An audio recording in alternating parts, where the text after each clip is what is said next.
Good morning, everyone. Thank you for joining us, the Santa Barbara County Planning Commission meeting of January 29th, 2025. Please join us as we begin the meeting with a salute to the flag. Allegiance to the flag of the United States of America and to the republic for which it stands, one nation, under God, indivisible, with liberty and justice for all.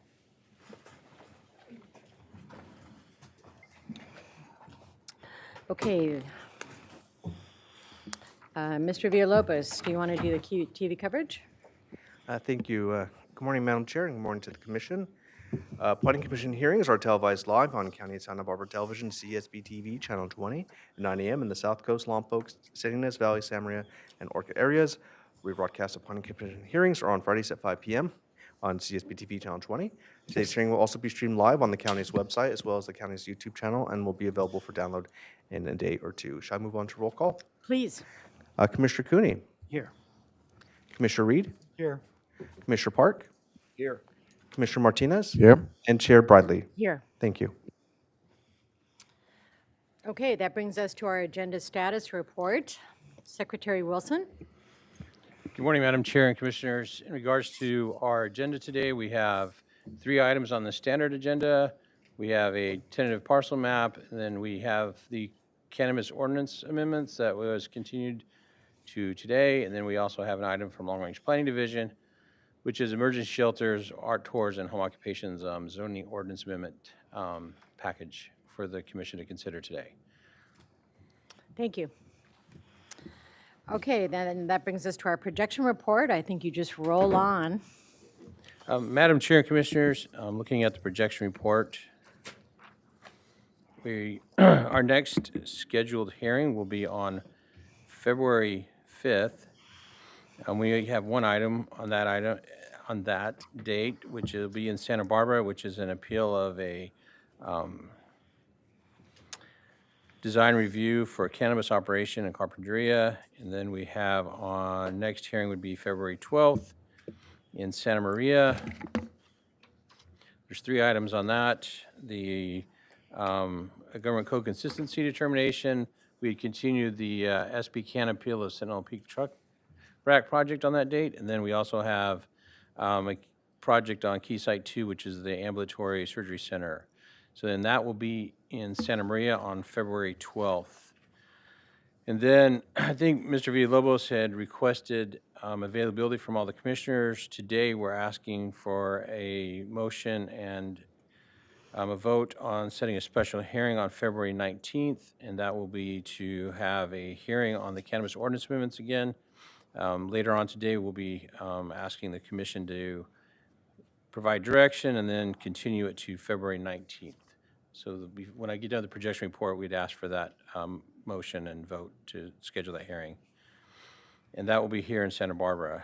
And then moving in further into February, February 26th, we'll be in Santa Barbara for 2 items. Development plan for Mission Isla Vista Partners Housing Development and a comprehensive plan annual progress report.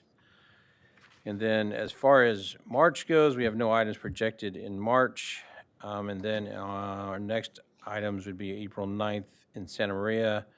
We have a winery in the Buellton area, the Brick Barn Winery, and then the equestrian facility, both on April 9th in Santa Maria. I'm sure Mr. Seawards and his staff will be finding items to be on the March hearings. So don't take March off yet. Don't go on vacation. All right. So Madam Chair, if we could bring up February 19th, and after that, sorry, we messed that one up. Ms. Richardson would like to make a brief announcement. All righty. So we need a motion to add the February 19th as a special meeting, right? Does anybody want to make that motion? Yes, I got my Commissioner, light on. I'm seeing, sorry, Commissioner Cooney? Yes, I'll make the motion that we add to our future meeting agendas the February 19th meeting to continue today's hearing on the cannabis amendments. Very good. Second the motion. Okay. You do a roll call, can we just say all in favor? Either works. Okay, all in favor? Aye. Aye. Aye. Very good. All right, so with that, we move on to our, yes, sorry, County Council. Yes, Ms. Richardson. Good morning, Commissioners. You'll see a new face to my right here. This is Susan McKenzie. She met some of you before the hearing, but I wanted to introduce her. We've had a few additional people to our team. I know you met or re-met Sean Stewart recently. Susan's been with our office almost 10 years, but she's been advising other departments and becoming experts in all sorts of other areas. But with some staffing changes, we were lucky enough to bring her over to our land use group. So she's been working with planning for a few months behind the scenes, but this is her first Planning Commission meeting. So welcome, Susan. Well, welcome, Ms. McKenzie. Thank you for joining us. Could have sworn I had you before, but no? Okay. All right. Well, thank you for that announcement. And at this point, we continue on to our public comment. This is the time in the agenda where we accept comments from the members of the public that are not otherwise agendized on our formal agenda. Mr. Villalobos, is there anybody online? I don't have any speaker slips. We currently have no attendees online, so no, Okay. no requests. Well, with that, we will close the public comment section of the agenda and move on to our informational reports. Does any commissioner have anything to share on an informational basis? I have a small thing, which was last week I attended a webinar of the American Planning Association on how planning departments deal with post-disaster matters. It was very interesting because we had Jeff Lambert on the call, who was with the city of Ventura. That was why he was on the call, to talk about his experience in Ventura during the Thomas fire. And we're talking about the fire, not the debris flow that we experienced in Santa Barbara. But it was really interesting because there were all kinds of things that Ventura did, and then they also had someone from the city of Berkeley and the city of Oakland during those amazing fires that took out many more homes. And just to highlight a couple things that Mr. Lambert shared, and this is all because of what's going on in Los Angeles, was, you know, the first thing is communication. B, make sure that you have a presence at your county agencies. So City Hall in Ventura had to stay open even though the smoke from the fires was difficult and they had giant air scrubbers in every office. 3, little things like people can't just hire the trash hauler to remove the debris. It's all hazardous waste. And so in Ventura's case, they worked with FEMA and got a huge grant to actually help all the homeowners clean up their properties, and that was a huge help to the homeowners. And then be prepared to support your staff mental health-wise, because they are talking to folks that have lost everything. For 8 or 10 hours a day they're on that job, and so they also need assistance. Anyway, it was very interesting. I was proud of the American Planning Association for putting this together quickly while Los Angeles is going through it. And anyway, that's my report. Commissioner Park. Yeah, I really appreciate your report on that. And I want to make a point that's probably really obvious, but some people might ask, well, what exactly do all these things have to do with the Planning Commission? I think they have a lot to do with the Planning Commission because these things intersect with things that we do and will do. So I really appreciate hearing about it. Thank you. Okay, so that brings us to our minutes of January 8th, approval of the minutes. And I had one interesting. Does anybody have any comments on this? Commissioner Reed. Yes, I notice on page 1, it says administrative agenda. There's no, it needs an E. It's agenda, not AGNDA. Good catch. Although it's spelled correctly on the next time it appears on the standard agenda. Oh, but thank you. agenda is misspelled. Okay, and I had a couple things. At the top of the page, I don't believe that Mr. Martinez, Commissioner Martinez, called the meeting to order because he was absent in the next section. Thank you. And at the end of the agenda, the minutes right now have us adjourning to January 22nd, but I think it was to January 29th. Yes, thank you. So with those corrections, we're looking for a motion to approve. So Commissioner Cooney, Second? Commissioner Park. Okay, motion to approve and seconded. Let's, roll call? Sure. Okay. Commissioner Cooney, Aye. Commissioner Park, Aye. Commissioner Reed, Aye. and Commissioner Martinez. I'll abstain since I wasn't there. Thank you. Motion passes 401. And I voted aye, too. I'm sorry. Oh, we're having fun now. Okay. All right. Director's report. Ms. Plowman, Already. Director Plowman.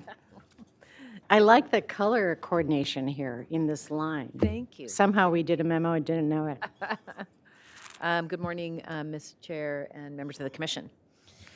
I have a brief report this morning. I wanted to report on the board actions that occurred on January 14th.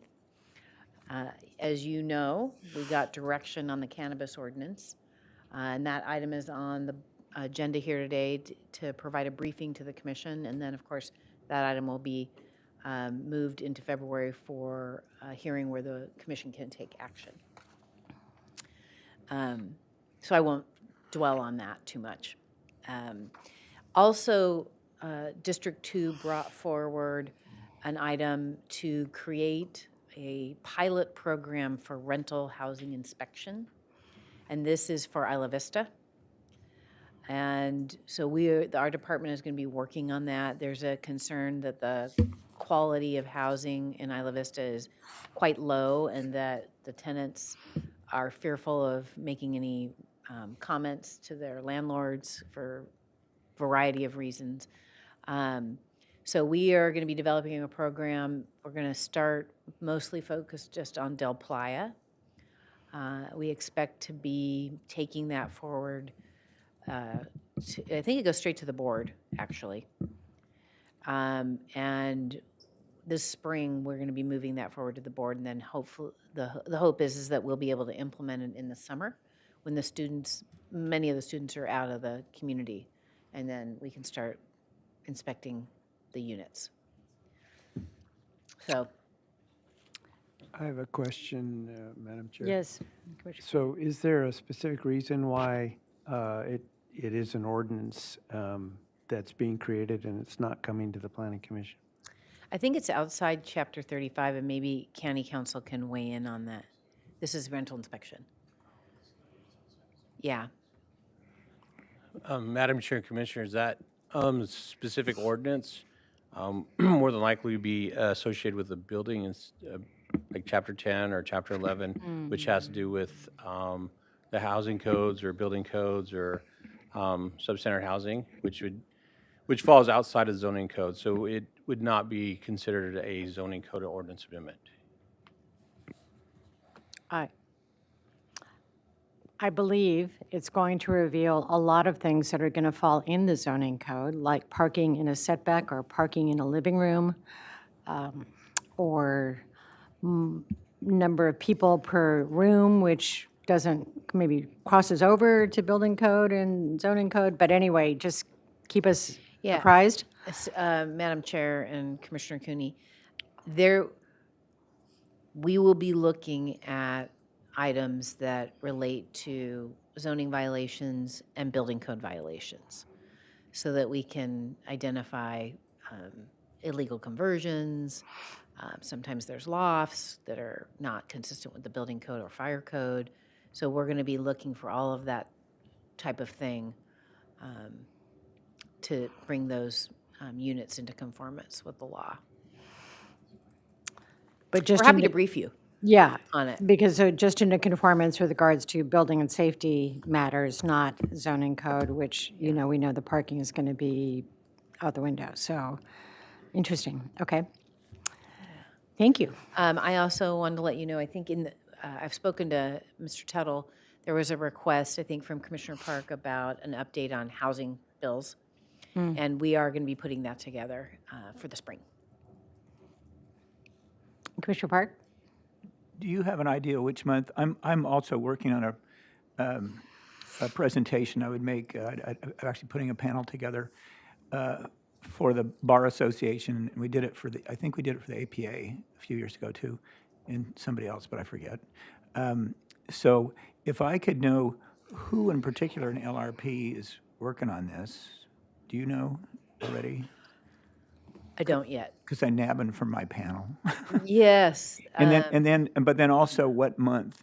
Because I think lazy as March. I am, I'd rather have you guys go first, and then go on your coattails and look like an expert. But, so you think March? I think March, and I am, next week is the Planning Directors, County Planning Directors Association, and I'm actually participating in a presentation on some of the new state laws that have come into effect, and I'm happy to share that information as well. Okay. But March is when we'd like to come back to the commission to give an update on all the new laws So- that are in effect. So a few more scheduling things. I would hope to have, and I'm looking at Ms. Richardson, a presentation from county council to us, 10 minutes long, that kind of a thing. And it would be on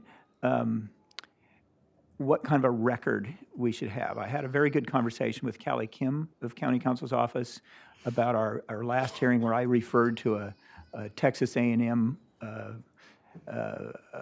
paper on freeway noise. And it's just the idea of what should be in the record if we rely on it.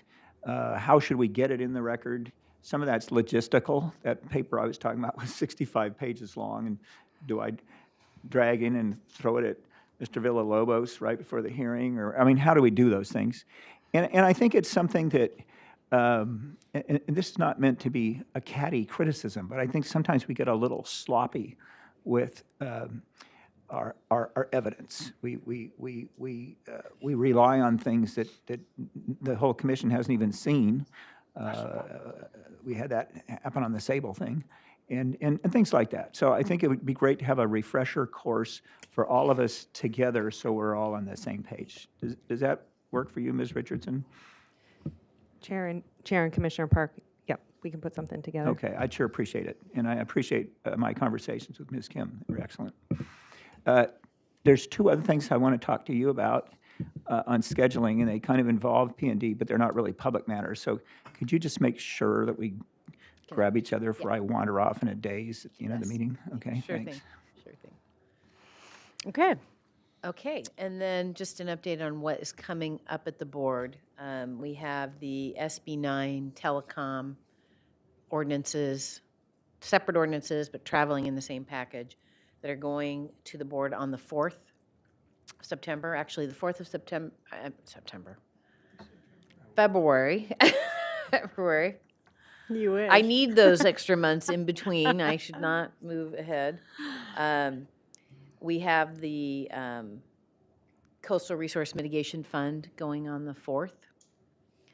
And we have the conditional certification of our housing bill implementation package that went to the Coastal Commission. And this is an interesting thing to note. The Coastal Commission is now awake to the fact that housing only has to be subject to objective standards and that the coastal zone is not going to be exempt from this. So they're, I think, jurisdiction by jurisdiction, asking or requiring where they can for those jurisdictions to go through at some point in the future, go through their local coastal program and convert standards or policies that are subjective today and try to make them objective where possible. So they want everything that we can convert that's currently subjective in the local coastal program to something that's objective. So they have inserted that language into our code that commits the county to doing this in the next 3 years. Wow. So So it's quite, it'll be quite I an do have a undertaking. question about that Yeah. because what they're suggesting is that we take subjective standards in the coastal program and make them objective so that they also would have no purview over them. Well, only for housing projects, right? So this is, I'm not even sure how we're gonna figure this out yet, but they want to make sure that they can use the elements of the local coastal program, or that the county would be using the elements of the local coastal program to apply them to housing projects in a legal way. So I could, if somebody had asked me, I could have predicted maybe that they would finally get on the same page with the rest of the jurisdictions that operate in the state, right? About how SB 330 works and how the state legislature essentially is saying, we want housing. I mean, in my personal opinion, I think they should change the Coastal Act to bring housing back in as a priority use in the coastal zone. I don't know if that I'm will just happen. saying, I've been on plenty of calls over the last 3 years where there are appeals of ADUs in the coastal zone, Newport Beach, Santa Monica, all these locations, and they take up hours and hours. So this is an interesting move. And I remember a couple of meetings where the commissioners were saying, well, gee, I guess we're really going to have to deal with housing in the coastal zone. Yeah. So interesting position. Okay. Commissioner Park? Yes, I am somewhat bemused by your use of the verb awake for the Coastal Commission. I think it was appropriate. And I'm not quite following what kinds of things are included in housing, like the coastal resilience ordinance that we did a few years ago, which dealt with location of things and so forth. Would that be subject to this as well? I mean, were you looking for objective standards there? Commissioner Park, through the chair, so that was never adopted, right? We withdrew that from the Coastal Commission's Oh, action. it was withdrawn. It was withdrawn. I was wondering which was going to come first, their approval of it or the actual sea level rise. But Yeah, it was withdrawn because we couldn't come to agreement on some pretty key points. yeah, But we're gonna have to comb through the local coastal program when we're gonna put it into our work program. The board can decide when they want to prioritize that. We'll have to figure out how we would modify certain policies that exist. And I don't know how you would modify them just for housing. It's a little unclear to me exactly how we're gonna implement this. What's clear to me is that they want something to happen, to make the standards that they rely on more compliant with the law. Interesting. do we take another shot on the coastal resilience, or is it just gone? No, I think we will take another shot. I just don't know when that's going to happen. It's in our work program to bring it back, but we have so many other state mandates and board programs that they want to advance. So I don't know where that's going to line up. We'll be talking about that when we go to the board with the work program. It's too bad, because it had some very important and clear and simple requirements on setbacks for new construction and definition of what was new construction. Okay, Right, right. thanks. Thank you. Did you have anything else? Yes. The Blanco grading appeal was scheduled to be heard on the 4th, but it was withdrawn last night, so that's a good thing. They've worked it out. Oh, Outdoor lighting and signs is going on the 11th of September. Why do I keep saying September? I'm sorry. February. And then the Sable transfer of operator, owner, guarantor appeal is going on February 25th. And then a couple of things just to be aware of. They're not being brought by P&D, but CSD. And that's the workforce housing studies going to the board on the 4th of March. And then the changes to the inclusionary housing program this is implementation of one of the items out of our housing element to update that inclusionary housing program, and that is also going on March 4th. We will be there to support CSD, but I think these are things the commission might be interested in, so I wanted to let you know. And I think that's it. thank you. Okay, that brings us to our standard agenda. So do you want to read our item 1 into the record? Yes, thank you, Madam Chair. Excuse me. The following is a hearing on the request of Christopher Montes, property owner and applicant, to consider case number 23 TPM 6 and adoption of the negative declaration, case number 24 NGD 8, and the mitigation monitoring program contained in the conditions of approval. Thank you. That brings us to our moment for the Planning Commission to disclose any ex parte communications. Commissioner Martinez, I see your light on. Oh, sorry about that.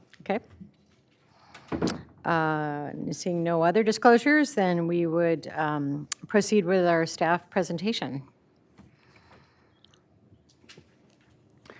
Good morning, Madam Chair. How are you? Thank you. Members of the Commission, my name is Adam. I'll be presenting the proposal for the Laney 1990 parcel map. This is an aerial view of the project site. The property, outlined in red on this map, is located at 1990 Tularosa Road in the unincorporated Lompoc area off of Highway 246. It's currently zoned residential ranchette with a 10-acre minimum lot size in this 3rd supervisorial district. And the proposed subdivision includes 4 approximately 10-acre parcels. The project location is surrounded to the north and south by parcels that have already been residentially subdivided and range in size from 4 to 12 acres. To the west of the site are 10-acre Ag 110 parcels, and to the east is a 100-acre Ag 2100 parcel with active vineyards. This parcel shares half of its perimeter with residential properties. Therefore, the proposed subdivision is comparable to the neighboring parcels in both size, zoning, and circumstance. The proposed project is a request for a tentative parcel map to divide one 40.07 acre parcel into 4 parcels of approximately 10 acres each and adopt the negative declaration and mitigation monitoring program. No development beyond grading for the access road to the existing well is proposed as part of this project. The applicant proposes building envelopes on proposed lots 2, 3, and 4 for future single-family homes.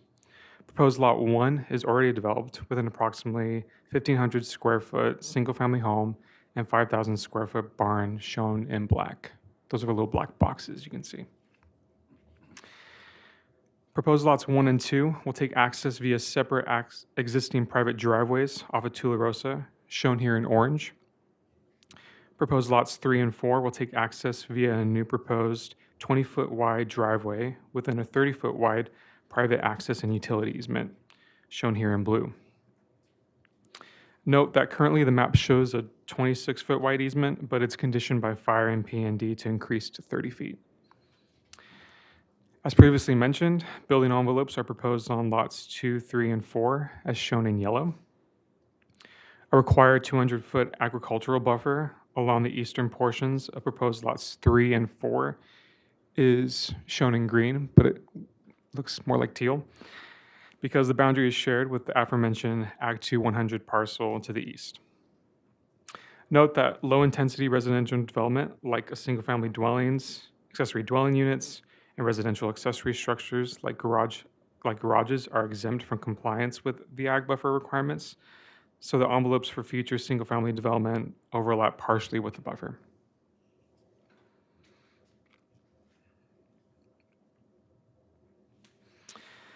The proposed project is consistent with the comprehensive plan, specifically the policy categories shown on the screen.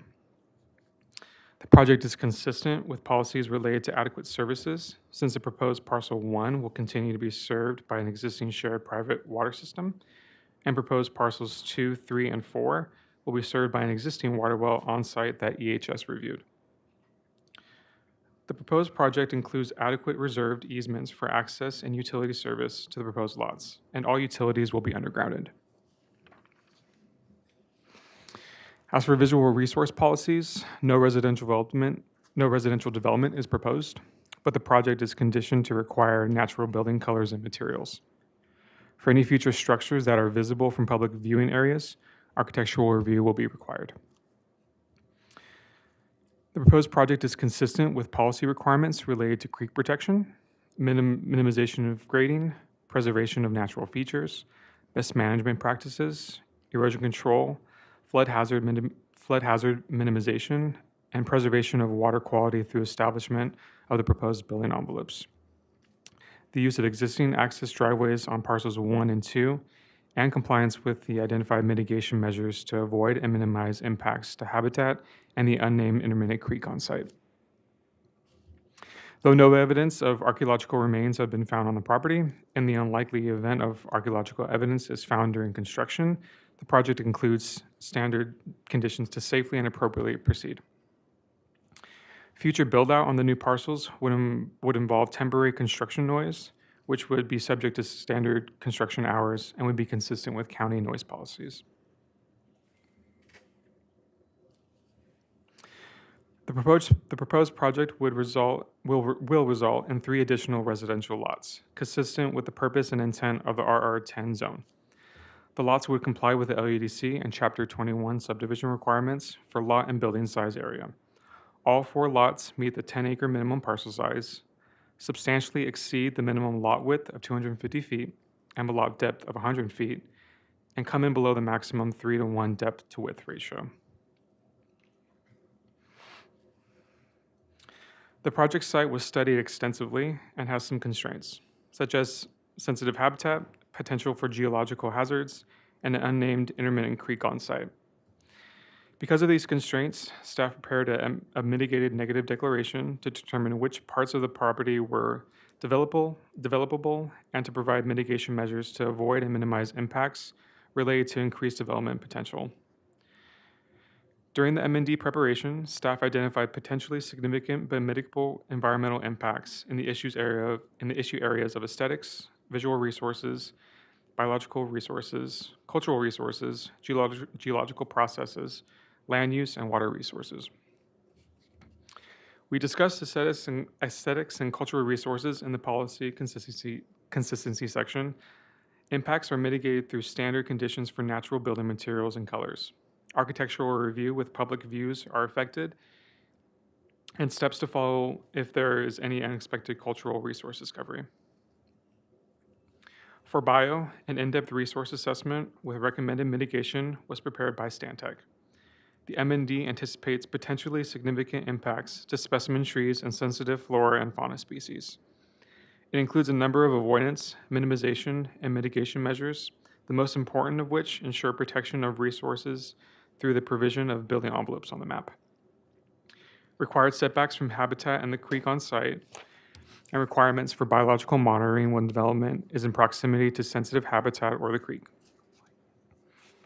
By limiting development potential to envelopes that avoid environmentally sensitive habitat, potential impacts from the project are substantially reduced, and any future impacts to specimen trees or habitat are minimized. The M&D also includes tree and habitat protection measures, such as fencing, as well as tree and habitat replacement measures when impacts are not avoidable. Staff also analyzed potential impacts to water resources, such as the creek on site and erosion that may occur during construction. The M&D includes mitigation to require setbacks from the creek and standard BMPs for erosion control and safe storage of construction materials. The applicant also provided a soils engineering report for the site that identified some potential geological hazards like loose sands or potential for differential settlement. The report concluded that geotechnically, the site is suitable for construction provided that recommendations in the report are followed upon development. Thus, a mitigation measure was applied to require conformance to the study. Next slide, please. Though the property is constrained with the studies prepared, the analysis completed, and the mitigation measures identified, staff recommends your commission take the following actions on the screen. Make the required findings for approval, including CEQA findings, adopt the negative declaration and mitigation monitoring program, and approve the project subject to the conditions included in Attachment B. This concludes staff presentation. We're available for questions. The applicant team, Christopher Montez and Brandon Mann, are also available for questions. Thank you. Thank you, Mr. Orta. Does the commission have questions? Commissioner Park?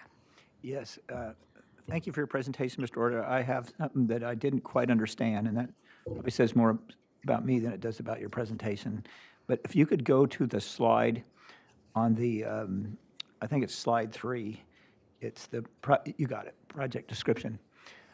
I didn't quite follow you when you were explaining that intersection of the buffer line the turquoise green or whatever it is, Mhm. and in the building envelopes. Could you kind of summarize that again?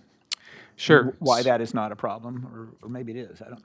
Sure. So this 200-foot agricultural buffer is there because there's a active agricultural operation directly on, if you can kind of see east of primarily parcel 4. And you said that was a vineyard thing, or, yeah? Yes.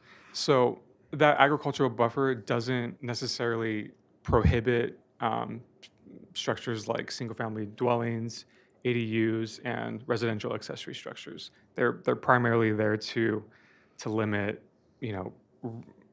roads,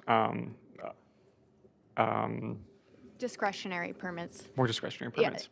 there's a list of things that the ag buffer ordinance applies to, and single-family homes and residential accessory development is specifically excluded from applicability of the ag buffer ordinance.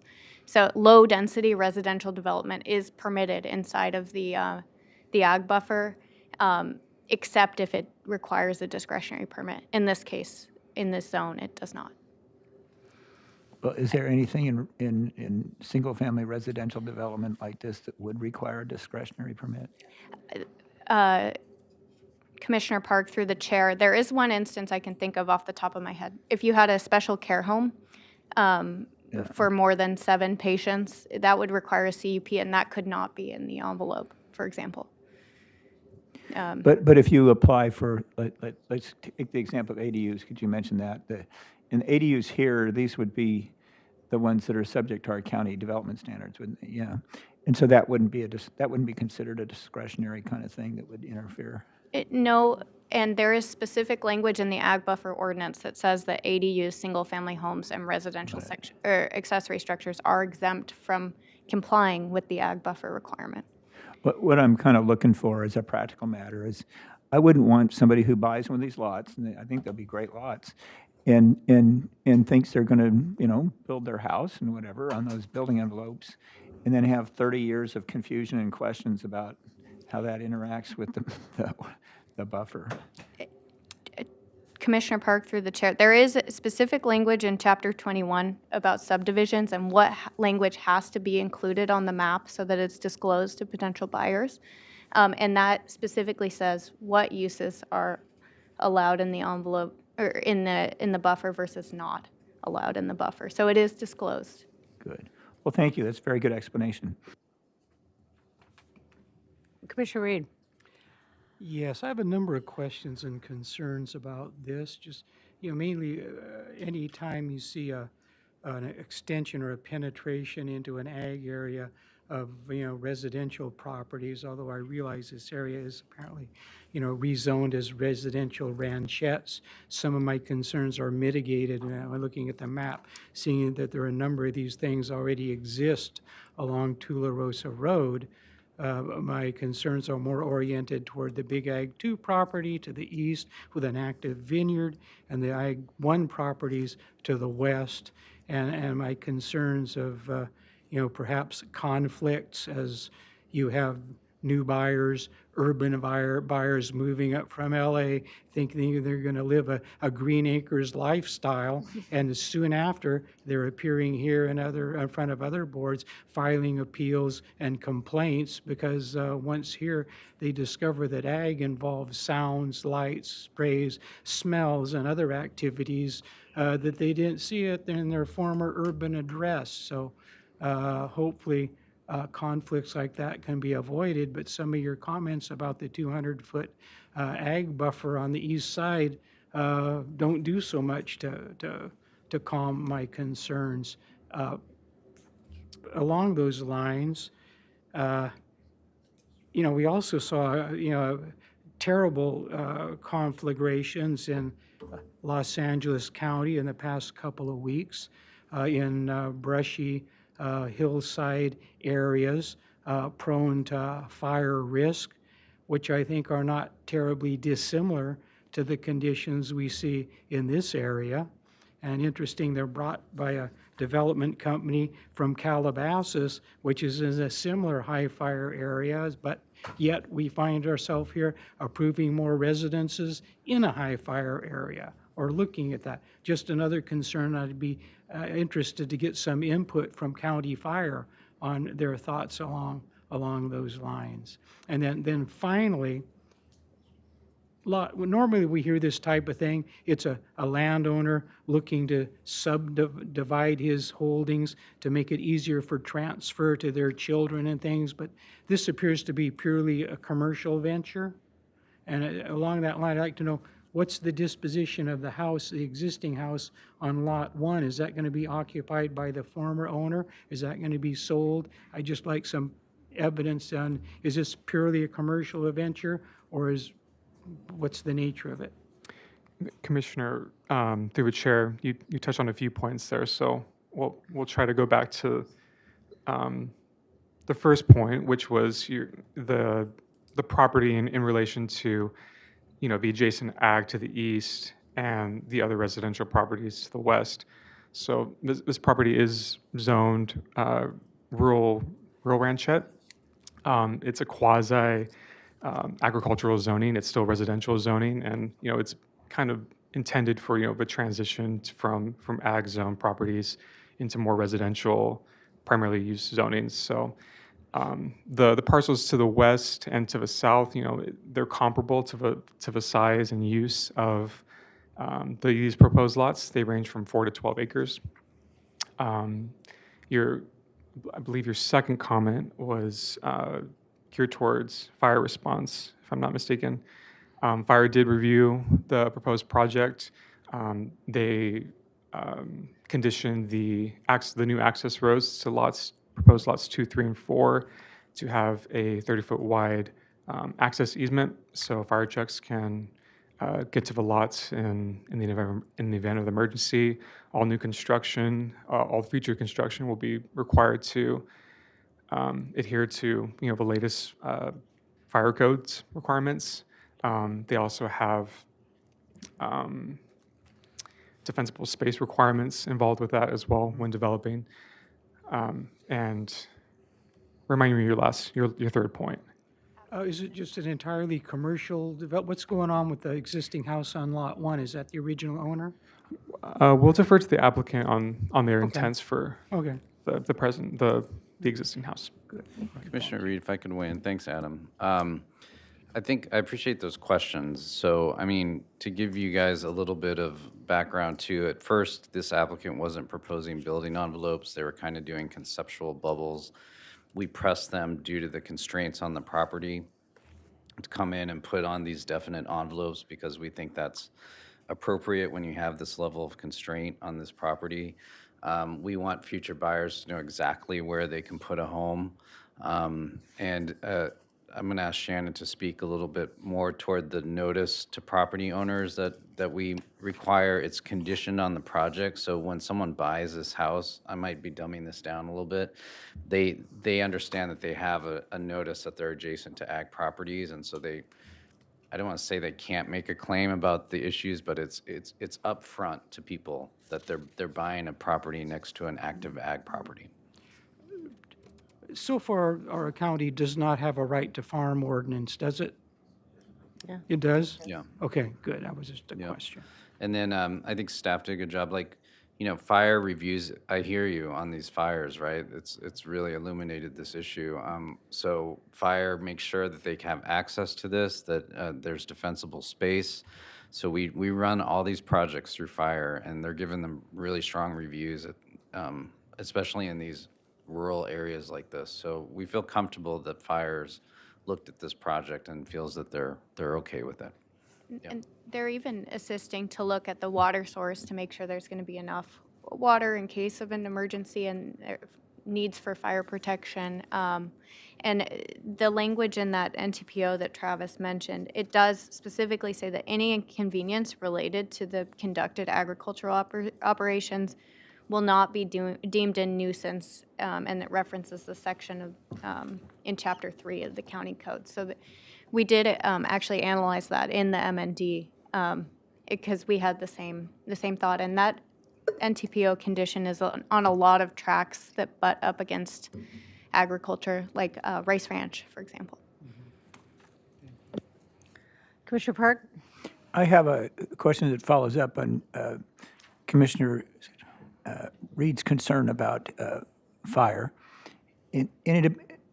Looking at this slide, it appears there's 5, 6, 7 parcels that are in the 10-acre and smaller range that are to the north of this development and to the west. And it also looks like, from my weak old eyes, that there's housing on some of those. Is that right? Commissioner through the chair, that's correct. Yeah, I think that's important.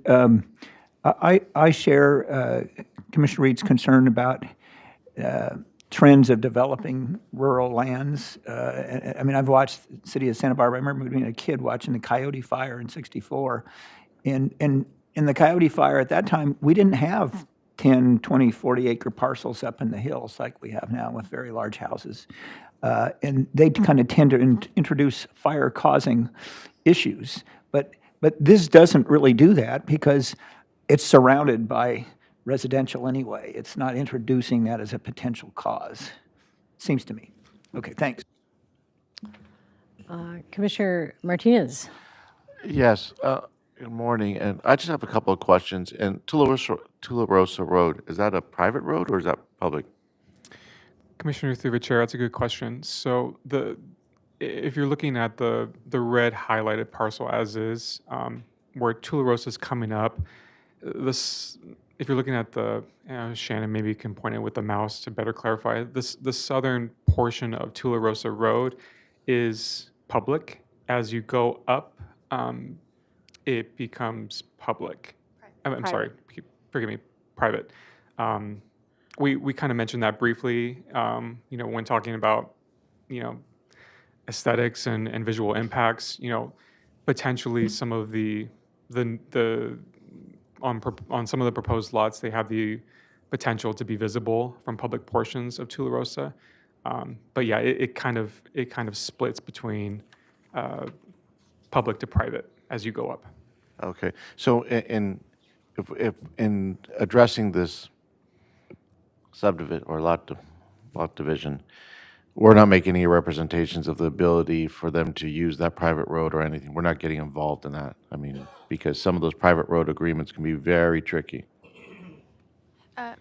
Commissioner Martinez through the chair, and perhaps council has something to add here, but we did review the easements and the title report, and I'll turn it over to Jenna. Chair Bradley and Commissioner Martinez, your summary is correct. So if there are any private disputes on the easement, that would be private between the parties to the easement, but planning has confirmed that there's at least ingress, egress, and further details would be between private parties. Okay, but do we have any disclaimer saying, hey, because already it's already pretty apparent that this is going to be a commercial development, and my next question is going to lead into something else. Is there anything, because we're talking about that we were worried about future buyers. I heard that word, so we're getting involved in something. Chair Martinez, I'll defer to planning if there's any conditions that address it, but I think it would be in the title report for a purchaser, but beyond that, I don't know if we specify that. Okay, and so then when I'm looking at the water source, or when it says public services and it reads, it looks like the existing private residence has service from the Santa Rita Mutual Water Company. That's probably is that a private, HOA water company? Chair Martinez, Commissioner Martinez through the chair. My bad. You were chair somewhat recently. Just a moment ago.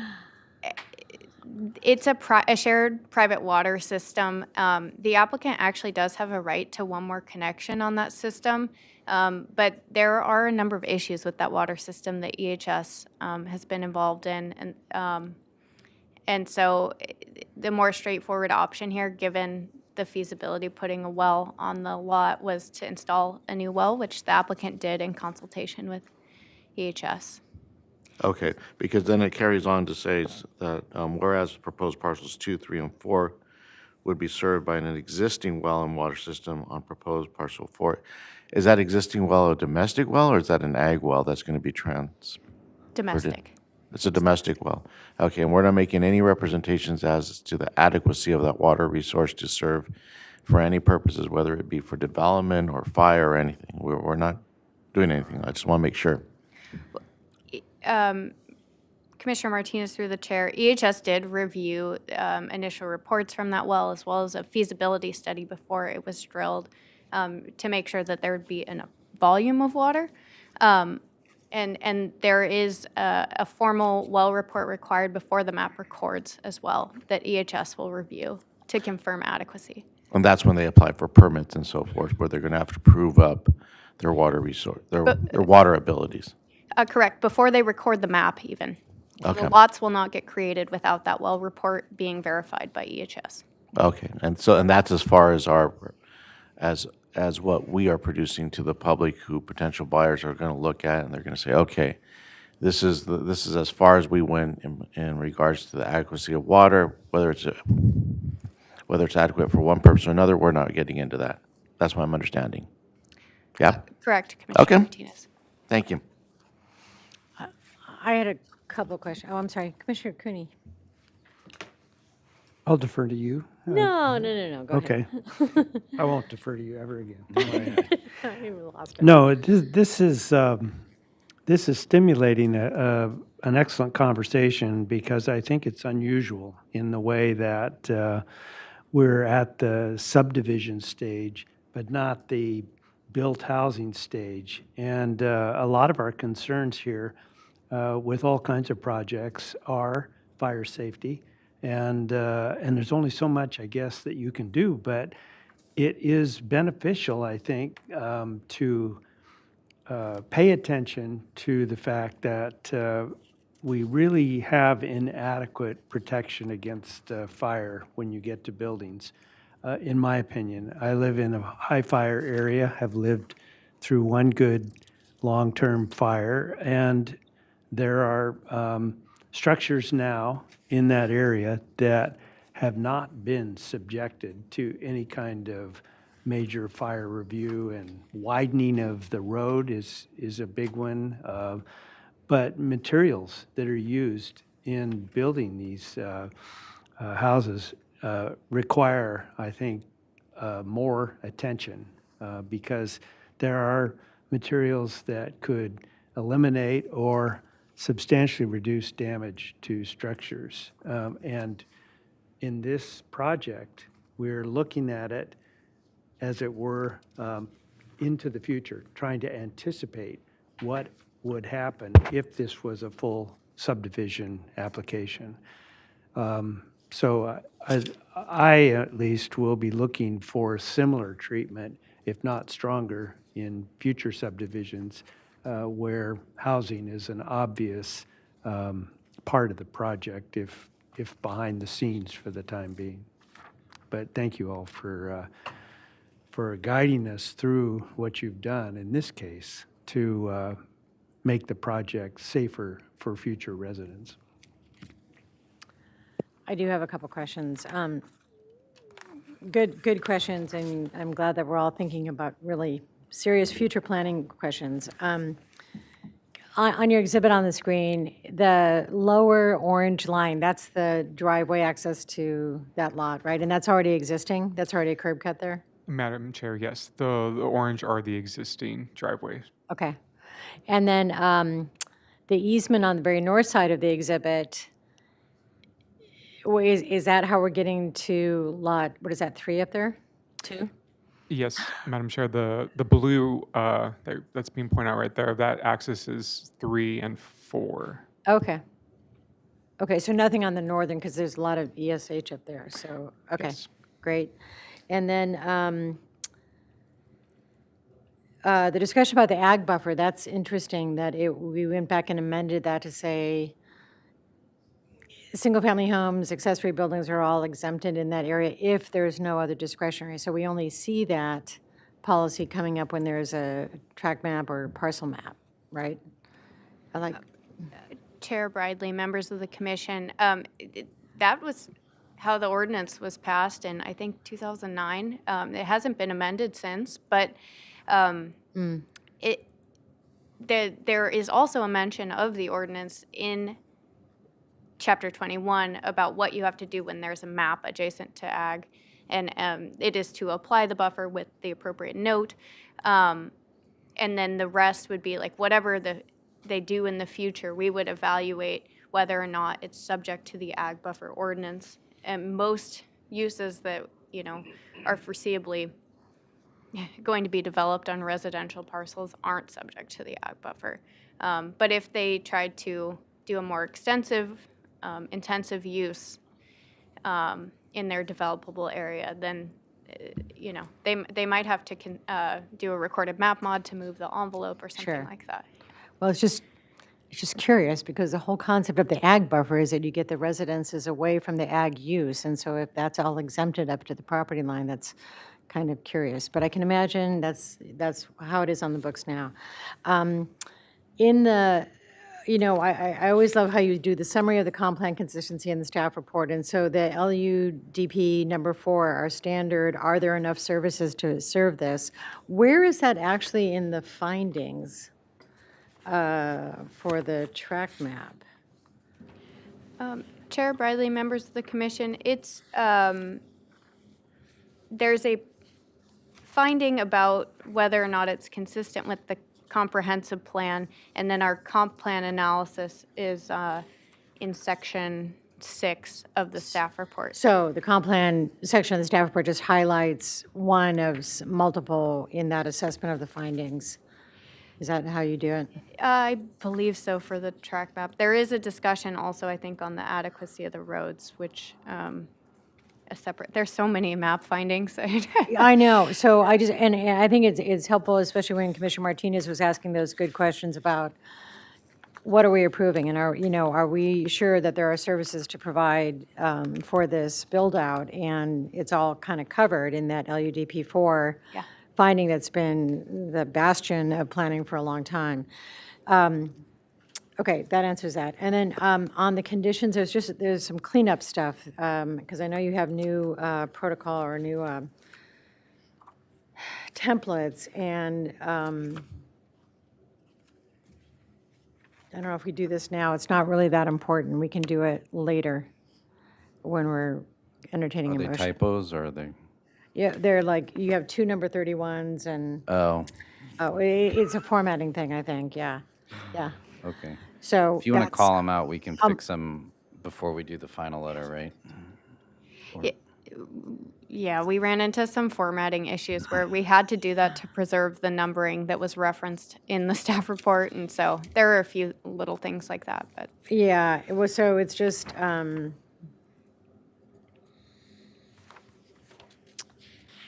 on.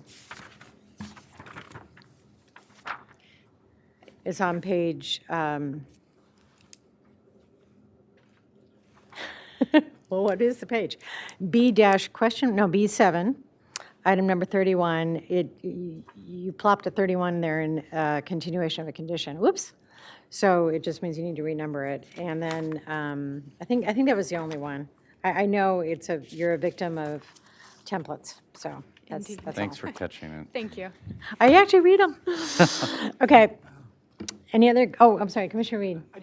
One last question. I notice in my packet, I have 2 biological resources technical reports, although when I look at them, they seem identical. Are there really 2, or is that just a mistake? Yeah, Commissioner, through the chair, we tend to just packet everything together when we're packaging up. Okay. We probably did kill a few trees when doing that. okay. So All right. sometimes we catch it and we take out duplicate reports, but it's in there twice. 1, because it's an attachment to the staff report, and 2, it's an attachment to the MND. But they're the same. They're the same. Oh, good, because I went over, I couldn't see any difference. Okay. Okay, thank you. All right, thank you. Okay, with that, we move to the applicant's presentation. Who do we have? Do we have anyone here? Yes, Madam Chair, the applicants are here, Brandon Mann and Christopher Montes. Okay. We'll pull their presentations up for them. And just to note, I don't have any public speaker slips. Is there anybody online who signed up? Okay. I can fill one in right after. So As an applicant, you have the time anyway. So can you do it in 10 minutes or? yeah, Okay. we'll keep it short too. Thank so, you. Thank you, commissioners, and thank you, staff, Adam, Shannon, and Travis, and the rest of the county staff. So my name is Brandon Mann, agent for the applicant and owner, and then this is Chris Montez, the owner of the property. I'm sorry, and- sir, can I Oh. just interrupt you just one minute? I just Yeah. wanted to make sure that we weren't getting any input from that mic into Oh. Zoom. Can you just test it one more time? Yeah, is it working now? Doesn't look like it. Let me get you one of the portable mics. No worries.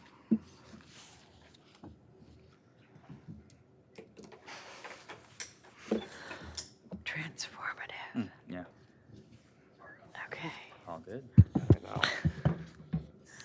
What? They're ready to sell.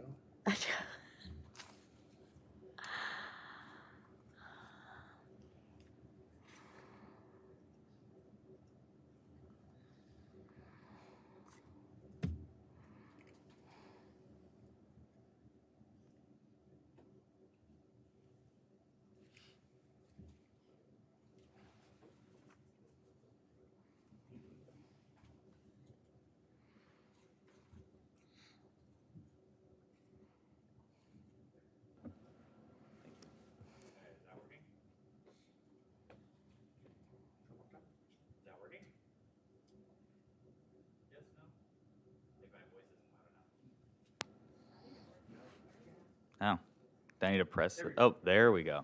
Okay. And just to touch base on some of the commissioners' comments, so I'm local as well. I think the company that we just use is an LLC that's in Calabasas, but I grew up in the San Ynez Valley, been here for 25 years. I'm actually working on a project in Orchid, this one, and have one in Bealton. And then Chris is a longtime resident of Lompoc, actually. It's where he born and raised. But go for it. Yeah, go for it. Good morning, hearing committee and Madam Chair.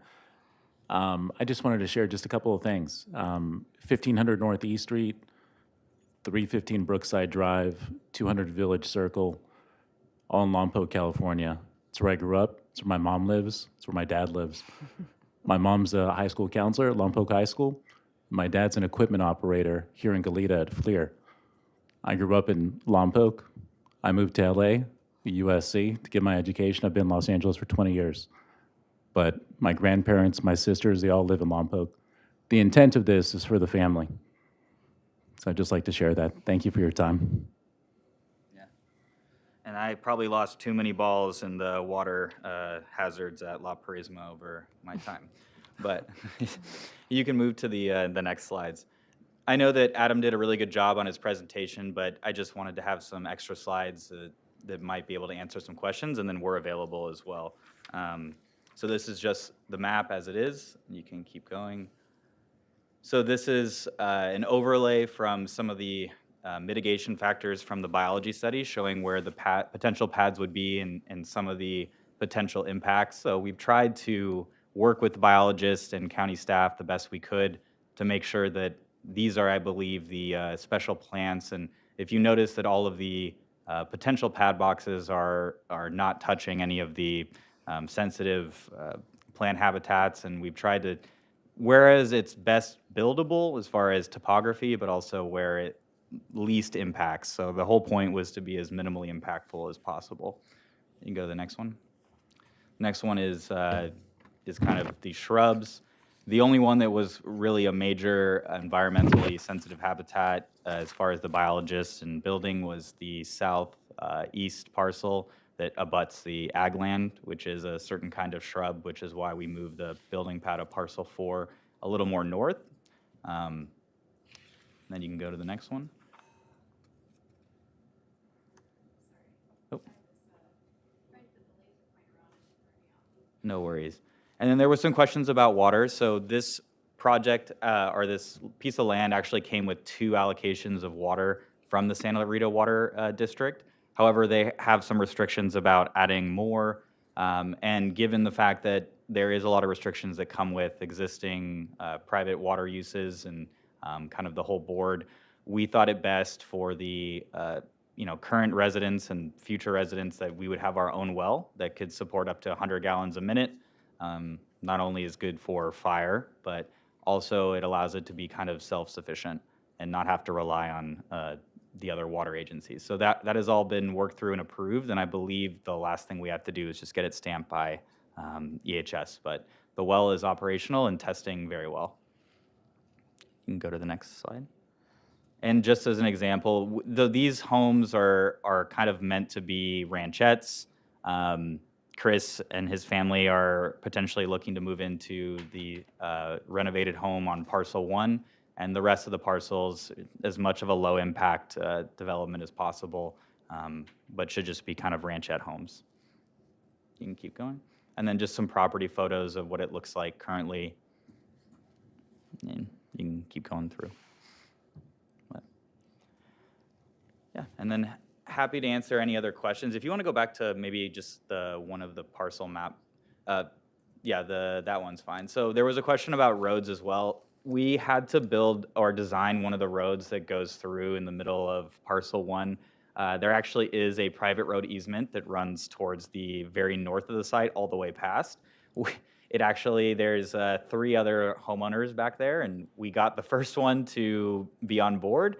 The other ones are just MIA. I guess Chris had tried wine, cheese, everything to try to get a hold of them, but we would have loved to just use the existing road. However, that was something that we weren't able to bring it all together. So we decided just to do our own, and the rest are existing curb cuts. I'm trying to think if there's any other things that would come up. But I mean, we're available to answer any questions if there's any specifics as well. Question?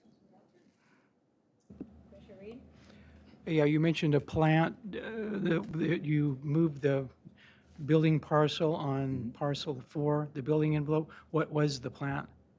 So is the next one? Well, the shrubs, I think, as we moved it out of. It's that south, actually I think it's some kind of chaparral, actually. I don't have it off the top of my head, but it was one of the esh, I guess, species that kind of had the most mitigation required. Yeah, the light tan on parcel 4 in the corner, that's Burton Mesa chaparral. Oh, okay. And so, and the brown is like disturbed non-native, and they moved it into the non-native disturbed area. Okay. And then just, this would be more for Mr. Montez. When you were speaking, you said this is for the family, and so apparently you bought, am I correct in there saying you bought the whole 40-acre parcel, you and your family are going to live on parcel 1, and you're selling off the other 3? I intend to live on parcel 1, and my father as well. I found this ranch, my grandfather found this ranch, and that's how I found it, and I happened to call the agent the day that it fell out of escrow with the prior buyer, coincidentally. I think our intent right now is probably to sell 2 of these lots to recapture capital that we've spent to get to this point and hold on to 20 acres. That's my plan right now. Okay, so you're going to, basically, it'll enable you to come home and the family to be together, and you're not going to stay in a 1,500-foot house, though, are you? No, I mean, that's a second house for us. We just got finished building a new house in Calabasas, so that's my primary residence. This will be a weekend residence for me. Okay, that makes sense. Yep. Thank you. Yeah. Okay, I'm not seeing any other questions from the commission, so I think you guys are done. Thank you very much. Did staff have anything they wanted to bring up? Okay, well, also, I just don't have any public speakers, so I would open the public hearing. And if anyone online would like to speak on this item, go ahead and raise your hand now, and I'll call on you. No hands. Seeing none. All right, then we're closing the public hearing. It's a checkmark step. And bringing it back to the commission for deliberations. Do we have any preliminary thoughts? Who wants to start? Come on, don't be shy. There we go, Commissioner Park. This is, I believe, in my district. And I'm ready to support the project. It appears well-designed. I like the way that the property lines kind of follow the tree lines and things. I think that'll be pleasant for the owners. And, there are folks who would like to see nothing ever developed in these rural and open areas, but so much already has been there, and it's rural ranchette zoned, and that's just what this is for. I imagine a lot of your owners will be horse people and things like that. Maybe you will too. And so I don't really see any issues. I think we had a good conversation about the things to look at in a property like this or a project like this, but I don't think there are any questions that are remaining, at least for me. So at the appropriate time, I'll make that motion. I do have a request to the owners. I'd just like to see how things look, beyond this abstract stage. So at some point, when you're kind of getting into more of a build-out, just give me a call and go take a walk together. I'd like to do that. Well, I can't do that, but we'll do something. Good enough. See ya. Okay, Commissioner Martinez? Yes, I'm, in regards to this project, I'm in favor of it, especially in light of the fact that we're making no representations, and it seems like these individuals who presented themselves today know what they're getting into, has heard us, have heard my concerns, and that whether it's for commercial or private development, it's your piece of property to do with it. Thank you. Thank you. Commissioner Reed? Yeah, well, I mentioned earlier, I often have concerns over residential going into or in proximal to ag development, but I think all my questions were well resolved. I think the fact that Mr. Montez has some local roots makes it, for me, much more palatable. And I think it's been well planned and well mitigated. So I would be definitely in favor of approving. All righty. Commissioner Cooney, did you have anything to add? Just briefly, I mentioned my concerns about the ultimate build-out of the properties, and that's not our job today. But I would appeal to the applicants to keep in mind that they can do a lot in the building to preserve the property, the neighbors, the community from conflagration, and I'd certainly hope that they, like the rest of us, have learned a great deal from the situation in Los Angeles. But with respect to the issue before us today, I'm in approval. Okay, thank you. So right along the thinking about all the other commissioners, when I first read the report, and I'm reading and watching all the news about LA, I said, this is where the reason California is in such a mess, and it's not going to get better. I mean, you talk to climatologists, this is just going to get worse, frankly. So, and I think, well, look, a couple times a month I sit on these commissions and I talk about long-range planning. What are we doing in 30 or 40 years in our part of the state? And I'd say, I don't know that I can support this. And then staff, I mean, I know I could support it because it's all been vetted and it's all been planned for. And then staff did a great job today reminding me that it has a residential ranchette zoning. So that has already been thought through. It reminds me again to look at the basics. You've got a general plan, you've got a zoning designating how it's going to be built out. This was not ag. I would consider it differently if this was a rezone and a parcel map in an ag zone, converting it to residential. So I just said that, and maybe I should be careful what's down the pike because I don't want to reverse myself. But thank you for that clarification. So I'd be in support of it. I think it's been very well vetted. I appreciate that the owner is a local family and is hopefully going to stay there. So with that, I'm looking for a motion. Looks like it's in your district, Commissioner Park. So I'm going to move that we approve the project and application and adopt the recommended actions that are set forth in the staff report, including making the required findings identified in the staff report, adopting the negative declaration that's referred to in the staff report, and approving the project subject to the conditions of approval that are also identified in attachments to the staff report. As amended at today's hearing. You know what I mean? Okay. Is there a second? Commissioner Reed? I will second. Okay, we have a first and a second. You want to do a roll call?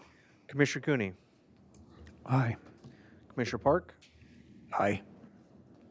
Commissioner Reed, Aye. Commissioner Martinez, I'm Chair Bradley. Aye.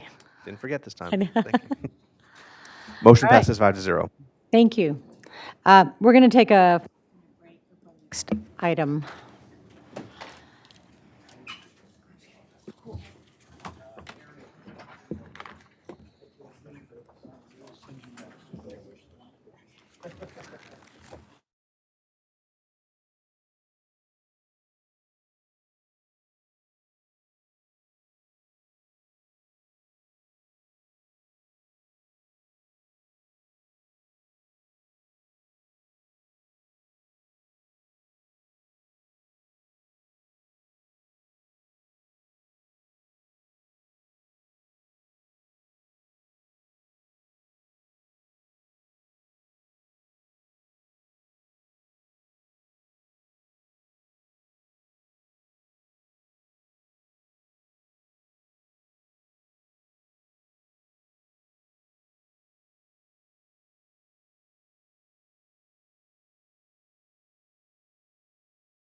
Get back to our meeting of January 29th, and that brings us to item number 2 on the agenda, the 2024 Cannabis Ordinance Amendments. Mr. Villalobos, can you please read that in the record? Yes, thank you, Madam Chair. The following is a hearing on the request of the County of Santa Barbara Planning and Development Department for the County Planning Commission to consider ordinance case number 24 ORD 12 and to determine the ordinance is exempt from the provisions of CEQA pursuant to section 15265 of the state guidelines for implementation of CEQA. Thank you. And because this is an ordinance amendment, we do not have the obligation to do Brown Act disclosures. So with that, I think we go straight to our planning staff report. Good morning, Madam Chair and Commissioners. My name is Karina Venegas Martin, and I will be giving today's presentation on the Cannabis Odor Ordinance Amendment effort, along with Deputy Director Aaron Briggs. Next slide. Thank you. As a brief refresher, the board's original guidance to improve the effectiveness of the county's cannabis ordinance was provided on April 23rd of last year. Staff immediately got to work creating the odor ordinance amendments and presented the draft ordinance along with a detailed analysis to your commission on September 25th and November 6th of last year. The most notable of the board's original directives include establishing an objective nuisance odor threshold that is measurable and enforceable. In response to that, the proposed amendments would establish a threshold of 7 D/T measured at the property line of a commercial cannabis facility for a consecutive 3-minute period using the nasal ranger device to measure. Require a tiered compliance response for corrective actions by the cannabis operator when certain nuisance complaint thresholds are met, and require annual compliance inspections, the installation of runtime meters on odor abatement plan equipment, and require operators to provide specific maintenance documentation to the department when requested. Next slide. So the purpose of today's hearing is to brief the Commission on several new directives provided by the Board of Supervisors during their January 14th hearing earlier this month. These new directives will require operators in the coastal zone to now utilize multi-technology carbon filtration, or equivalent, in all odor abatement plans, or OAP, require that operators phase out the use of vapor phase or misting systems, require OAPs be certified by a California licensed professional engineer, and no longer allow certification by an industrial hygienist. Establish a 12-month implementation period for operators to comply with these new requirements, and allow that any changes to existing OAPs to include these new requirements be considered a minor change to the existing land use entitlement.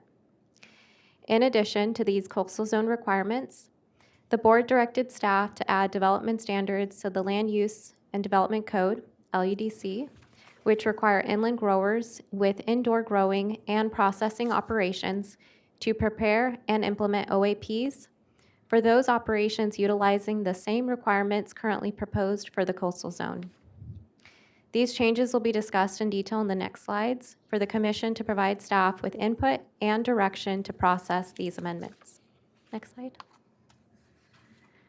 As specified by the board, all new and existing mixed light cannabis cultivation operations will be required to revise their OAPs to rely on multi-technology carbon filtration to achieve compliance with their odor abatement requirements.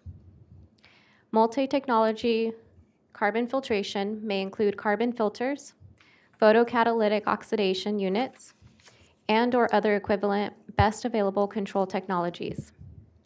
Operators will no longer be able to rely upon vapor phase or misting systems and must discontinue their use. Consistent with current practice, operators will need to specify in their OAP the number of carbon units required to adequately maintain effective odor control for their facilities. Each OAP will consider site-specific factors, including facility capacity and the volume of growing and processing spaces, as well as the capacity of the chosen control technology. A California licensed professional engineer would then certify the OAP before it is provided to staff for consideration. In addition, the board discussed that the field of odor abatement is actively evolving and recognized that there may be new technology available in the future to address odor abatement measures.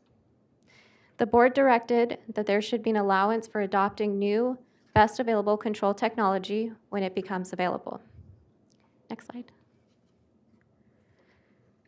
Currently, 16 existing operators utilize vapor phase or misting technology to reduce odors generated in growing areas. 4 of these operators are currently proposing to transition to carbon filters or PCO technologies.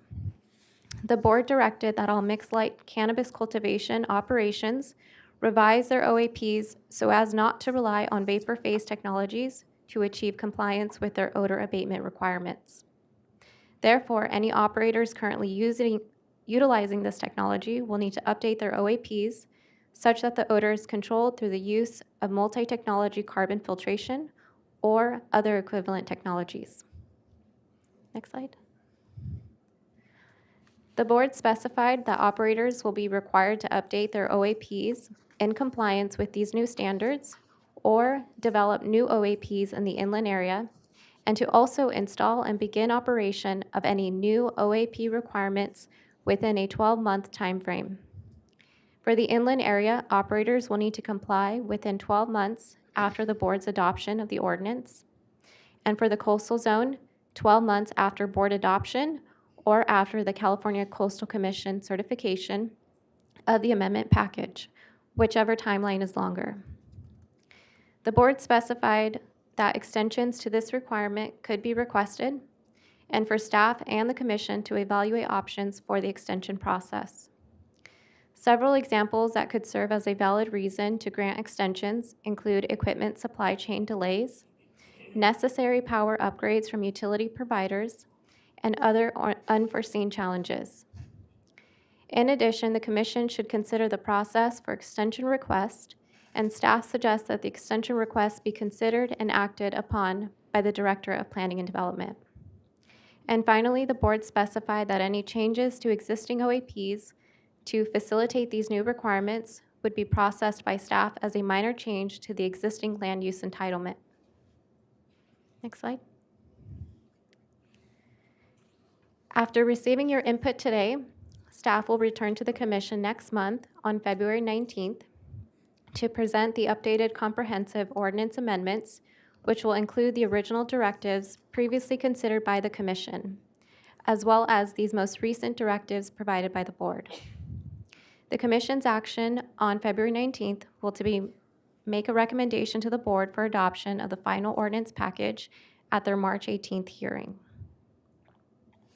Next slide.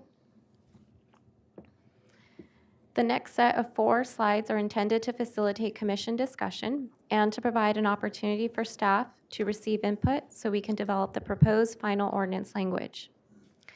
Listed on this slide are the main components staff is requesting the commission review and provide direction on. Next slide. This slide is an overview of the amendments presented during the September 25th, 2024 Planning Commission hearing. Next slide. These are the amendments in detail. Next slide.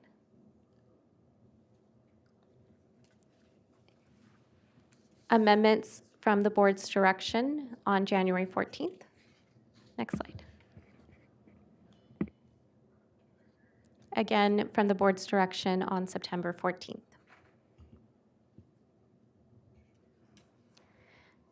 David, can you please go back to So, Madam Chair and Slide Commissioners, 9. not to derail Ms. Venegas' presentation. The way Ms. Venegas had set up the presentation is that these slides that we're talking about now is to generate discussion and facilitate some input from the commission. So if we could pause on these on these slides so that we can get some feedback and input from the commission on the ordinance amendments before public comment, I think that would help staff as far as framing the ordinance amendments when we come back. So, Madam Chair, if that's okay with you, we'd like to propose that's how we proceed with the presentation, is that we pause on these slides and have conversations and get input from the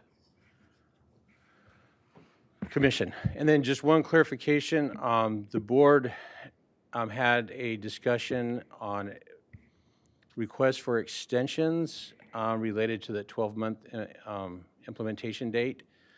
The original board letter had it returning to the board to approve any extension request, but the final direction from the board was to get discussion input from the commission on what level of approval would those extensions be. Staff presented today that a possible option could be the planning director approving those extensions, but that would be part of the discussion and deliberation for the commission, is to have that conversation of what level should those requests for extensions be if somebody can't meet that 12-month implementation. So it could go anywhere from the staff to the director to planning commission or back to the board for who could authorize those extensions. And that's part of the conversation we want to have with the commission today. But before we get to that, we would like to just take a step back, get input, final input from the commission today, not final input, but input today, clarifications on what was presented back last year on the original ordinance amendments, and then transition to what the board, the additional direction from the board, and get input from the commission on that. Just to provide an overview of what these ordinance amendments will do, it's really a two-prong aspect now. One prong is requiring, and we had this conversation at other commission hearings, but one prong is to mandate specific odor abatement technology, which is a carbon filtration system. The other prong, which we've been presenting, is how do we measure the effectiveness of what the odor abatement plan is. So both of those together then allow staff to monitor and for compliance or enforcement on the effectiveness of these odor abatement systems. So it's a stronger odor abatement mechanism inside the buildings, and then it allows staff to actually do that performance measurement.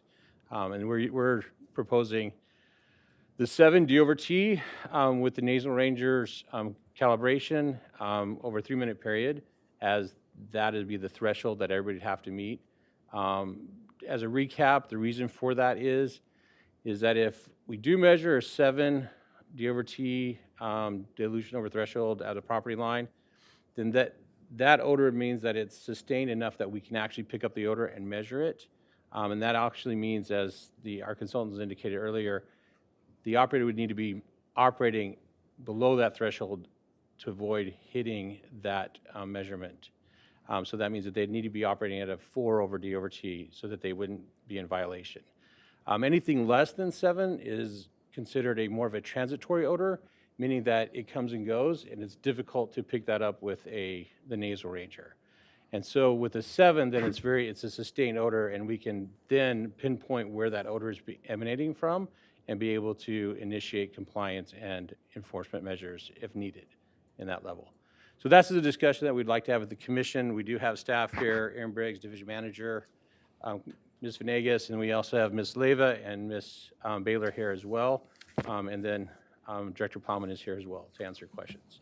And just to note, our consultants are on Zoom. And we have, Aaron, can you outline who's present on Zoom? Yes, we have Megan Klein from Geosyntec, and her odor expert, Hamish, is with us as well, and they can walk us through some of the more technical aspects of the 7 D/T and detecting odor and the detection process. So you wanted the commission, Secretary Wilson, to actually go through these points before public comment. I'd like to hear from the rest of the commission if that's how you want to proceed, because I think there's a variety of public comments. Did I misunderstand? So, Madam Chair, that was just a suggestion. If the commission would like to just ask questions for clarification on any of these points and then get public comment, and then we can proceed with that. That's really up to your discretion, Madam Chair, of how you'd like to proceed. That was just an option. Okay. Does anybody have, yes, of course, Commissioner Reed? Okay, I'll just give you a quick rundown of which I think is what you're asking for, kind of the bullet points of my feelings on all these issues. All right. Now, we talked earlier, I had some concerns about the Nasal Ranger, but after really looking at their manual and the requirement on, the way the operator has to breathe over a certain time course to kind of standardize the sample size and things. I think it's acceptable. It's about the most,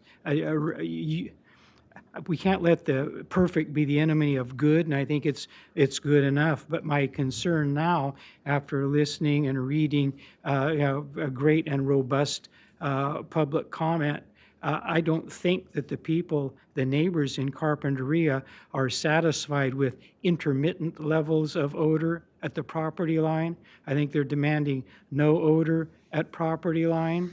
So I think the threshold somehow would need to be reduced from the 7D/T to perhaps a 4, and perhaps the Nasal Ranger people can comment on that, what level would be necessary to assure no detectable odors at lot line.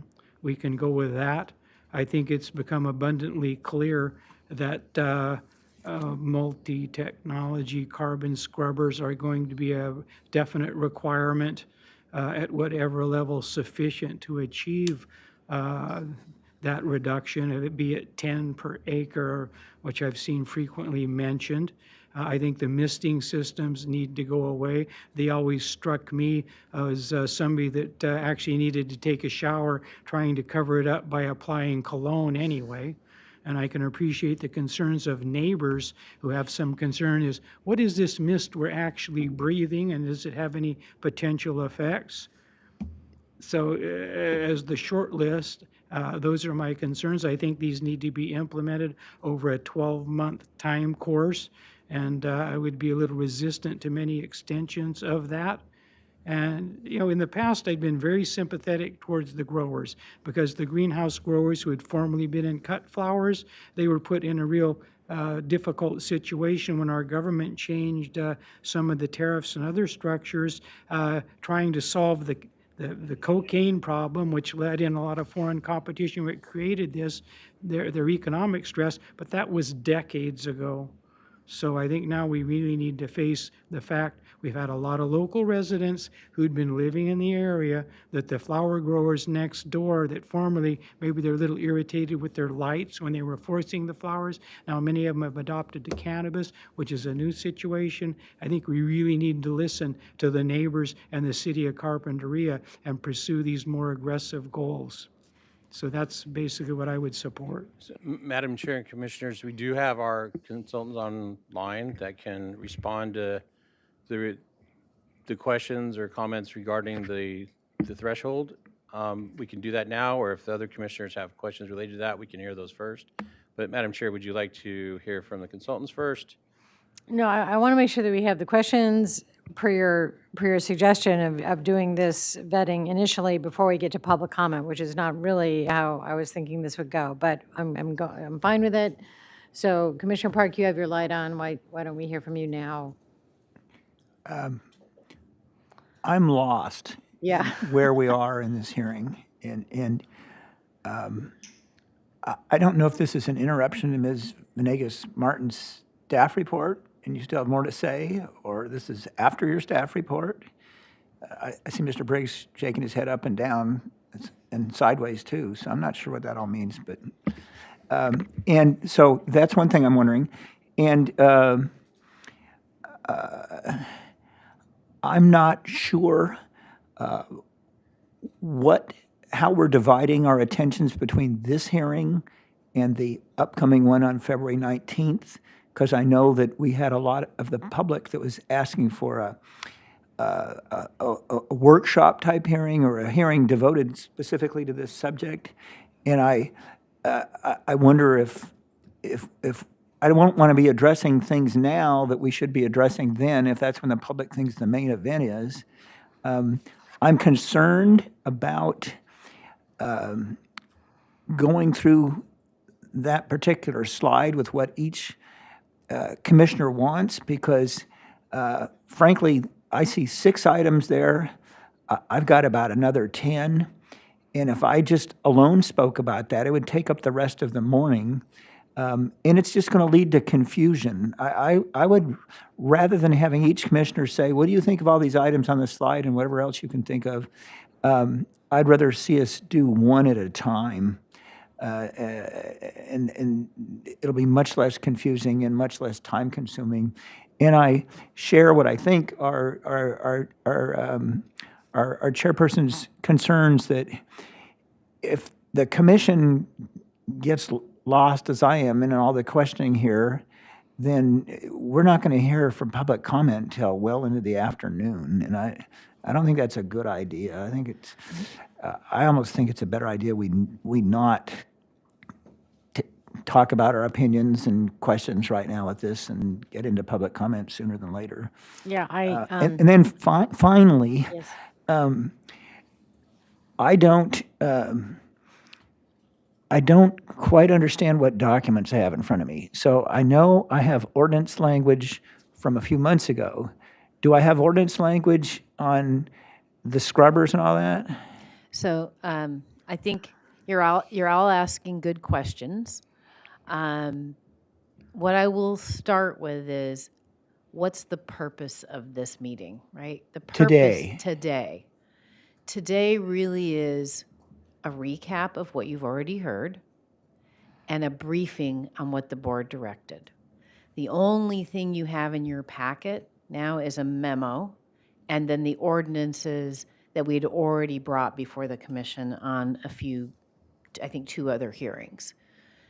We did not have sufficient time between the board's direction and today to prepare the package for what they would like to see happen with the carbon filtration process.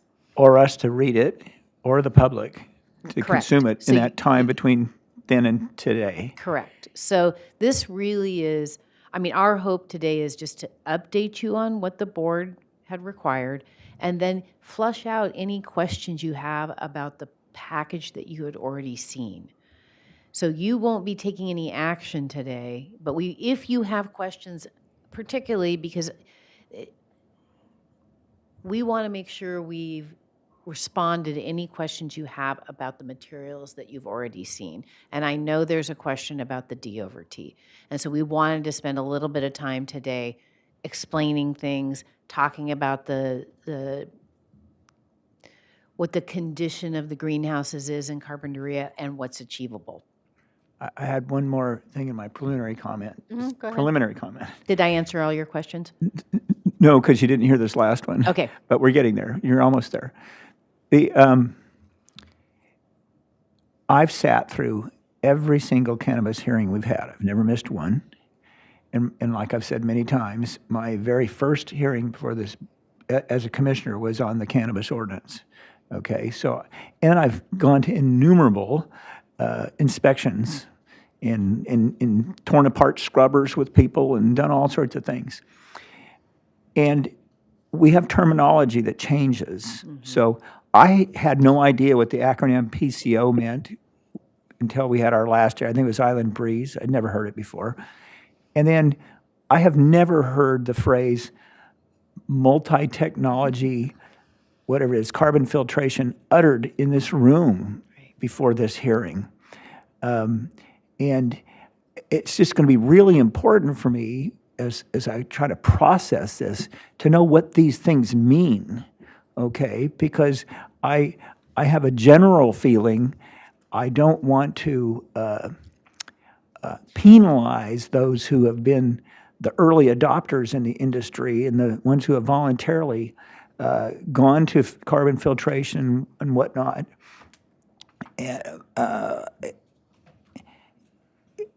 By us adopting some phrase we've never heard before and having some important implications. Understood. So I'll need some help there. Commissioner Park through the chair.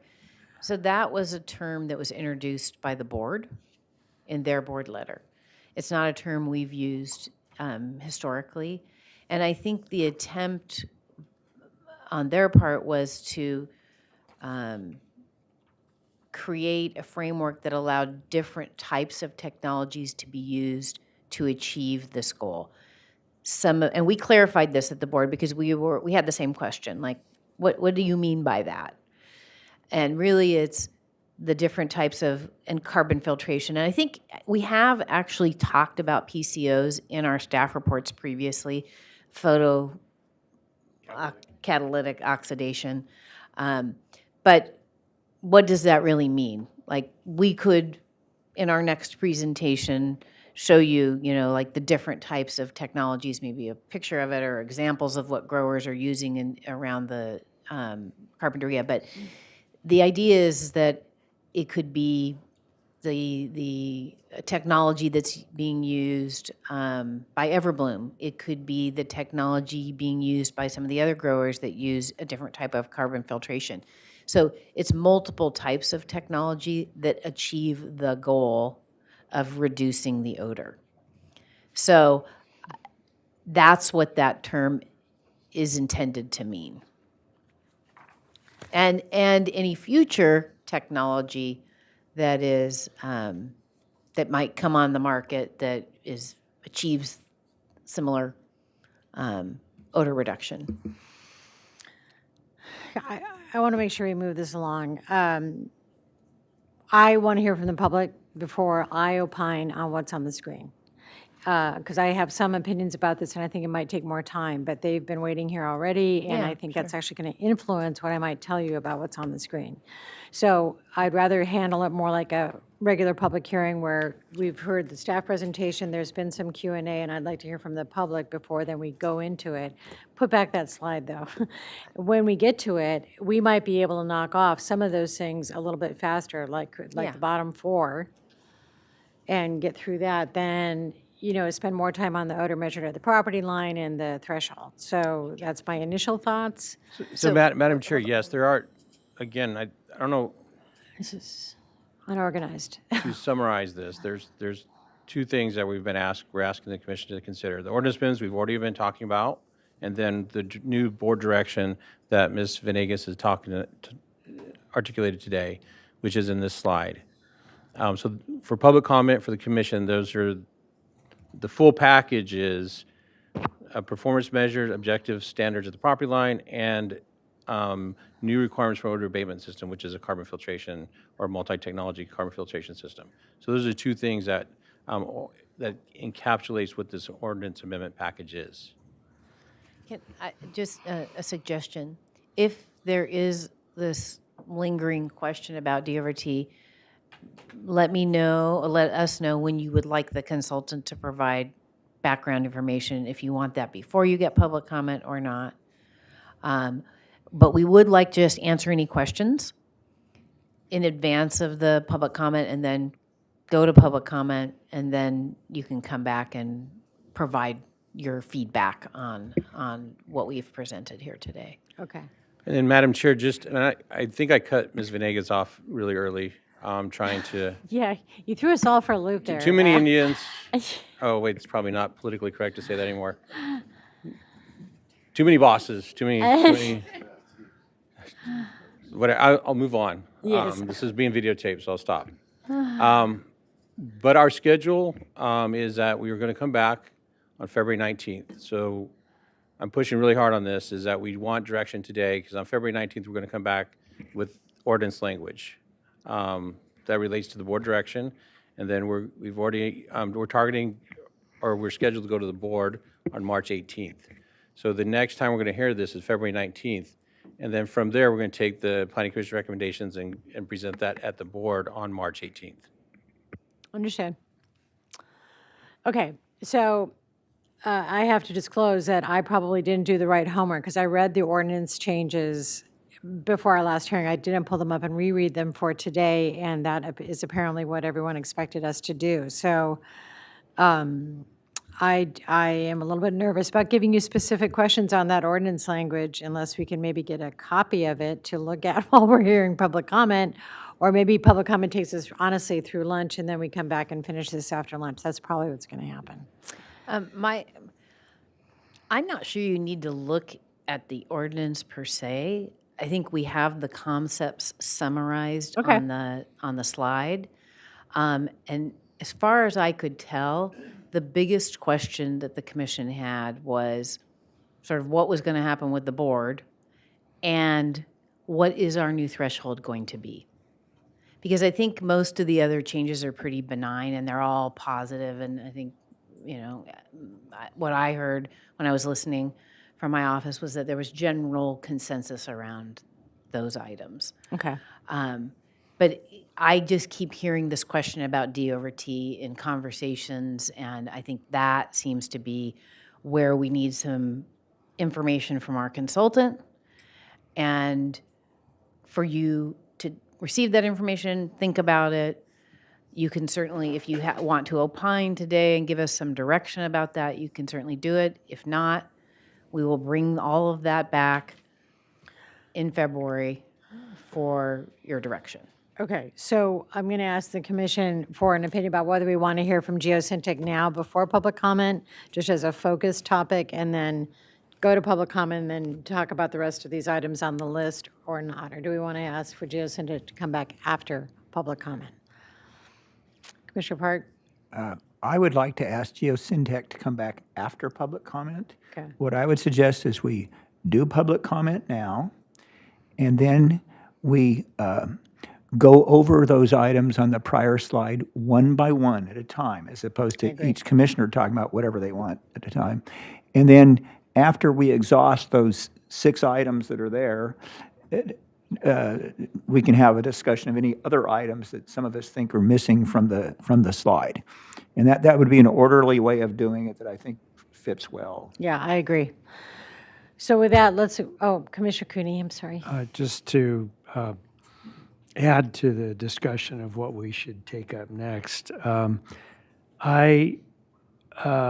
impatient with the progress in terms of time, not only today, but generally. And I think as I talk to residents in the Carpinteria Valley, that there is a lot of impatience, which we're going to hear about. So my reaction is, okay, depending on the technology that we could take advantage of, I don't know what that is. If I react today and say 7D over T is not sufficient, we've got to drive the detectable amount of smell, odor at the property line much more precisely than 7D over T. Now, that's me. I went to law school. I don't have a clue whether that's doable, and I think it's important for Geosyntec to opine on that at some point, and not necessarily at the end after all the public has spoken, because I think people in the audience want to know, is it achievable? If I say 2D over T, is that something we can possibly achieve? If so, let's try and do it. And maybe there's too long a time for transition, but that's a different issue. So in any event, I'll go along with whatever the chair wants to do. We'll get the public comment now. I just want it to be understood that that these technical issues are at the heart of our discussion ultimately. So anything that could be added in that respect should be. I agree. So I hear 2 ways of doing this, Geosyntec now or Geosyntec after public comment. So I'm just going to ask for a straw vote of the commissioners to find out how all of us want to proceed. I could go either way. So Commissioner Martinez, what's your preference? Well, I think it would be helpful to hear it after public comment because it may clarify some of the comments that are being made and address them. Okay. And Commissioner Reed? I like Commissioner Cooney's comment that the ability of the nasal ranger to detect an even lower level of odor than 7D over T is kind of foundational to any discussions. I'd like to hear that before public comment, but Okay. I'm a little So I'm going to break, plastic. thank you. I'm going to break the vote and say Geosyntec now, public comment after lunch. I appreciate everyone from the public here, but that means 3 of us are in that order. Commissioner Park, is it quick? I don't care if Geosyntec talks now or not, but I'm going to have questions for them later. Sure. So, Yeah. if they want to talk now and then be available all day, that's fine, because they better not talk now and then go find something else to do, because they're going to be needed later. No, So that's why I certainly. question whether you really want to spend time with them now, but that's all right. That's fine. Commissioner Park, through the chair and members of the commission, Geocentic's available. They're scheduled to be with us today during the hearing, so they can speak now and they can be available to respond to questions after public comment. Okay. So let's get them on the line and so staff can recapitulate why we're at the 7 D over T, and you can explain that that is a violation point. It's not what you come to meet. And then we will have Q&A for Geocentic. So, Madam Chair, yes, so Geocentic is online via Zoom, and just so that they're clear what the question is for them to provide information on why 7D over T is recommended over a 3-minute period, and is a lesser threshold feasible, which is a 4D over T, and what, if any, if it's feasible to even do less than that, which is like a 0D over T at the property line. So I think that's the question for Geocentic, is to walk us through those different thresholds and provide to the commission information on how we got to the 7D over T and the pros and cons with a 4D over T or even a 0D over T. So with that, I'll have Geocentic provide that information to the commission. Okay, thank you. Do you have some more? Okay.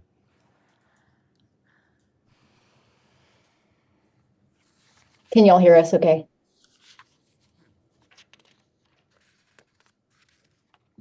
Yes. Okay, this is Megan Klein from Geosyntec. Thanks for having us, Madam Commissioner, Commissioners. I have here with me today Hamish Corbett. Hamish is a technical expert in air dispersion modeling and is going to help me answer some of the technical background components of your questions. Thanks for having us both. To clarify what Jeff just said, I understand you'd like us to at first comment on the background and the basis on why 7D over T is proposed as the threshold. Is that correct? Yes. Okay. Hamish, I'll let you take it from there. Yeah, thank you. Again, my name is Hamish Corbett-Haynes. I'm with Geosyntec, air expert, and I've been working with odors for years now. So 7D over T was sorry, recommended. Mr. Hamish, can you hold on a second? We're having some technical decisions. No, we're okay? No on-screen presence. That's the only thing. Oh, sorry. I have a button here. Give me a second. Is this better?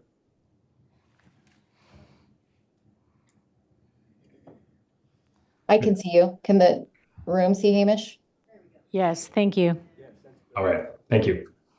So 7D over T was selected in this case as it represents, again, to reiterate, 7 would represent a violation and exceedance. So we would keep levels below 7, which is typically the high end of where we would start to quantify odors as a nuisance. So we could go lower, kind of to get to the next question, to a 4D over T can be measured, can be achievable. That would be below the nuisance threshold. And that's by setting a level at 7, 4 becomes the next target that we're actually aiming for. If you were to measure a 7, that would be an exceedance. So we're trying to stay below that level.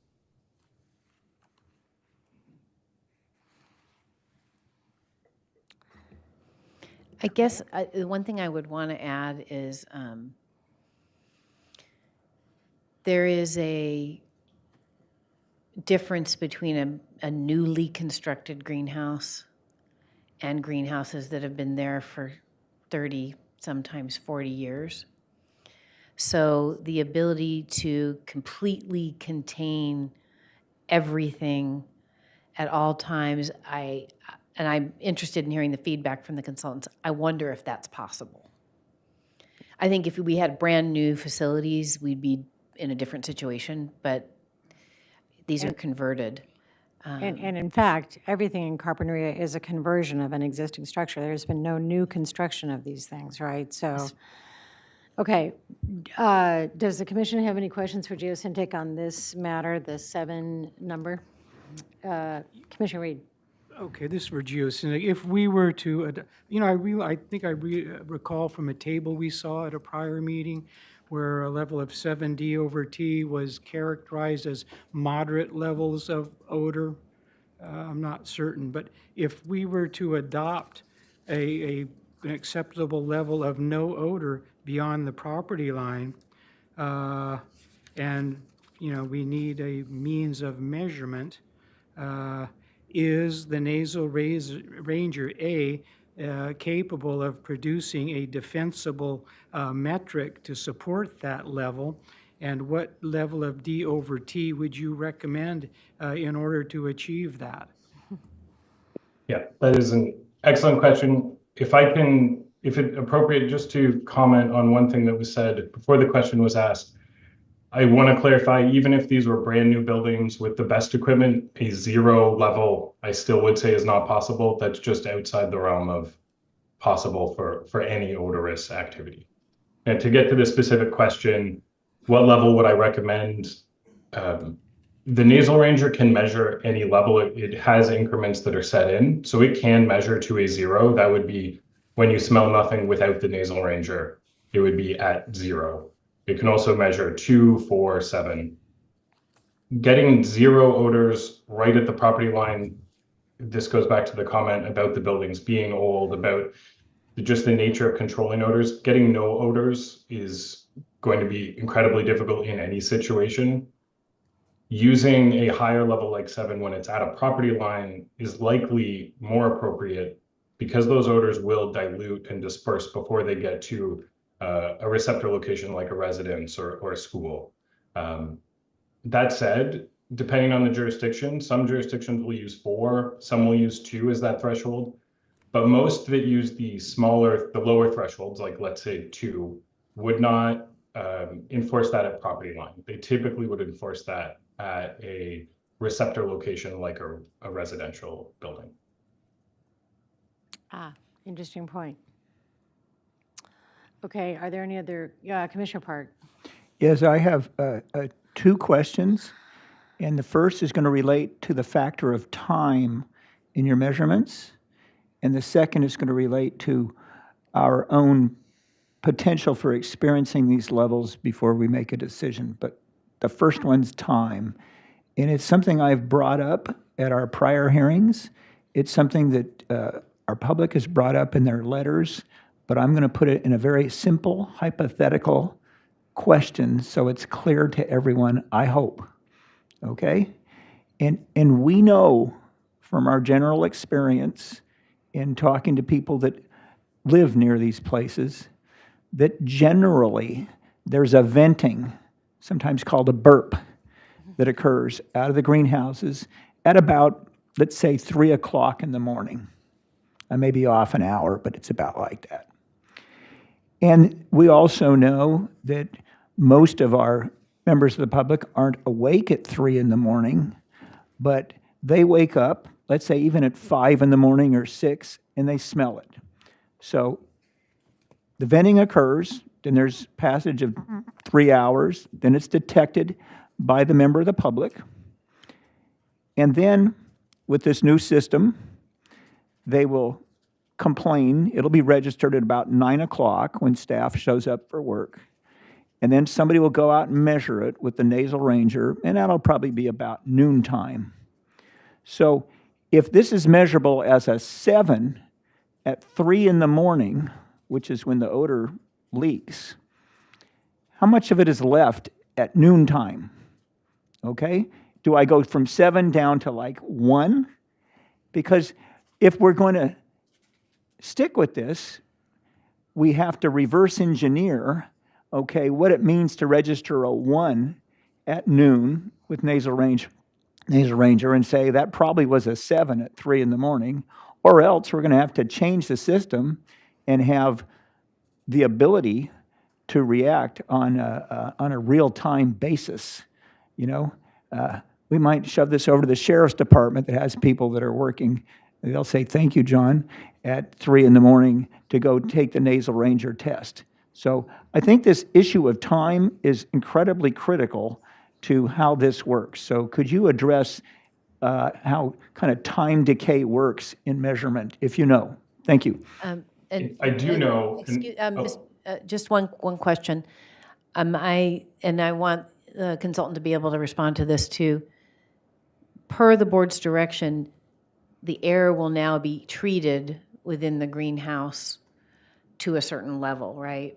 So it'll be different than it is today, which is some are using like infinity scrubbers or whatever other technology, and so those greenhouses have already adopted, but there are some that are still waiting to adopt. So I'm just wondering how much of a difference, presumably it will make a substantial difference when the air is cleaned inside the greenhouse before that burping happens. But, my question is, because I think you raise a good point, but my question, my experience comes mainly from conversation with people that do have scrubbers, okay?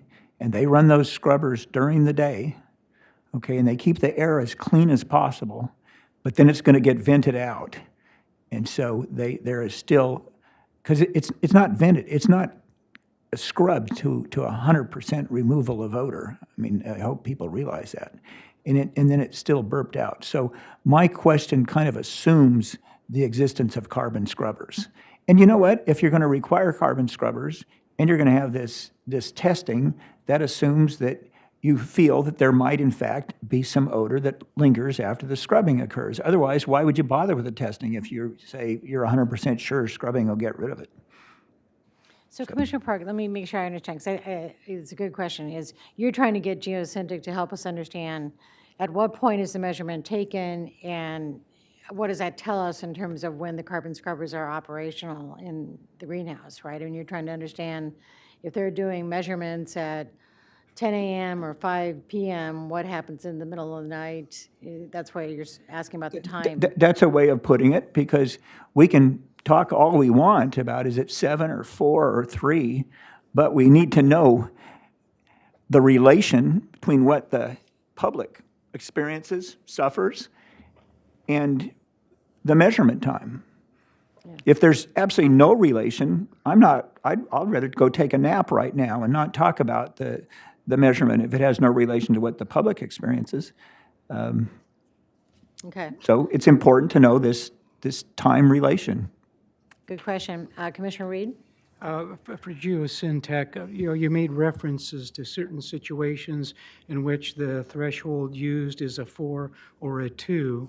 So with respect to those cases, if you are using a threshold of 4 or 2, those measurements, I realize sometimes measuring items in very low concentration can be more problematic than measuring items of higher concentration. In the case of a 4 or a 2, what is the accuracy and reproducibility of those measurements relative to a situation in which you're using a 7 DT? And in such cases, what's your level of confidence on if those measurements would be legally defensible, since they may be used in cases where we would restrict or remove the grower's ability to produce, thereby potentially exposing the county to some legal liability or challenge.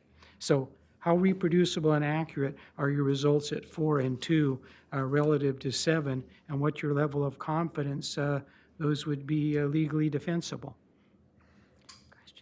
Chair, I have a point of order. I asked a question. The gentleman on Zoom said he was ready to answer. He had the answer. Before he answered, we then had our executive director, our director, speak up, and then you spoke, and now Mr. Reed has another question. Could we have this speaker answer my question, which he was ready to do 10 minutes ago? Sure, I think he's able to do both of them at the same time. He'll start with yours. How about that, Mr. Hamish? Sounds good, thank you. Okay, so to make sure I'm correct, the question here is how related is the time from when emissions occur to when the testing happens? Is that a decent summary? Yes, okay.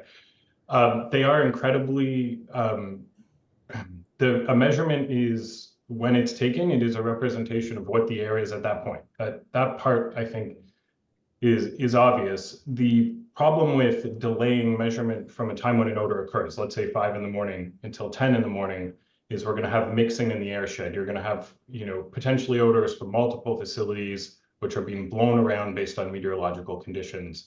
When you start to get a delay between an emission and a measurement, you lose confidence in that measurement. It becomes less certain where emissions are actually coming from and what it is you're in fact smelling. So I would suggest that a measurement needs to be taken at the time the odor occurs to be representative of what's happening at that point. I would not recommend that a measurement 5 hours after an incident is representative of what is occurring. Well, so is Geocentric in the position, or who is in the position to tell us when it occurs? I agree with Commissioner Park that we know about the burp, in the early morning hours. Would that be the right time to measure? So this is Megan. I'll just chime in and say that if the Planning Commission would like to direct us to collect data at that time, we'd be happy to. Recall that the previous data collection efforts were from about 6 in the morning until about 6 p.m., but we did not do an overnight data collection scenario. And as Hamish just mentioned, data collection is a measure of that moment in time. So if you would like us to collect data to understand this burping scenario that the community has referenced, we can do that. Otherwise, right now, we would just be speculating about that potential condition. Thank you. My follow-up question, which I identified several minutes ago, is I would like to experience the smell myself in relation to levels. So I could literally sit there with my other planning commissioners and say, and I don't think you can do this on demand, but I'd like to say, okay, now let us smell what a 7 DOT is. Now let us smell what a 5 is, or a 4 we've heard, or what a 0 is. Because I'm trying to do this in the abstract for people out here that are actually going to experience it, okay? And I don't know how I can make a decision without having some idea of what that is. Is there a way that we can literally experience this ourselves, other than coming and living with everybody in Carpinteria for every day of the year, and I'll being let, awake all night? if it's appropriate to just respond right now, I'll let Yeah, Hamish please, describe. There please. is an option for that. Go ahead. Yes, so it would not be, in the field, the actual odor that is occurring at that time, but places called odor labs have equipment which can produce odors at various levels of dilution, and they can cycle through it. So you could go and experience odors of various D's over T's and, start very low and go to a higher and higher concentration. So it is possible. Well, that's a great response, and that would be a wonderful field trip to take well before February 19, if possible. I'd sign up too. Only 2 of us at a time. Okay. Are there any other questions regarding the time situation? Then, Geocentric, can you respond to Commissioner Reed's question, which was the reliability, right? The how we produce, do you want to restate it? How reliable is the data?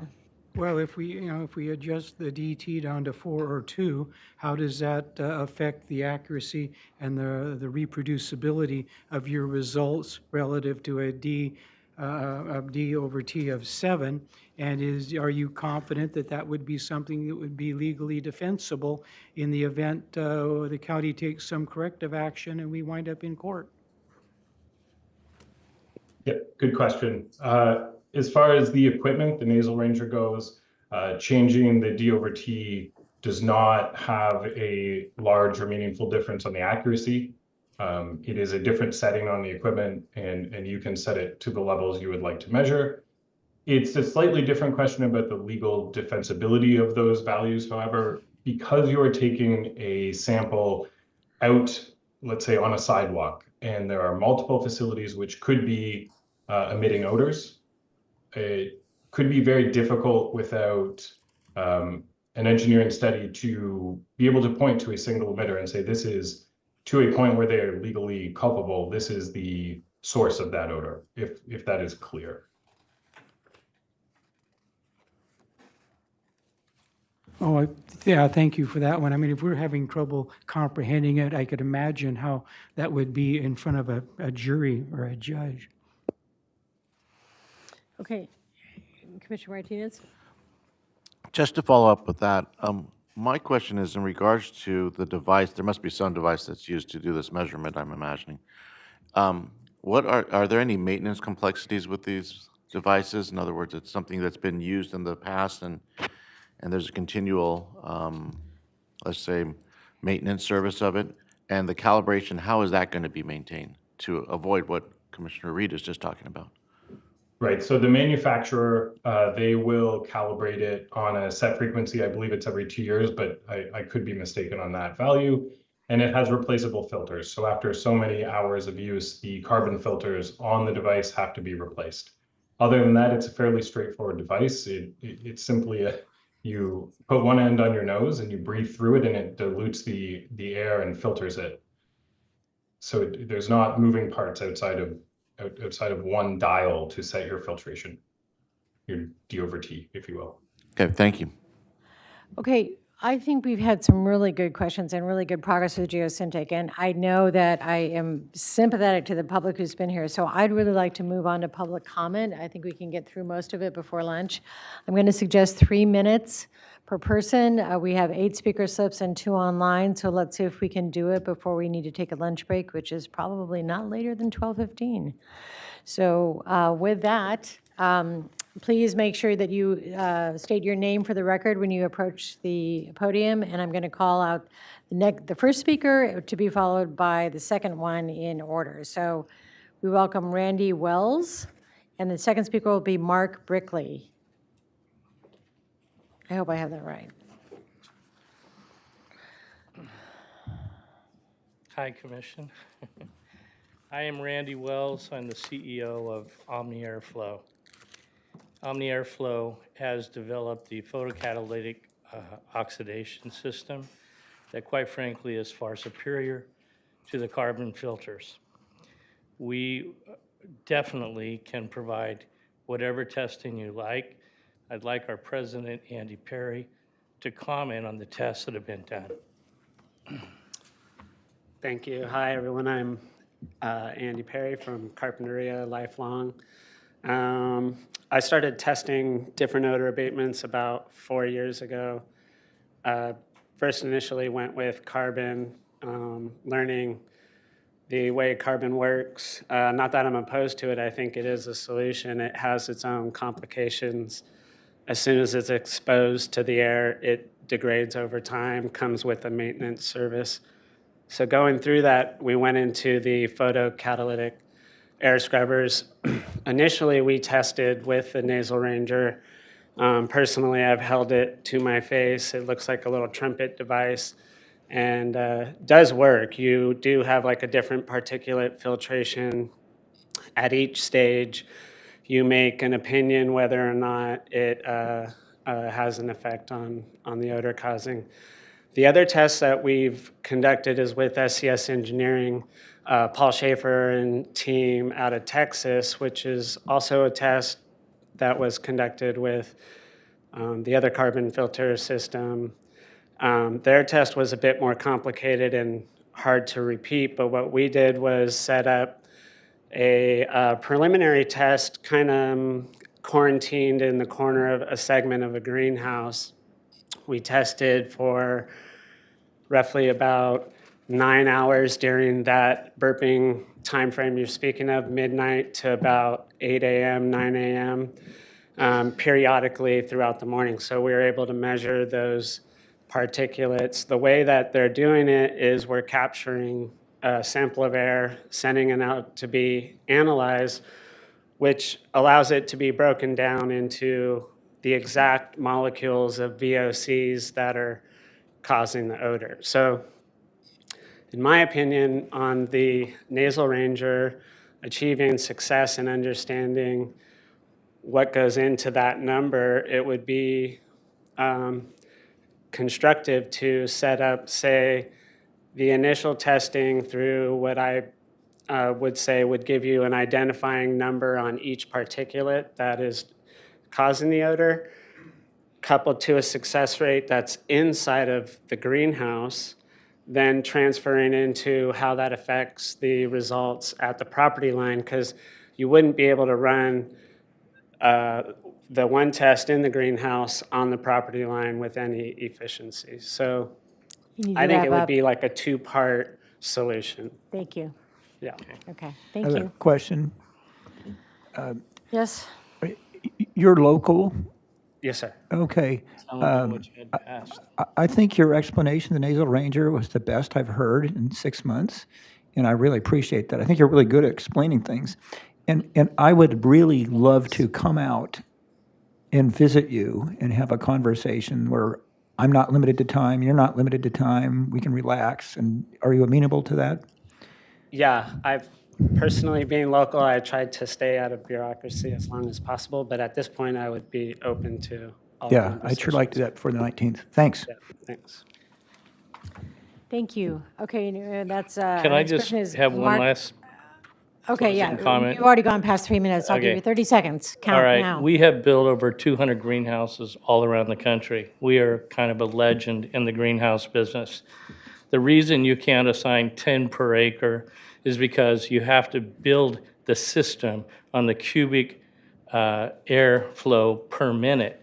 And everything's different. You talk about burping, that's when you use a ridge vent system. Many use a side flow draft system. So every single one requires a different type of amount of units and where you place them. So it's a lot more than just, okay, 10 per acre. Last thing is we've built a system to run on 205 to 240. Everything else out there is at 405, so we won't need electrical upgrades in most situations. And we're built local. Thank you. Thank you. Our next speaker is Mark Brickley. And again, 3 minutes. Yes, good morning. I'm Mark Brickley, homeowner on Foothill Road in the Carpinteria Valley. Just very briefly, I stand in support of the Board of Supervisors' recent actions that will require the best possible multi-technology carbon scrubbers being required in all Carpinteria Valley cannabis facilities, and that they be installed within the time frame that has been proposed, the 12-month time period. So thank you very much for your work. Thank you. Thank you, Mr. Brickley. Oh, I didn't follow my process. Jill Stassinos next, to be followed by Anna Carrillo. Anna Carrillo, pardon me.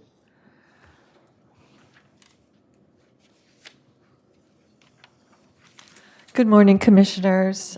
My name is Jill Stassinos, and I've lived in Carpinteria for over 30 years. I live near several cannabis grow sites, and I would like to thank you for reviewing and amending the cannabis ordinance. I already sent you a letter with my comments and suggestions regarding amending the cannabis ordinance and the subjectivity of nasal rangers and the need for noticing neighbors when cannabis business licenses are up for renewal. While I appreciate your making changes to the cannabis ordinance to require carbon filter scrubbers, I'm concerned that without strict enforcement and ways to hold growers accountable, that the current situation of malodors will continue in my residential neighborhood. I appeal to you to put teeth into the ordinance by making sure that there are no loopholes and exceptions for growers to continue to ignore their neighbors' pleas to stop releasing malodors into the environment. I want to see an elimination of the malodors, not a reduction. I believe growers will follow the rules and regulations of the cannabis ordinance only if there are consequences for not doing so, such as revoking and not renewing cannabis growers' licenses for failure to comply with the new requirements to install carbon filter scrubbers in a timely manner. The cannabis ordinance needs to be amended to provide the growers with clear rules as to how many carbon filter scrubbers they will need to install per acre and how the malodors are to be measured and who will do the measuring. also having the measurements taken at different times of the day and night to ensure accurate measurements. I would encourage cannabis growers to be proactive by not waiting for their neighbors to complain about the malodors emanating from their cannabis grow and processing sites prior to making efforts to rid the environment of the stench by installing carbon scrubbers. Again, I would like to stress that without enforcement and consequences, nothing will change, and the cannabis growers will continue to drag their feet and postpone installing carbon filter scrubbers. Now is the time for you to craft a well-written, concise, and effective cannabis ordinance that can and will be enforced. Thank you for listening to my concerns. Thank you. Ms. Creo, followed by Capono Curry. Hello, excuse me, good morning. I'm Anna Carrillo, and I'm a 51-year resident of the Carpinteria Valley. There must be no odor beyond the property line. The best measure of odor would be at the vents, rather than trying to measure the property line, especially if there are two properties sharing the same property line. I know of a few cannabis grows that would have that problem and wouldn't be able to identify the source.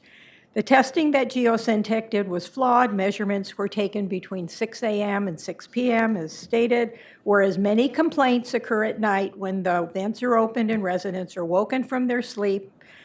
This is known to have occurred even with windows closed, and I just received, someone sent me a copy of, they've been woken up for this last week at 3 a.m. And so she called Carpinteria, tried to figure out how to do her complaint system. The county staff told the Board of Supervisors at their meeting in April 24 that the use of the nasal ranger in the field has limitations. The manufacturer indicated that the ideal use of the nasal ranger is in a lab setting, which sounded like, was just talked about. Also, relying on the nasal ranger after a complaint has been made is not practical because of the time, just as Commissioner Park has brought up. There are probably many different companies selling MTCF carbon scrubbers. The list of possible MTCF carbon scrubbers needs to be beta tested and evaluated in the field before their approval. I know that at 6030 Casitas Pass, one kind of carbon scrubbers was installed, but is now being replaced by the only one that was tested, proving its success in preventing odors from escaping to the outside. Interesting to hear from Mr. Perry about what he's doing at his place.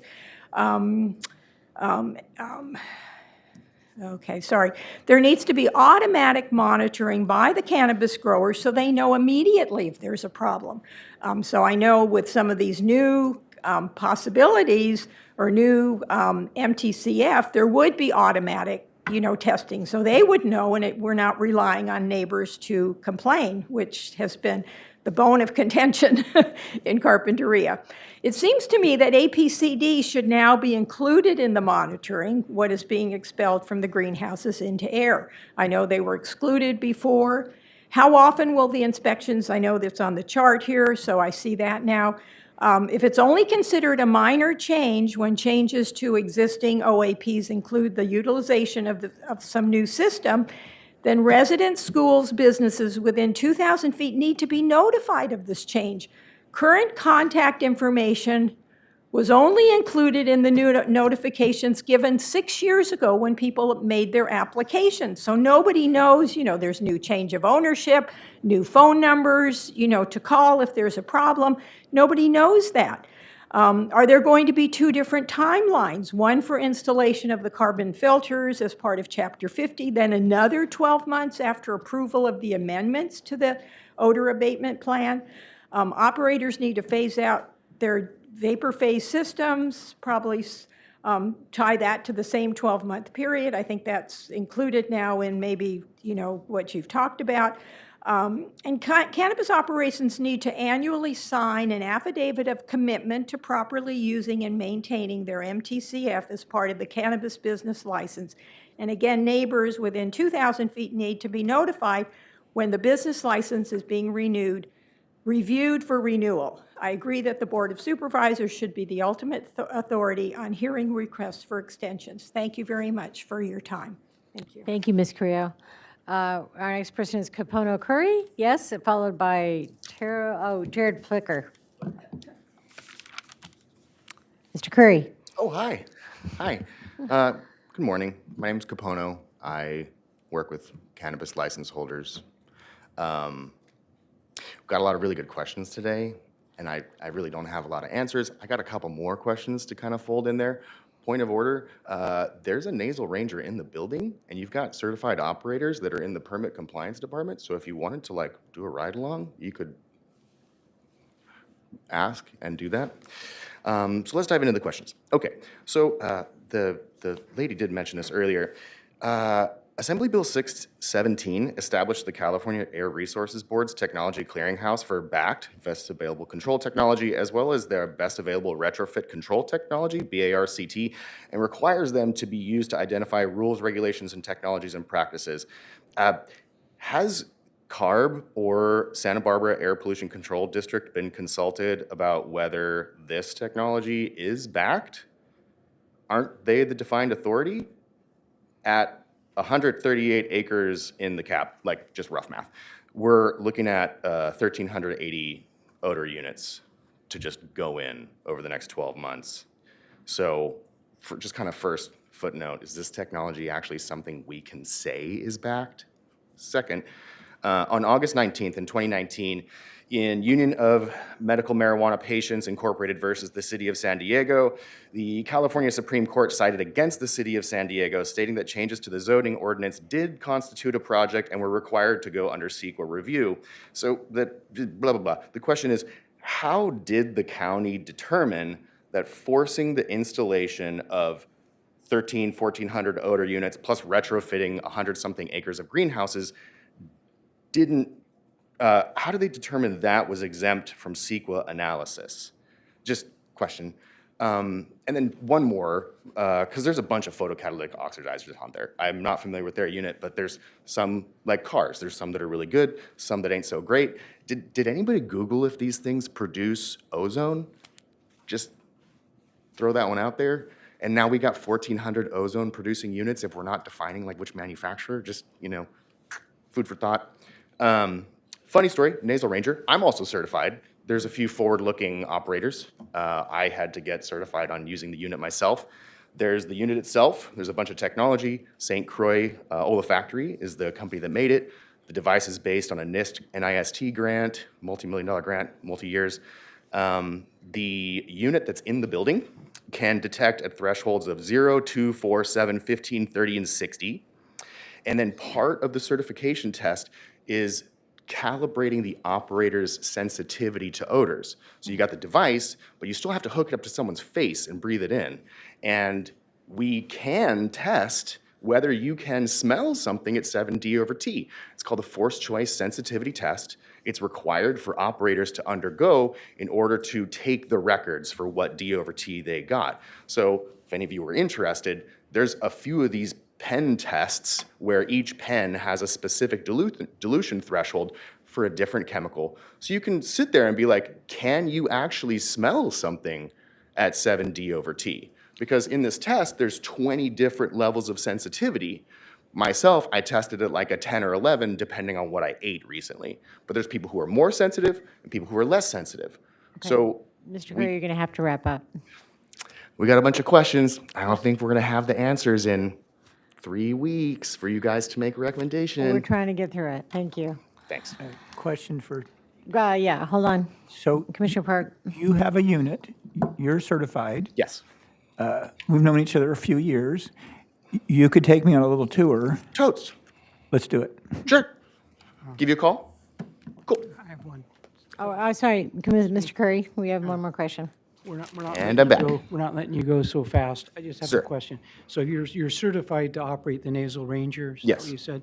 Okay. You go out to a specific site on like Tuesday, you're going to use your Nasal Ranger. Is there a specific standard test method you use for that? You show up on that site, do you first check the Nasal Ranger and your nose against a standardized sample or something? Oh, yeah, yeah. So part of the yeah, process? and I actually had a lot of really good conversations with the Geosyntec guys about this same thing. So what you're supposed to do with the nasal ranger is clearly defined during the certification process. You do this, then you do this, then you do this. It takes like 10 minutes to go through one sample in one spot at one moment in time, right? And this is, my client had their nasal ranger, Geosyntec had theirs, the county had theirs. So it just, you have to follow this process in order for you to say, this is the number we're recording. That number, in addition to that, you're required to record the precipitation chance, the temperature, wind direction, time of day, UV, because in addition to you got a machine, you've got like 30 million nerves in this thing, and there's 2 different systems for smelling. And part of the thing is learning how to breathe over both of these systems with this smell snorkel on your face. Okay, so your level of confidence, if you have a specific site with odor, and if you measure that same exact, under the same exact conditions, if you measure them on 2 different occasions, your level of confidence that you're going to get the same measurement is good? That is such a good question. So Well- the science shows that the individual operator's sensitivity goes up or down on a day-to-day basis. So if you want to get an operator and be like, what this operator said is what it is, that guy needs a sensitivity test like every day before they go out and take the test. Sensitivity test, it's a forced choice test. It takes like 20 minutes. So, and in addition to that, because we're not dealing with a point solution, this isn't calculus, this is statistics. So you need to be able to capture a better sample size to say you don't have bias on the person collecting it. So that's why for some of the clients I work with, they have me come out and collect it because I'm certified. They had one of their internal people collect it and they were certified. Geosyntec came out and collected and they were certified. And people from the permit compliance came out and collected and they were certified. And none of us said, I'm right, you're wrong, my number, not your number. It was like, okay, what was your sensitivity today? What was my sensitivity today? What was your number? So also then, just last question, then I'll be quiet. So your level of confidence, given again, that same exact sample level of odor, 2 different operators checking it at the same time, are they going to agree or are the numbers going to be different? What's your level of confidence with respect to that? Per statistics, in order to have a sample that is representative of the population and is not skewed towards the collection requires 40 samples. So were you to say that your number is within 2 standard deviations of the mean, which means you are an accurate representation of the population, you would need like 40 samples to say, hey, this all the way down to statistical publications going back to the 1800s. Like, I'm just trying to get at the point is if we have somebody that we need to examine and see if they're in violation or not, we have one operator come up, he says yes, is that going to be defensible? Where they could say, oh, we'll bring in another guy, it'll be a different number. So that's a meaningless standard. How valid is the standard? Would it will stand up? So that's where I'm coming from. So thank you for great questions. your answer. Thank you, Mr. Curry. Thank you. Okay, Mr. Ficker, right? Yes, Chair Jared, Bradley. I'll call you Jared. Yeah, no problem. Yes, Chair Bradley and members of the commission, thank you for your time. I did have a couple of the carp growers members cede a little bit of time. I'm going to go through it as quick as possible. I think just maybe a few minutes over 3 minutes. So briefly, if we can go to the next slide. About carp growers, we're committed to excellence for the community, the environment, and the consumer. We are by far the largest employer in Carpinteria area. Over about 1,000 jobs, providing good compensation. And these are benefits that exceed conventional agriculture and other seasonal sectors like hospitality. From an environmental standpoint, cannabis farming is clean. It does not use harsh pesticides, recycles water, does not produce runoff like conventional agriculture. And finally, for the place, cannabis farms prevent sprawl and more development, a concern in Carpinteria. But more importantly, are substantial contributors to the local economy, hundreds of millions of dollars. So next slide, and I'll get into the details here. Maybe much to everyone's surprise, we actually support carbon scrubbers. I want to remind everyone that there's been a lot of work done to date, massive improvement that is happened, and there's more to do. So we do support multi-technology carbon filtration, as was noted by Commissioner Park. That's kind of a new term of art. I think we understand the intent of the board of getting to that and to provide some flexibility. There's still a lot of emerging technologies in this space, and we don't want to specifically choose one thing when there might be multiple technologies to meet this objective. Carp growers members have really pioneered this. This did not exist. These technology that we're talking about to make best available technology did not exist in the marketplace prior to this activity. So this has been a long-standing effort, and we're making more progress, and it's still being innovated as we speak. Now we need to work together on ordinance language to assist on implementing that, and that's really why we're here today and talking about this. So a few, next slide, a few kind of points of history. And it was substantiated by the county's technical odor consultant. Today, odor control and abatement has evolved over a period of time since the last 6 years of doing this, and objectively, it has substantially improved, but there's more work to do. Best available technology was originally determined, and we spent a lot of money chasing vapor phase systems. We now realize those aren't the best, so there's a lesson to be learned in that. While the vapor phase systems were partially effective, we did find out, and where we had big slogs of improvement, were containing and putting carbon filtration in the closed processing areas. And I think many of you are familiar with, you participated in site visits. And so we've been ticking off the things that are making the most impact as we go through this. In the furtherance of odor abatement, we entered into an agreement, and at the time, the county did not want to engage and opine on what best available technology is. And so we worked with members of the community, and we developed very comprehensive odor abatement plans, which everyone has today. That was a requirement.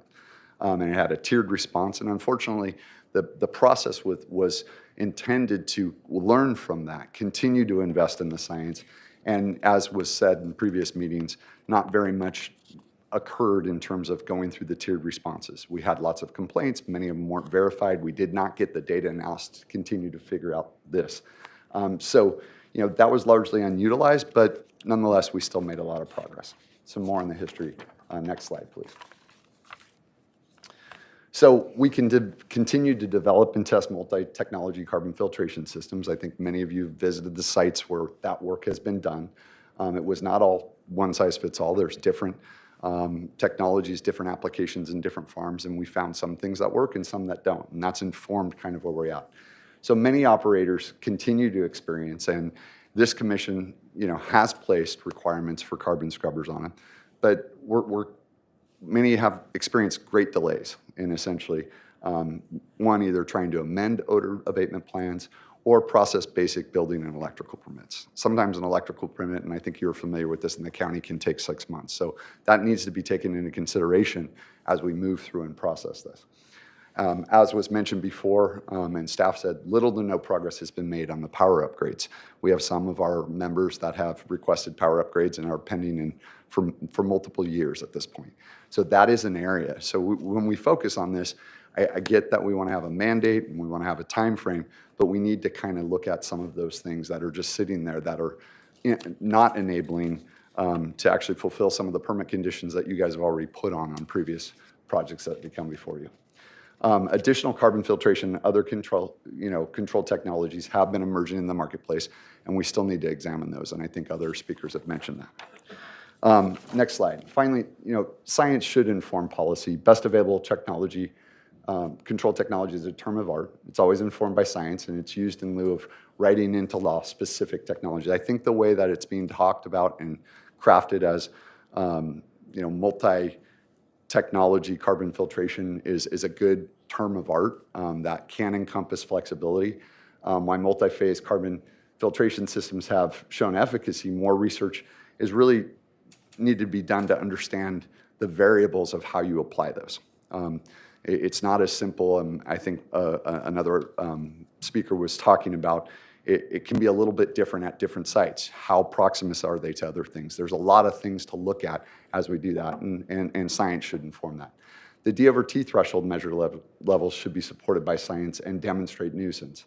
Also, attaching a low D over T measurement at property line would ignore the science of rapid dilution with air mixing. And that has to be studied through that has been studied extensively through air dispersion modeling at many of our sites.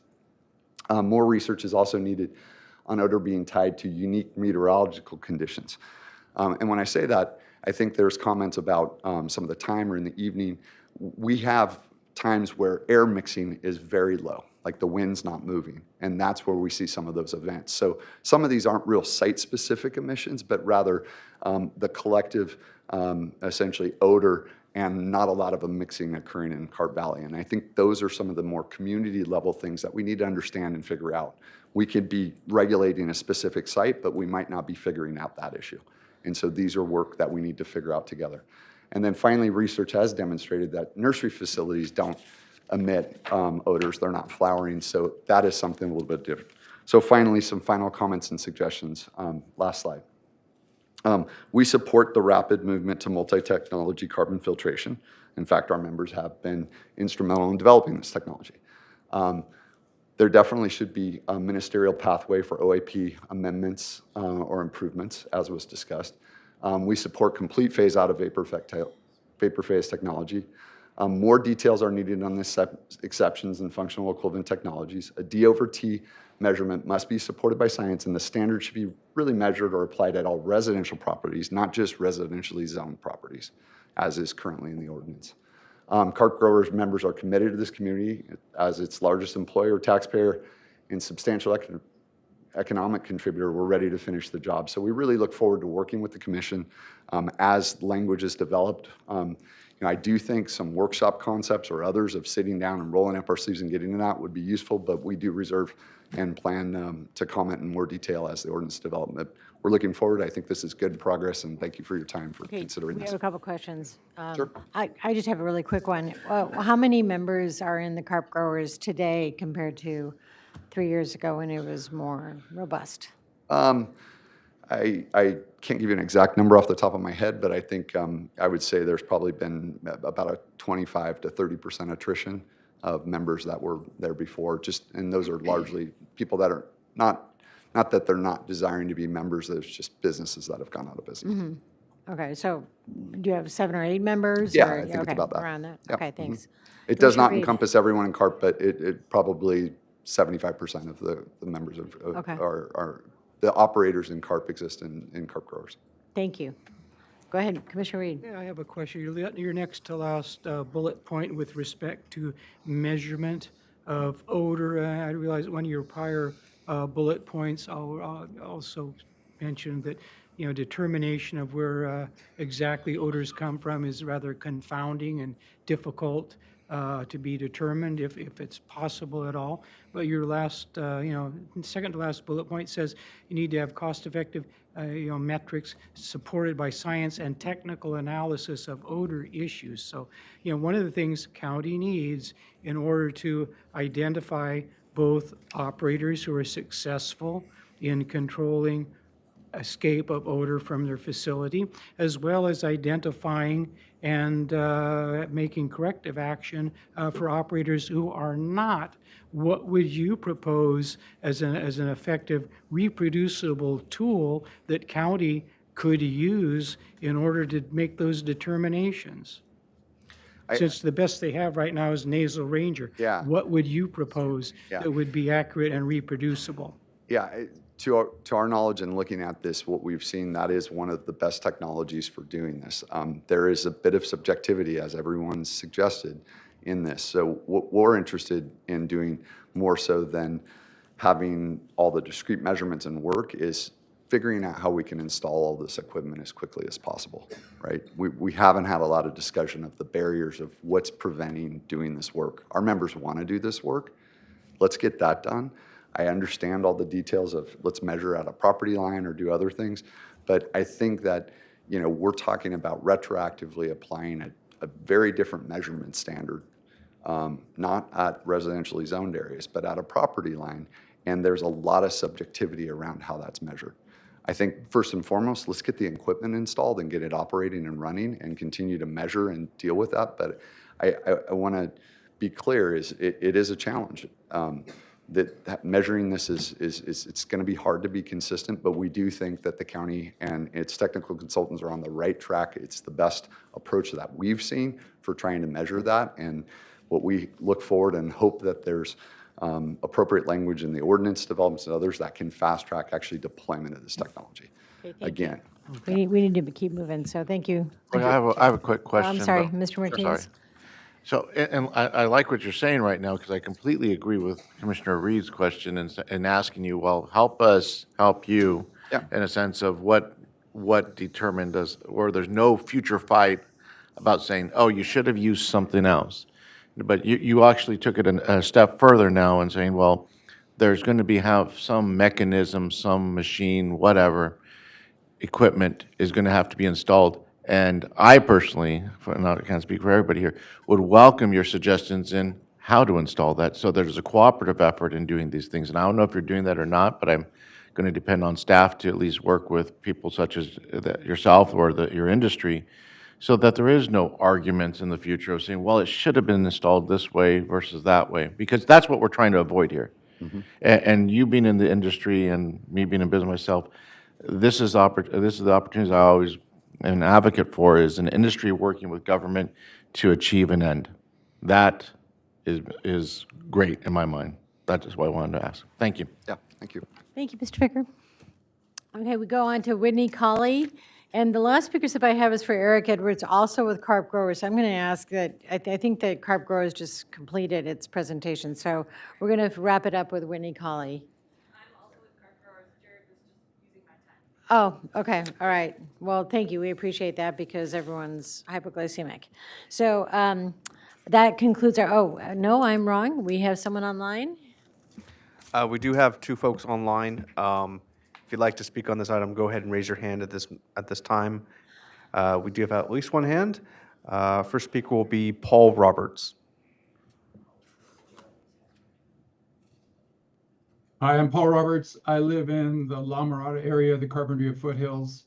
I've appeared before you before on this issue, and I appreciate the interest of the commission today and the kind of academic and also important enthusiasm that you've expressed through your questions. And that began with Commissioner Reed, because when you ask about the 4 versus 7 with respect to testing, that resonated with me, because as has been described earlier, I think maybe by Commissioner Park, I had to close our window 2 weeks ago at 4 in the morning because it smelled in there, and I will suggest to you that it was more than a 7. And we live more than a mile from any grower. And so the question with respect to the time of testing, it seems like there should be no limitation, because this I call it pollution for us. It's pollution. When we have guests over, sometimes we have to eat inside if it's a summer night because it smells outside. And so it's pollution, and I respect your interest in the scientific details. I have to say that I have a somewhat a jaundiced eye when it comes to the carp growers expressing to you that they've been the leading edge of this for XYZ. Look, it's been 7 years. Our family, my wife, has been on committees, commissions. It's taken a election. It's taken over 3,000 complaints. It's taken the city of Carpinteria that wrote a letter to the board in January that was very, very appropriate. That the city of Carpinteria is 10,000 people. So there's a large community, kind of invisible community of people that are very vigorously concerned about this pollution issue and entrusting in you to protect us from this, because we're not making money. We're the kind of the red herrings that I think somebody on the board suggested with respect to power, etc. None of us are making money. We're looking to you to protect us. And the people who are in the business, look, there's lots of businesses that have changed their their business style because they had increased in expenses. And if the cannabis growers have to pay a little bit more, they've been essentially not required to pay hardly anything for 7 years and profiting on account of that and profiting on the backs of a lot of us who have had to be exposed to this, pollution daily. And again, I really appreciate what you're doing today. Thank you. Okay, that concludes our public comment, I believe. And I'll close the public hearing portion of the meeting, and we are now going to adjourn for a lunch break. It's 12:07. I say we be back at 1:05. Can we do it, team? About 1:10. Okay, all right, 1:10. See you here.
Thank you, everyone, for returning after lunch with us.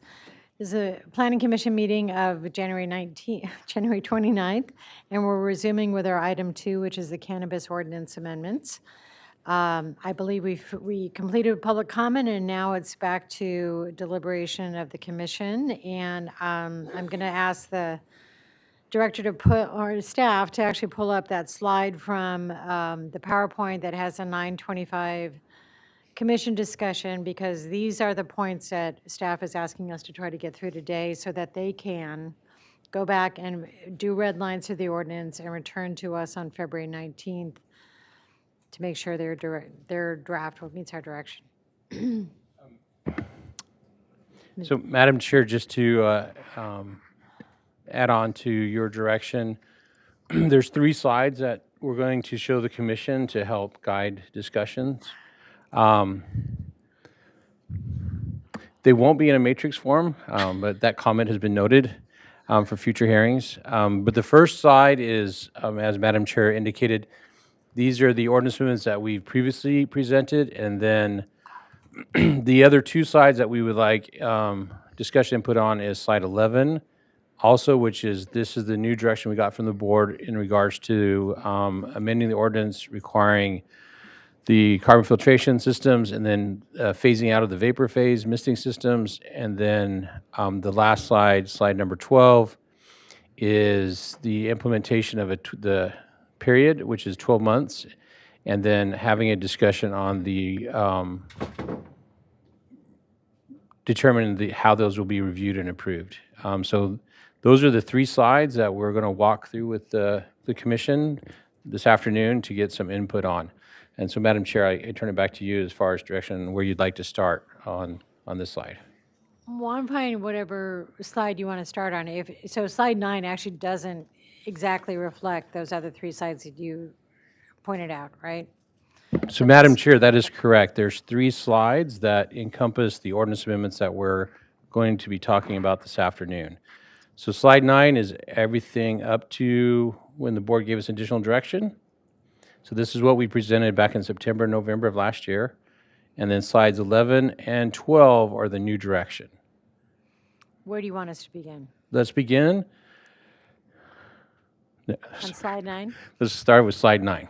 All right. And then I think, Madam Chair, we've had a lot of conversation about the first bullet. We could park that for now and then get through all these other items and then come back and round out the afternoon with the discussion on that, and then I'll go from there.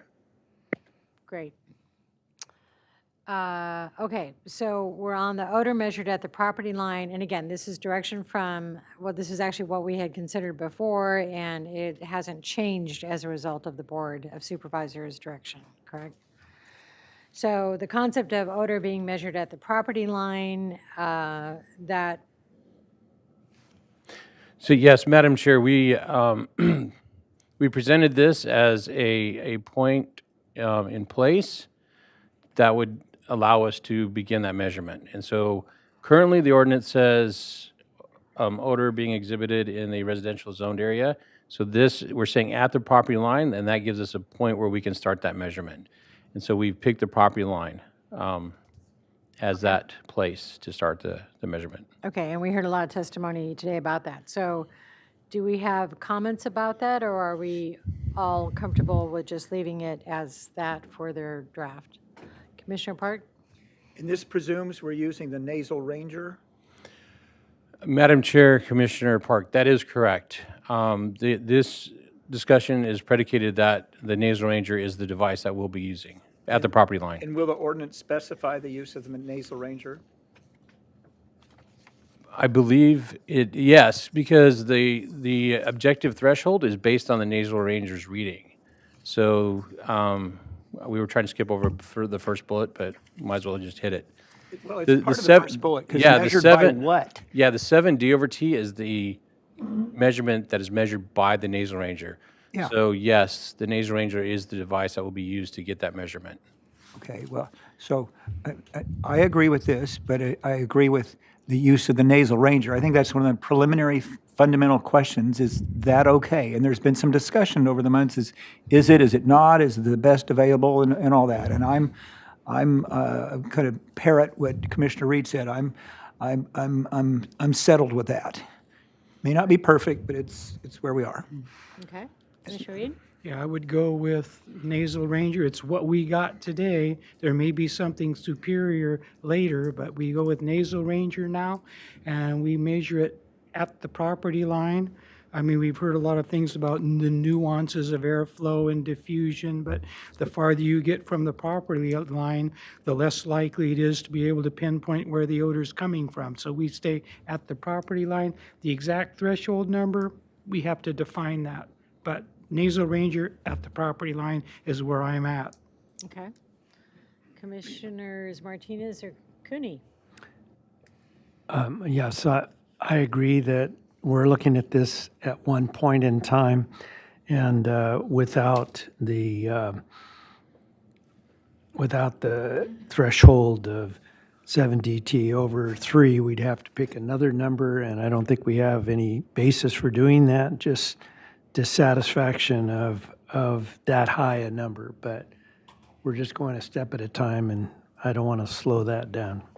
And let me just curate that a little bit. So what I understood from staff during the break is that we could give them direction, they can do the ordinance amendments, that number, that threshold, we can actually leave as a blank and then have further discussion on it on the 19th so that we have a chance to marinate on it ourselves.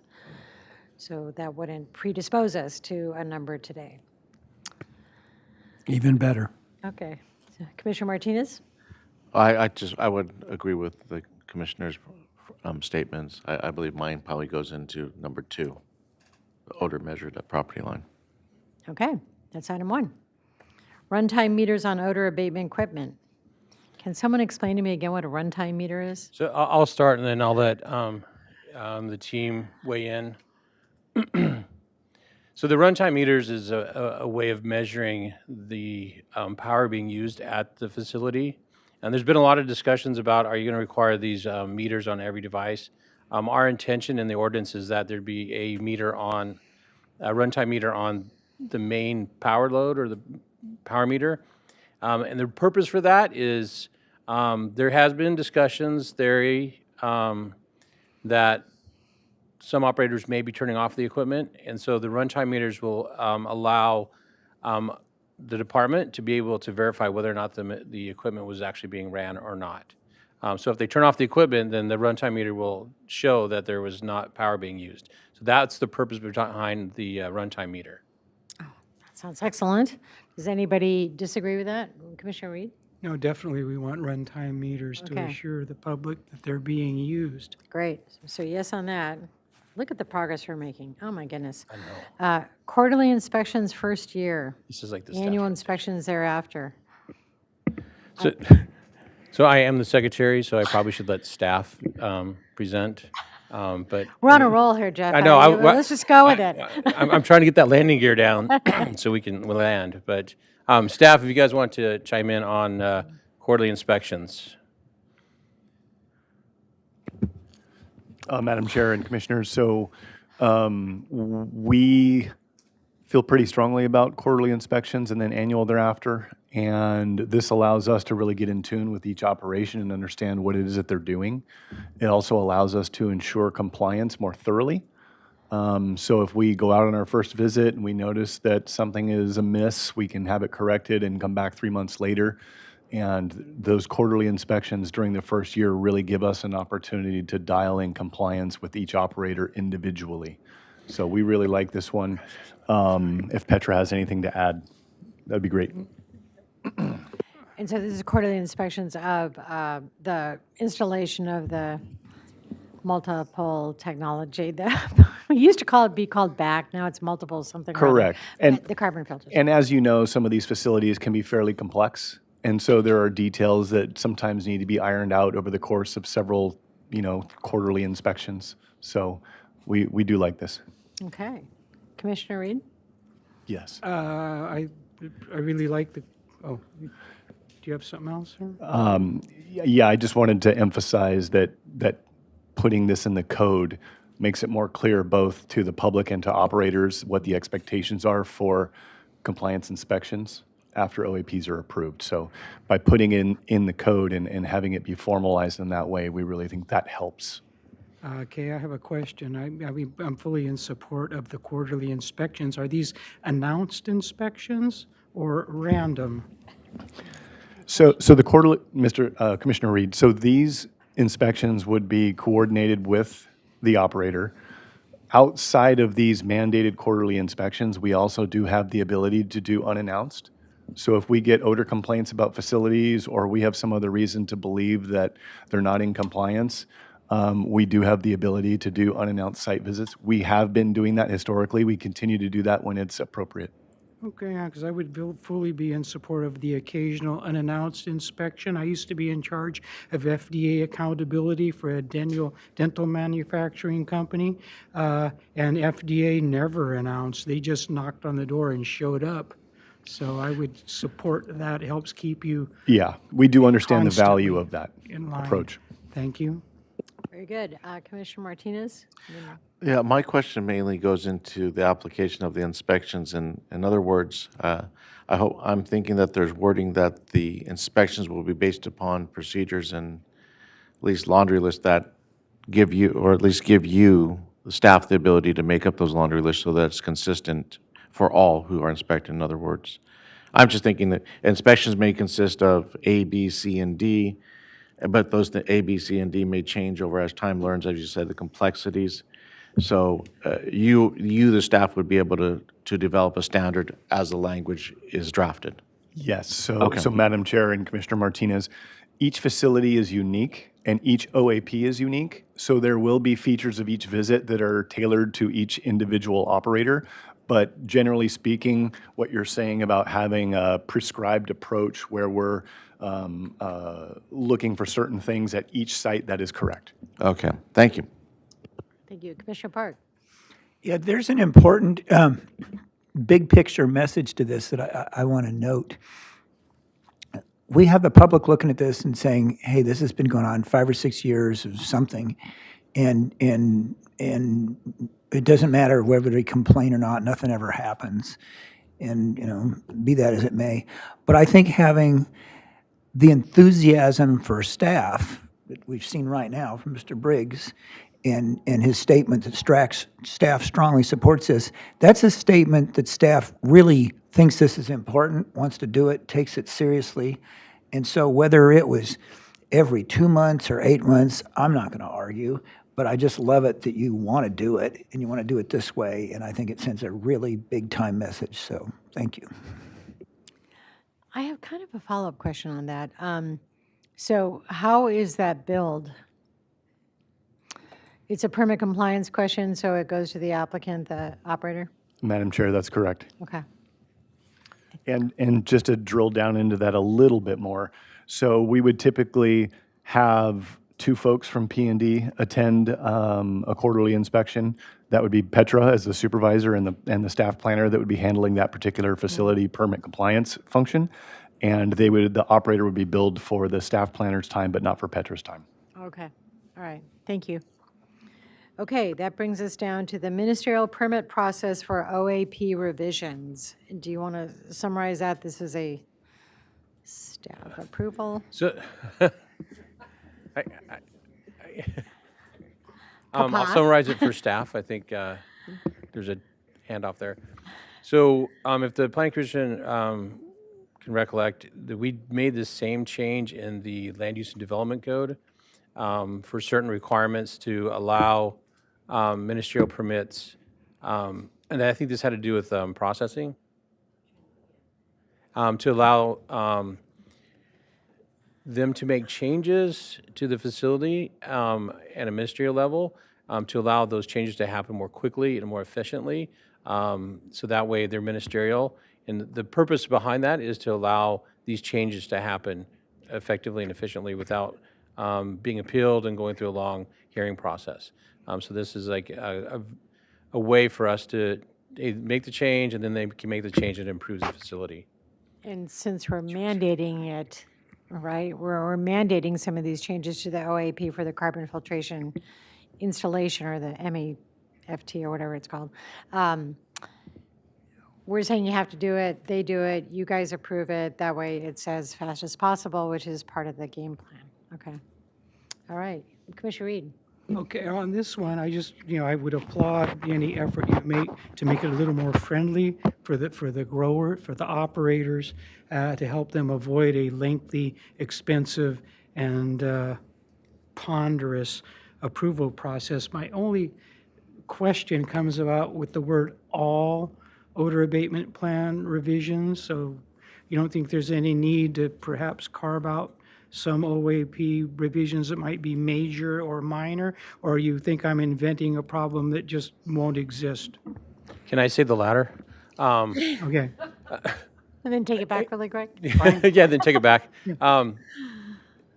The intent here is, so these are OAP revisions, and if there was ever a scenario that you just inferred that it was like a major change, then staff would say that's not a minor revision, then you need to come back and do whatever the appropriate path would to amend that. These are really to encapsulate those smaller revisions, and like Madam Chair said, we're mandating carbon filtrations, and so we want them to be able to go in there and make these changes and update their OAPs efficiently and quickly. And just to add to that, the sentiment is they're improving odor. We want to make it easy for them to improve their OAPs so that the odor problems are reduced. Okay. Commissioner Park.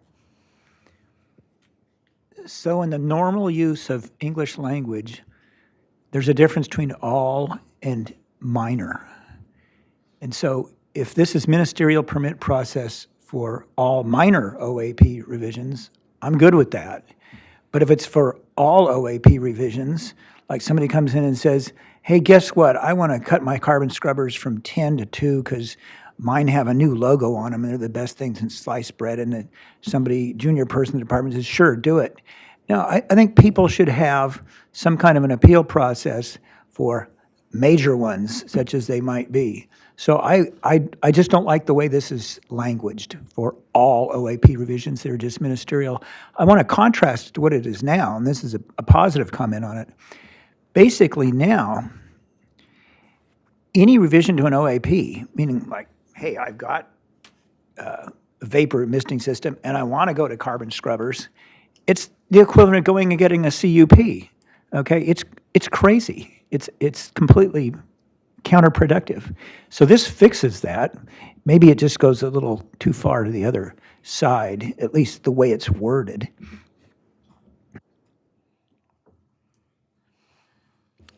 Do you want to think on that and then come so back with Madam the... Chair and Commissioners, I think that comment's noted, and when we come back on the 19th, we can provide language or clarification on revisions and when it's triggered. I have a question that may be related to this or maybe somewhere else, but we heard a lot of public testimony about needing to do noticing when there was a business license renewal or noticing when anything's happening on the properties, and we didn't really put that in a bucket to talk about. Would this be the place to opine on that?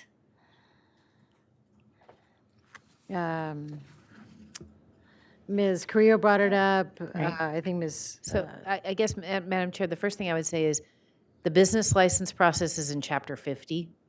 And so if there's a question about noticing for business license, that needs to be addressed with the CEO's office. We can certainly transmit that information, but it would not be something we would do here. And our ministerial approvals, so the zoning clearances, they are not noticed.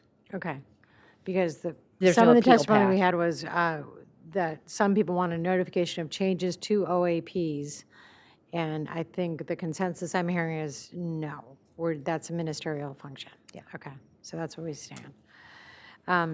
Okay, well, I think you got consensus on that, so the corrective actions and tiered response, do you want to remind us?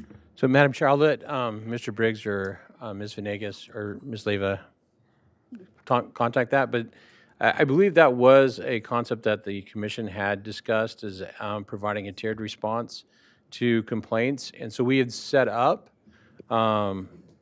triggers and a tiered response based on complaints that came in. And so if Ms. Venegas or Mr. Briggs wanted to bring up a slide that outline that, we can.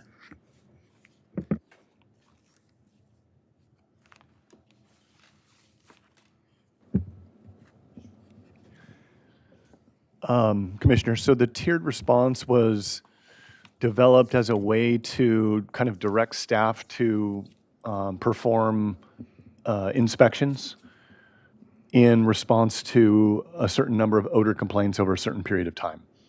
And I'm going off memory here. I think it was like 3 complaints within 24 hours or 5 complaints within 30 days would trigger the need for staff to do a compliance inspection. And then if an operator gets into the tiered response, there's a series of responses that they're required to go through. And the first one would be to review their OAP system and verify with their engineer that it's functional. And then if they continue to be above the odor threshold, the second tier would kick in, and it would require them to test the equipment to make sure everything's working and certify that everything is in place as planned. And then the third tier would be, it's time to start upgrading your OAP to make sure that it's addressing odor. And I'm sorry for not using the exact language. Oh, here we are. So here's the complaints, 3 complaints within a 60-day period and 5 or more individuals within a 24-hour period.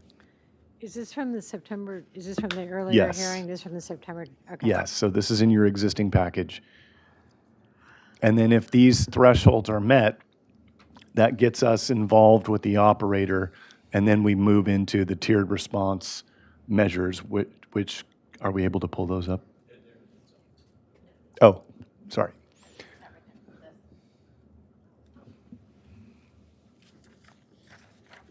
Give me a minute.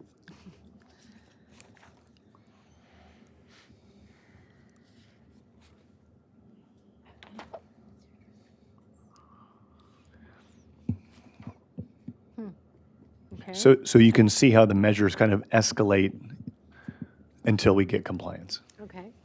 Commissioner Martinez? Okay, can I go back, operator? No, back one more. Okay, there. So does the complaint have to be specific as to location or the entity? Or is Commissioner it just a Martinez. general, I smell an odor, and you find out where the odor's at? Well, in order for us to engage with a particular operator, it would need to be specific. And we understand that sometimes maybe there's 2 operators that are next door to each other, or a group of 3, and we have multiple operators. In that case, we would subject the group of operators to these measures and go through the tiered response until we identified which operators were in compliance and which were not. Okay, and then as to the second part, because we have the word "and," so it has to be both a complaint and the department determines cannabis odor measured. So. Correct. What if the alleged perpetrator says, no, I don't agree with your determination? What's the next step? Who do they appeal to is what I'm getting at?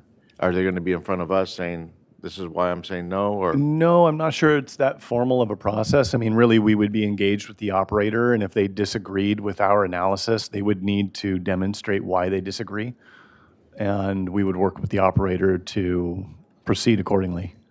Okay, and if they still don't and if you still are at an impasse and like, it happens in life, we all know that, it's, it can be there.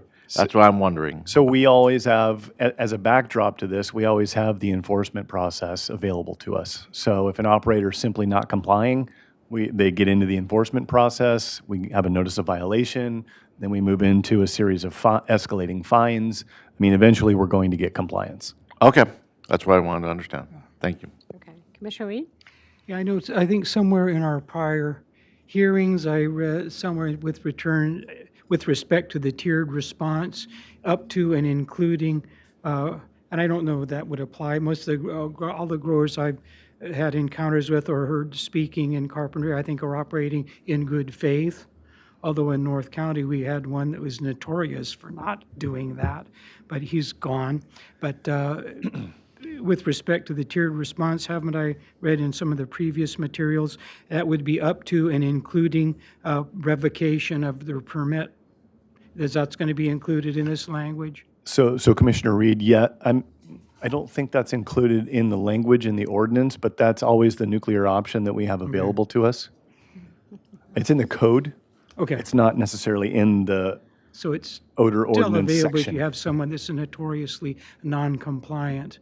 Like I said, although Yes. I think all these people we're affecting now are operating in good faith and want to do the best job possible. Yes. Okay, thank you. It makes a pit stop at the county counsel's office or the district attorney's office on the way to the nuclear, right? We have those options available as well. Okay. Bouncing ball. Okay, how about, well, so that's all of it for the corrective actions and responses, right? It's the tiered response. Does anybody have any objections to this, the way it's been laid out, or is that provide enough direction to staff? I'm fine with it. Not seeing anybody's light on, I'd say that's a check mark. Yay. Okay, so let's go back to the hard one, the cannabis odor threshold, 7 DT over a 3-minute period. How does the commission want to proceed on that? Do we want more information? Do we want to just continue it and not throw a number at it? Commissioner Park? I'm going to say something that some of you will think is beating a dead horse, but it's not a dead horse. You have to include a time element here. If you don't believe what I've been trying to talk about for months, you can hear the young man from Geosyntec who confirmed that measuring your D over T at 10 a.m. for an event that occurred at 3 a.m. or 4 a.m. is just about meaningless. And that happens because of air mixing and meteorological things that you can all perfectly understand. So we can't really talk about this without talking about when's it going to occur. And you know, you can see this ordinance in two ways. One is let's do a feel-good thing, and it makes it look like we're doing something, and people will appreciate that, and that's great. Or you can do something that's really effective, and it's only going to be effective if we have the measurement occur at a meaningful time. Yeah. Mr. Commissioner Park through the chair. I agree, and I think we need to analyze at what time we would be conducting some of these in odor tests and talk with our consultant and have her make some suggestions. I'm interested in understanding why this is happening at 3 in the morning. Is this happening at 3 in the morning because that's the best time for the greenhouse? Is it happening at 3 in the morning because that's when people are asleep and they're hoping it doesn't impact the neighbors? So I am interested in learning a little bit more about that before we identify a solution to this. I've heard both, by the way, but one reason there's a practical reason to vent is heat builds up during the day. Right. And you want to vent it out because Right. you don't want to get these plants too hot. And so there's a reason to vent and bring in cool air of the early morning. I see. That there may be some other reason. I think we can, and I know Mr. Briggs looks like he has something he wants to say, and then we can certainly consult with Megan Klein. But we will look at that in the next few weeks before we come back, because you're right. It's like if we go out at noon and the odor was released at 3 a.m., there's a disconnect there. So, Mr. Briggs? Yeah, so Madam Chair and Commissioner Park, a little bit about venting and odor in the morning. So we keep coming back to this theme that every operation is different. All these guys have a different way of controlling the atmosphere within their greenhouses. And it's temperature, it's humidity, it's when they're watering, it's the temperature outside, it's the time of year, the amount of light the plants are getting. They all have a different strategy. Some operators have a SCADA system that's completely on automated. And the human doesn't make any decisions whatsoever. And the vents are opening during the day when it gets too hot or too humid. And it's a completely self-controlled system. And of the operators that I've spoken to, it's not necessarily a we vent at 3 a.m. type of thing. It's the greenhouses are vented when they get too hot. It's as simple as that. And it's most likely when it's hot out. It's most likely during the day. I think one of the contributing factors to folks experiencing odor at night is that that's when the wind calms down. And that's when everything settles down into the Carp Valley and really concentrates in the low points. And so if it's windy during the afternoon on a typical day and into the early evening, things are getting blown out of Carpinteria and it doesn't seem that bad.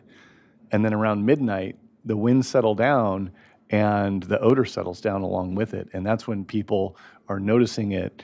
You know, it's 3 a.m. It really smells heavily of odor because the winds have died. So there may be some operators venting at night, but I don't want to get caught up in saying folks are smelling odor at 3 a.m. because that's when everybody vents. It doesn't work like that. I believe that it's meteorological, and there may be some operators that are venting at night, but a lot of them vent during the day, and they all have different practices. The practices don't line up with each other.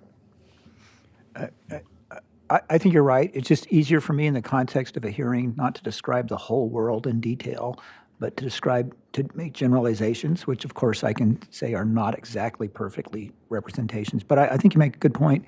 And I think the point that's very important that comes out of that is, when are we trying to measure it? Okay?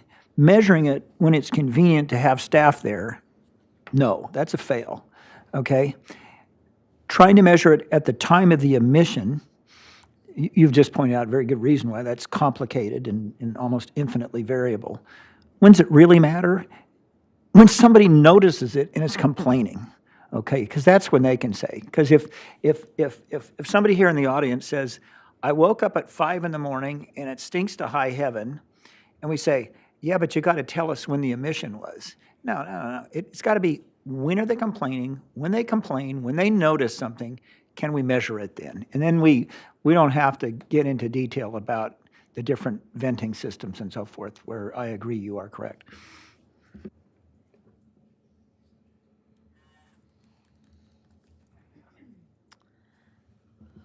Commissioner Martinez.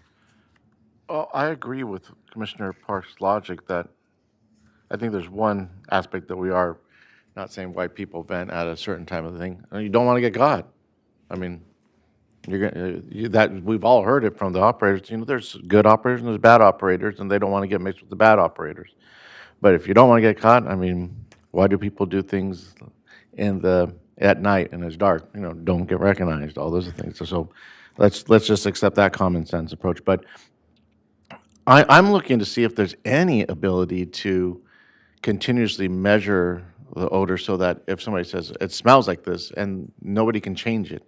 I don't know if that technology exists, but that would, maybe I'm talking pie in the sky, where even though you go out there and you measure it at 1 p.m., you still have a track record of what the smell was or what the odor was in some DT fashion. I don't know if that exists. I'd be interested to know if it does or if it doesn't. That would help me, because then we're just doing the best we can in regards to what we have. That's easier for me to accept, knowing that that doesn't exist out there. Thank you. Oh, Commissioner Cooney. I just caution us going into too much detail in this particular exercise, because all we're trying to do here is capture the main idea of the enforcement procedure. And as Commissioner Park suggested, it really matters at a particular time, but we could mandate that they record the time for the possibility of inspection, but I just think it's unnecessary at this stage, because this is going to be reworked by staff and they understand what needs to be in it. I'm reluctant to tell them how to say it. Okay, Commissioner Reed. Yeah, I would actually be, well, not actually, I would be in support of giving some sort of measurement considering the odor emissions during the night. Because a lot of things could influence that. Venting, wind conditions, such as Mr. Briggs mentioned, there's also the phenomenon of cold air drainage. Cold air simply falls to lower levels at night, and it could bring some of the odor-producing elements. I also have some questions as to whether or not the odor emissions of the cannabis buds and plant are constant on a 24-hour basis, because the plant physiology is certainly different at night during dark conditions. During the daytime, you have both photosynthesis as well as respiration occurring. At night, it's simply respiration, since there's inadequate sunlight for photosynthesis. And I don't know if that has an influence, but a lot of other factors. But bottom line is, regardless of cause, I think knowing what odor emissions at night are is an important timepiece. Sure, a lot of people aren't out and about to smell it at night, but you have some people who might be up awake with the window open. So I think it's an important part of the overall picture. So I would support daytime monitoring as well as consideration of odor levels at night.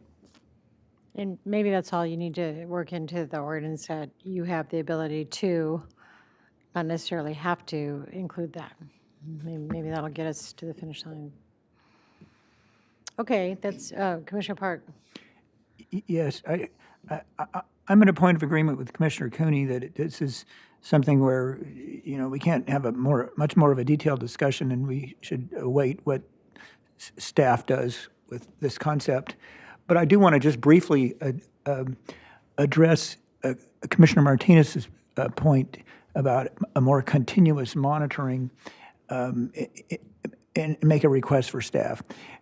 We know that Mark Cram, for example, has written us many letters and appeared, and he's a proponent of continuous monitoring in some fashion. I don't know if what he proposes matches odor. I mean, it matches chemical compounds. I don't know if it corresponds to odor. I don't want to go over that right now, but I think it would be very helpful at that next meeting if you can spend a minute or two just explaining why going to Nasal Ranger, okay, as opposed to the kind of thing that Mark Cram has written us about extensively.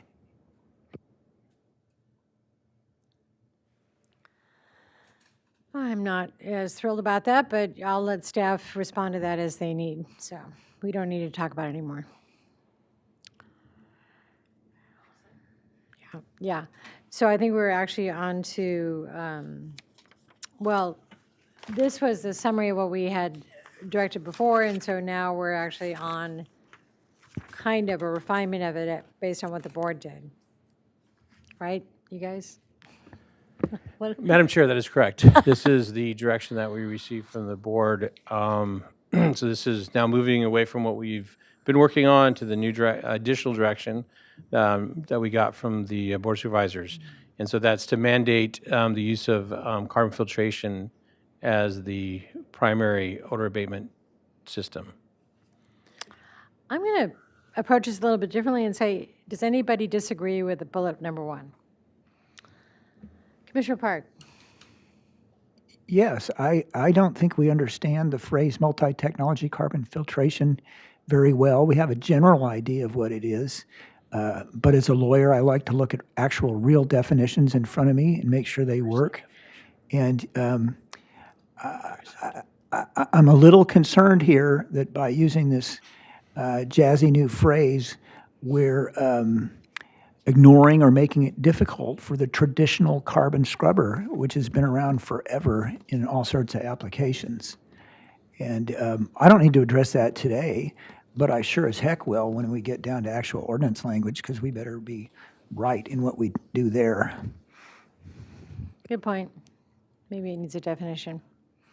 So, Madam Chair and Commissioners, and we can massage this when we come back, but the intent of this slide is that I'm not hearing that the Commission is opposed to this, but this is the direction that we received from the board to mandate some type of carbon filtration, as these smaller bullet points are, and we share the same comments that Commissioner Park indicated, but in this slide, we're saying that carbon filtration system could be the photocatalytic oxidation, which we've introduced at a prior hearing, which is like those infinity scrubbers, or it could be a carbon filtration unit or scrubber unit that Commissioner Park indicated. So the purpose of this slide is to say that I thought in previous, and we can bring that back again at the hearing on the 19th, but that is that there's several different variants of carbon filtration. And so what we're saying is, in the ordinance amendment, that we were going to be removing the requirement for an industrial hygienist to provide that, but it has to be an engineer. And their engineer will have to say, hey, this is their filtration system they're using, and this is the number that's appropriate for that acreage or that facility.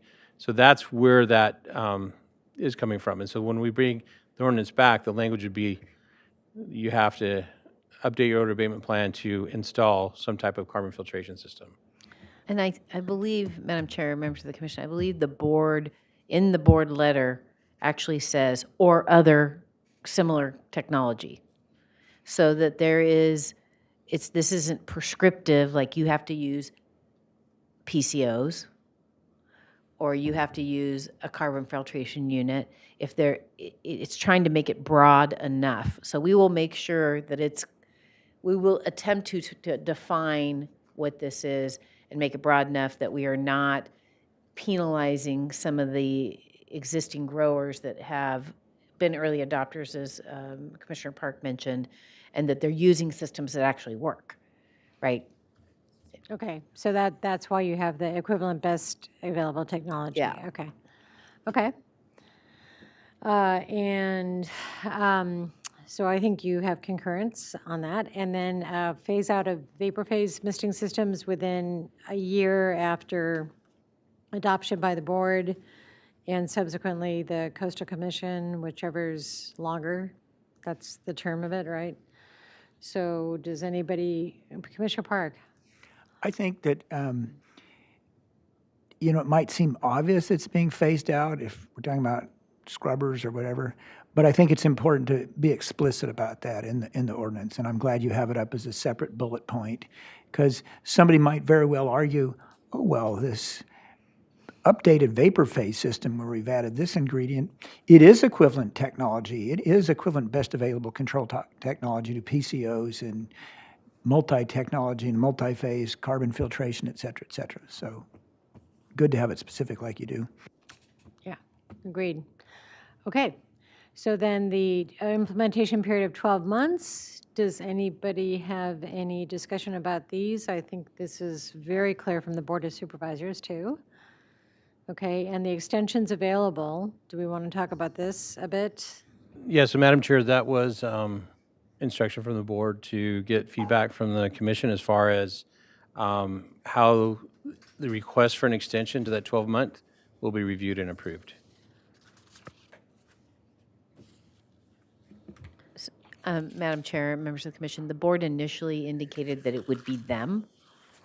And then during the discussion at the board, there was a request for other options, other alternatives that be presented of who would be the individual or what body would be deciding whether an extension is permitted. I think some of the board members were sensitive to putting,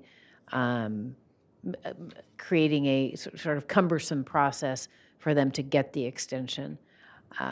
So we can bring options to the commission, and if you have suggestions now of what you think is a viable option, we're happy to take those in and bring them back for your recommendations.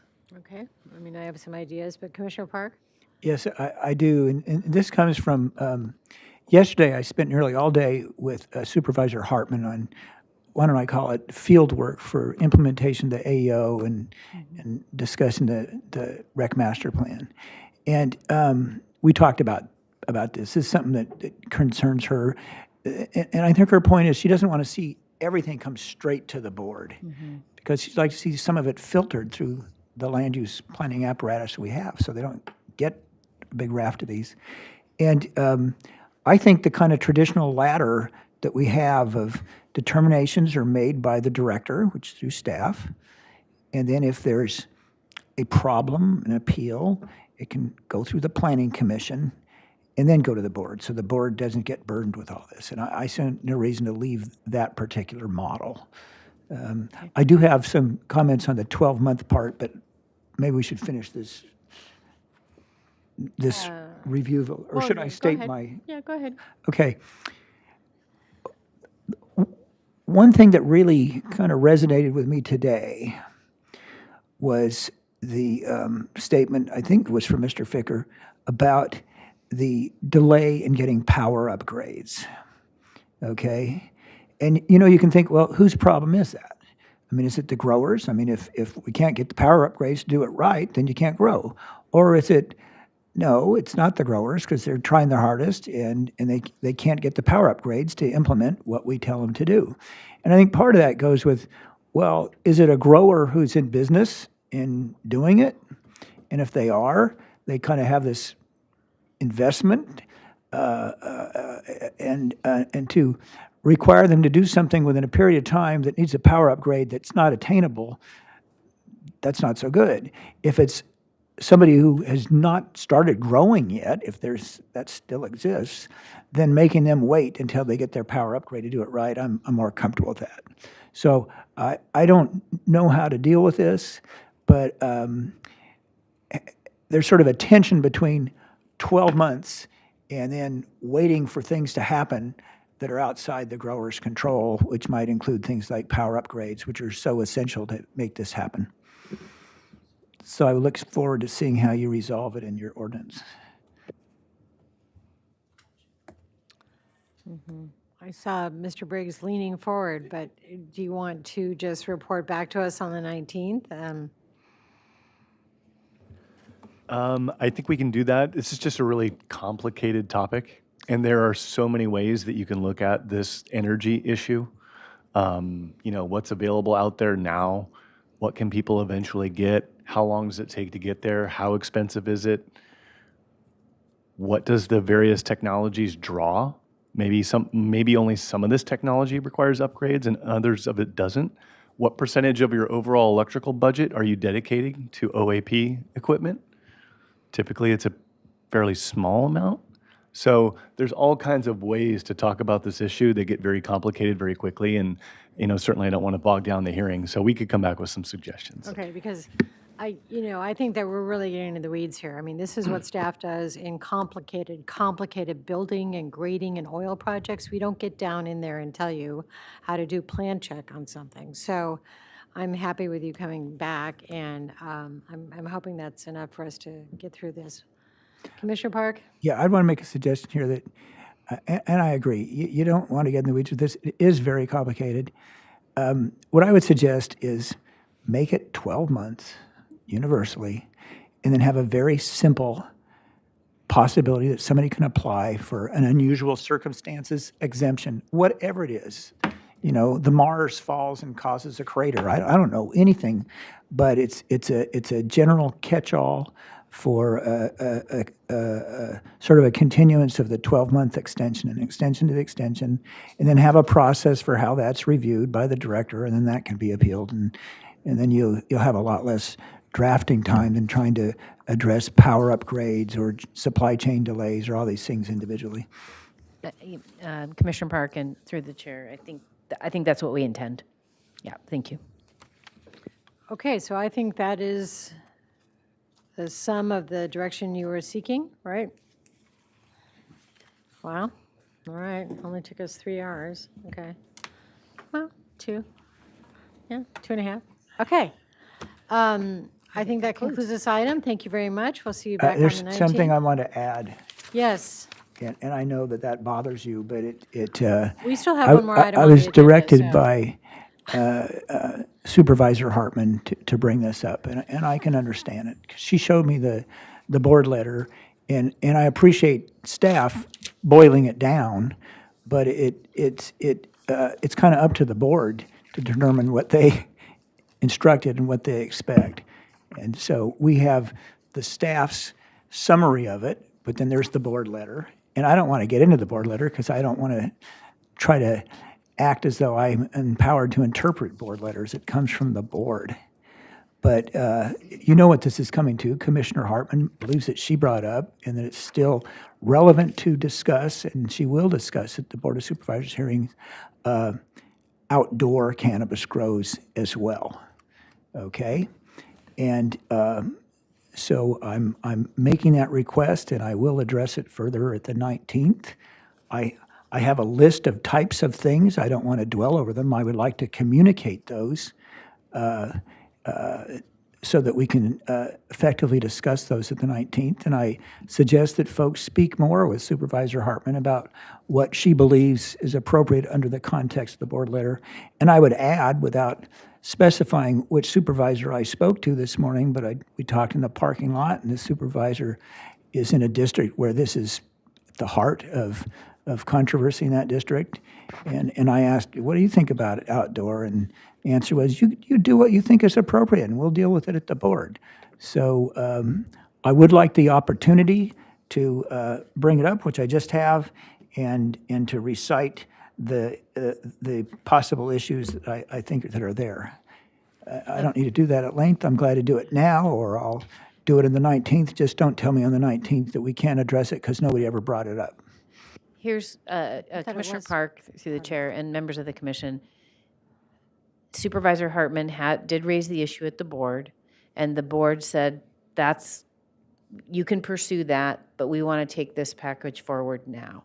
And so I have been also dialoguing with the 3rd District and Supervisor Hartman about that being a piece that is put into our work program. Because we have a lot of different programs and ordinances that we're currently working on. And so we will be going back to the board in March to present, March or early April, to present our work program, and that will be part of it, so that they can prioritize when that comes back in the context of everything else. I mean, we've had a number of additional assignments that have come mid-year, including this one. In terms of our work program, and so we've had to postpone other things, which is fine. That's the board's discretion. They can direct us to do that, but we just have to make sure they're taking into consideration everything else that is in the work program that's underway and what the staff resources are. And when I spoke to Supervisor Hartman, she told me about those discussions, and that would like to at least see discussion of guidelines for what that further work program would cover. So it's kind of covering the same substance and ideas that I've listed here. It's just kind of a win approach, it's win like W-H-E-N, that you could either discuss them now for the board to deal with in March, or at least discuss them so when the board says, here's your work program, discuss these outdoor things, and here's some instructions or guidelines on the 4 or 5 things to discuss. Either way, it's the same things to present, and I'm glad to bring it up on the 19th. I just don't want anybody to say, oh, you're surprising us. So I'm ready whenever you are. I thought that there was something in here that actually still applied to the 3rd District, but how many indoor grows do we have in the 3rd District? So, Madam Chair, none. Okay. It applies to processing in the outdoor areas. We did have an ordinance package that came a couple of years ago that didn't quite require an odor abatement plan in the same way as we do for the mixed light facilities, but they did have to do odor control, so it was just a little unclear. And so we want to clean that up and basically say, in the inland areas where you're doing processing in indoors, you're going to have an odor abatement plan for that, because that is an odor producing activity. So it's really a cleanup item, and to try and bring it into greater conformity across our codes. Okay. Thank you. Then I think we are closing out this item, and do we want to take a break and get ready for the next item, last item on the agenda? No, let's go. Sorry, I have a vote to continue on immediately on my left. We need staff to switch out, so that's going to take a couple minutes. Oh, look, they're right here. I can read it into the record very slowly. Yeah. Okay. Do we have a Draw time out estimate those on that words. one, on this next one? Do we have a time estimate? Time estimate on the next item? Yeah. I don't remember. Let's see, it says their estimate is an hour. I don't, I honestly, I'm not sure we're going to get all the way through it, so maybe we just start it and decide on the way. All right. Oh, I got you. You might go. Okay. I'll just read it into the record while Okay. staff is sitting down.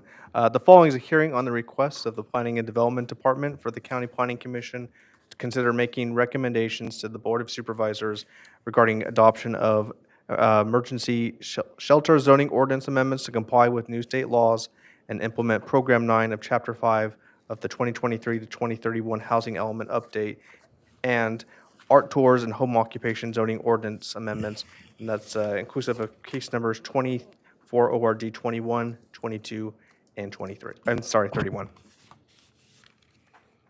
Okay. Again, it's an administrative ordinance item, so there's no Brown Act disclosures. And we begin with our staff report. You ready, Freddie? No? Take a moment. Oh, Just we give us are, 1 minute to get situated with our PowerPoint. okay.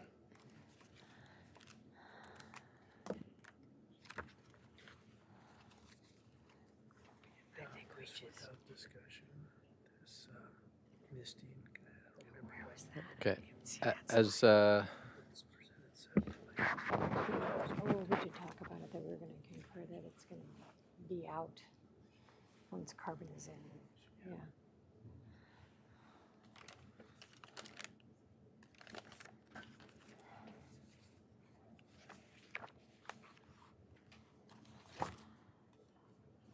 Well, I think we can start. We didn't take a break, so he told me he might actually dip out for a second and come back.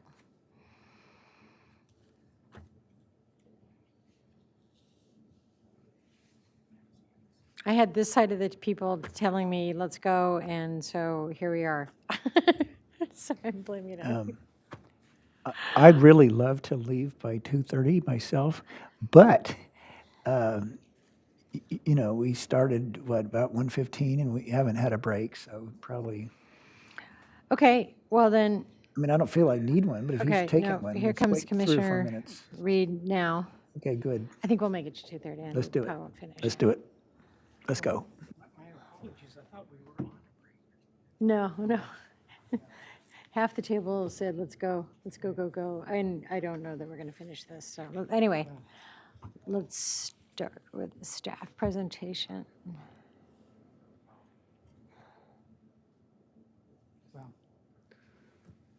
Because you're on intermittent time now, right? Okay. Good afternoon, Madam Chair, members of the Yes, commission. Mr. Tuttle. Alex Tuttle with Long Range Planning. Before I hand it off to the team, I just wanted to acknowledge the perhaps odd pairing of the ordinance package before you today. I called it Calico. That was the greatest one. I said it's a Emergency Calico shelters, art tours, and home occupations. How about that for you? So it is routine and customary for us to often package ordinance efforts together for various reasons. One, for efficiency, and just from a timing standpoint, and also like we have a limited number of, for example, ordinance updates or amendments that we can submit to the Coastal Commission on an annual basis. We're limited to 3 per year. And so often we will bundle ordinances that may have no relationship to one another as a package, as is the case for you today. So the primary effort was with the emergency shelters, but we had this other smaller work effort that we were undertaking, and it just happened to coincide from a timing standpoint. So that is why they are before you today as a package. But I will say, depending on how things proceed, we always have the ability to take separate actions if it comes down to that. So with that, I'm going to hand it off to Eva Marrero, with our team to go over the presentation. I'm sorry, Commissioner Reed, do you have a question for Mr. Tuttle as opposed to before the Well, staff presentation? I don't want to put the cart before the horse, but I don't know if this is the proper time to do it. But you mentioned some of these items can be heard separately.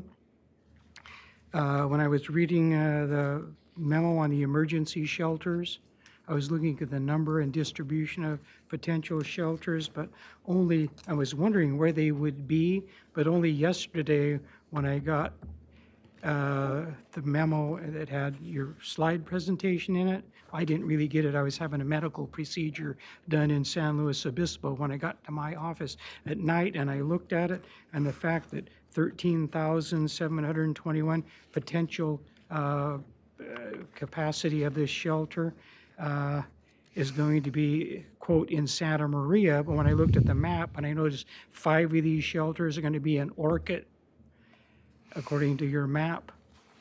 And Commissioner Reed, can we finish getting the staff presentation Okay. and then go into it? because I'm going to ask that it be continued. Yeah, But let's do I the know. presentation. There's probably sentiment on the part.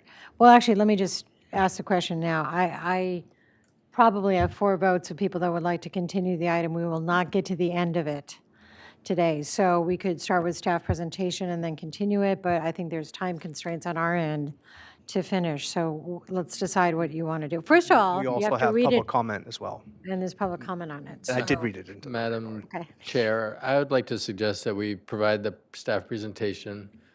We get some opportunities to hear some questions or concerns that you might have, and I think we can provide some clarification on a number of those issues. Good. And then at the end of that, then, we can take public comment and then perhaps continue it at that point with some Okay. direction on when and what to return with.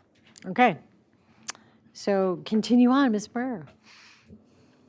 Thank you, Mr. Tuttle, and good afternoon, Chair Bridley and members of the Planning Commission. My name's Eva Marrero, and I will get us started. So next slide, please. This ordinance amendment package consists of 2 components: emergency shelters and art tours and home occupations.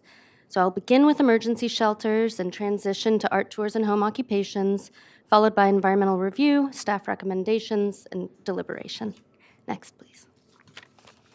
With regard to emergency shelters, staff is proposing amendments to the Land Use and Development Code and the CZO to comply with new state law and help implement Program 9 of the 2023-2031 Housing Element Update. These amendments aim to facilitate the development of emergency shelters by altering permitting requirements for emergency shelters in 14 zones in the LUDC and 3 zones in the CZO. They also add 4 objective standards that would apply to emergency shelters. And finally, they update the definitions of emergency shelter and low barrier navigation center to broaden their applicability.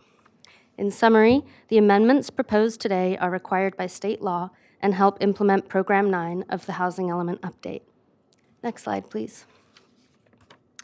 By way of background, emergency shelters are structures that provide temporary housing for the homeless.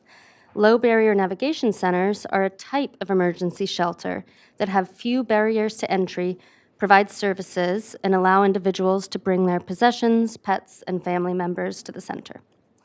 State law mandates the county to demonstrate that it has sufficient capacity for emergency shelters, measured in number of beds, to accommodate its most recent homeless point-in-time count, which in 2023 equated to 154 beds.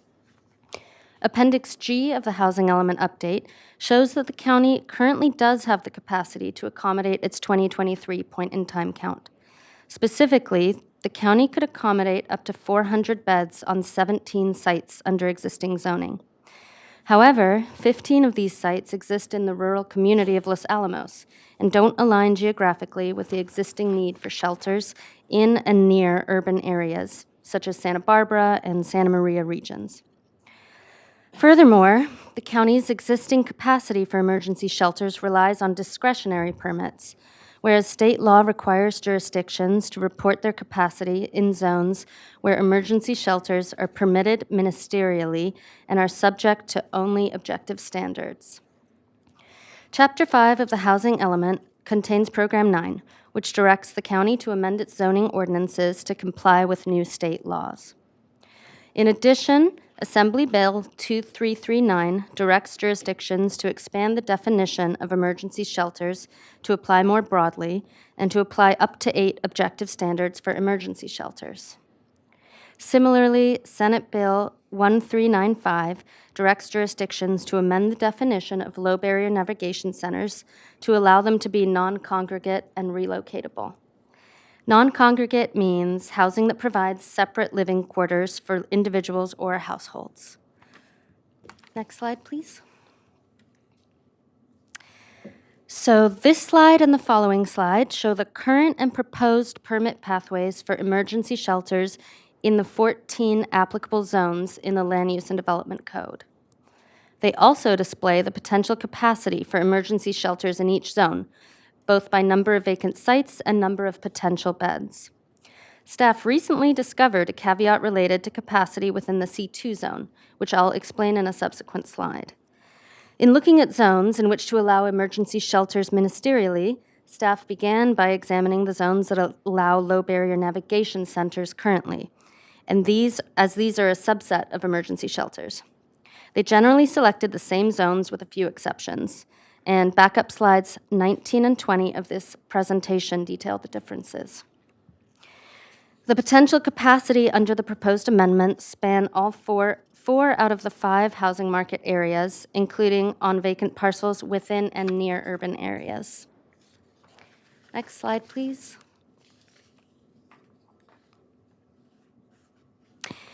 And this is a continuation of the previous slide, showing statistics for the 3 OTR zones, as well as MRP, M1, and M2. Okay. Next slide, please. This slide summarizes the same permitting and capacity information for emergency shelter capacity on zones within the coastal zone. Of these 5 zones, only 1 site in the SRH20 zone is vacant, and the county is processing a planning permit application for a housing project on this parcel, and as a result, it's unlikely to accommodate an emergency shelter. Nonetheless, the coastal zone does contain nearly 400 non-vacant or partially vacant sites within these zones that could accommodate emergency shelters under the amendments. The county would therefore need to rely on redevelopment of some of these sites to meet its need for emergency shelters in the coastal zone. Next slide, please.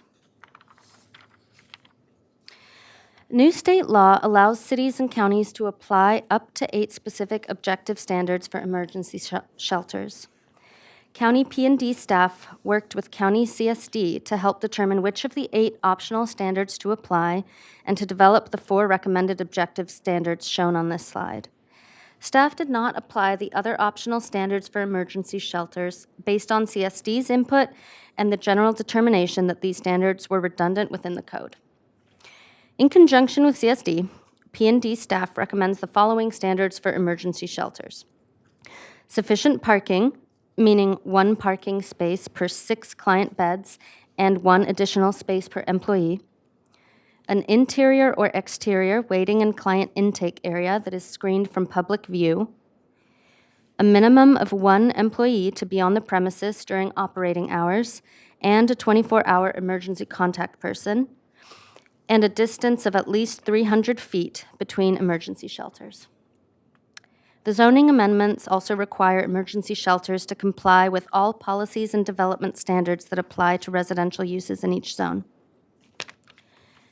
Next slide, please.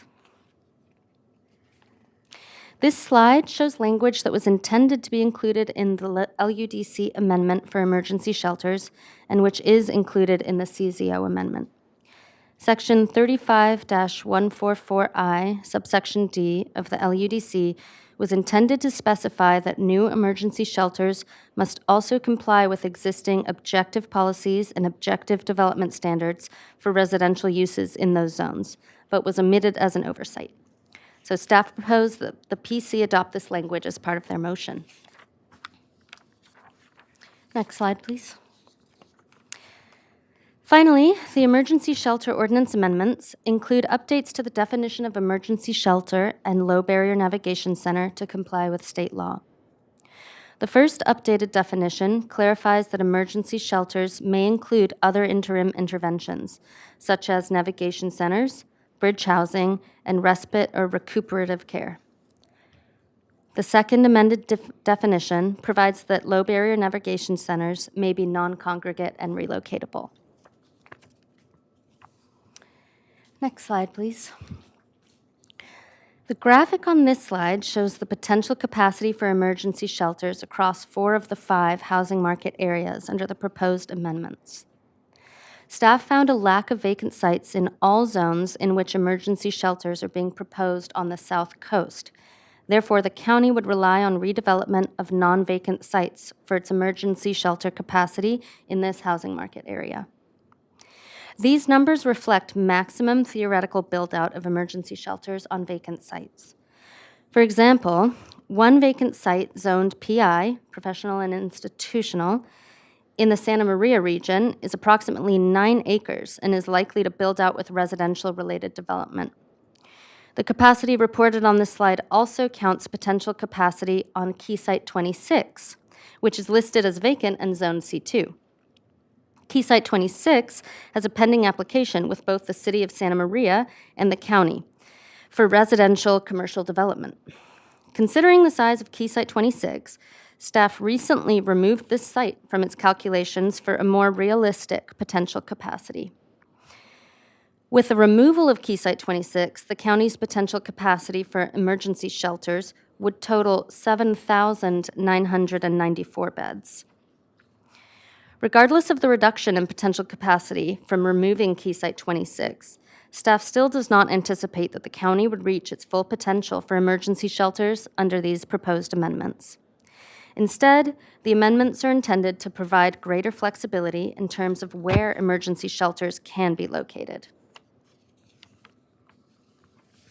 Next slide, please.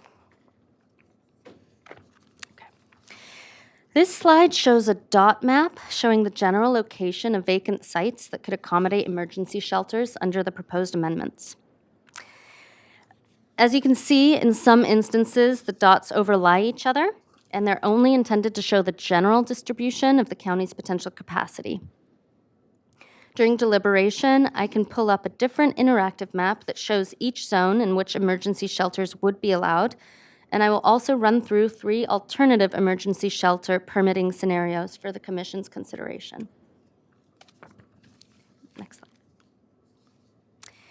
Moving on to our second topic, the art tour and home occupation amendments dovetails with a broader county effort to streamline permit processes where appropriate by establishing more ministerial permits.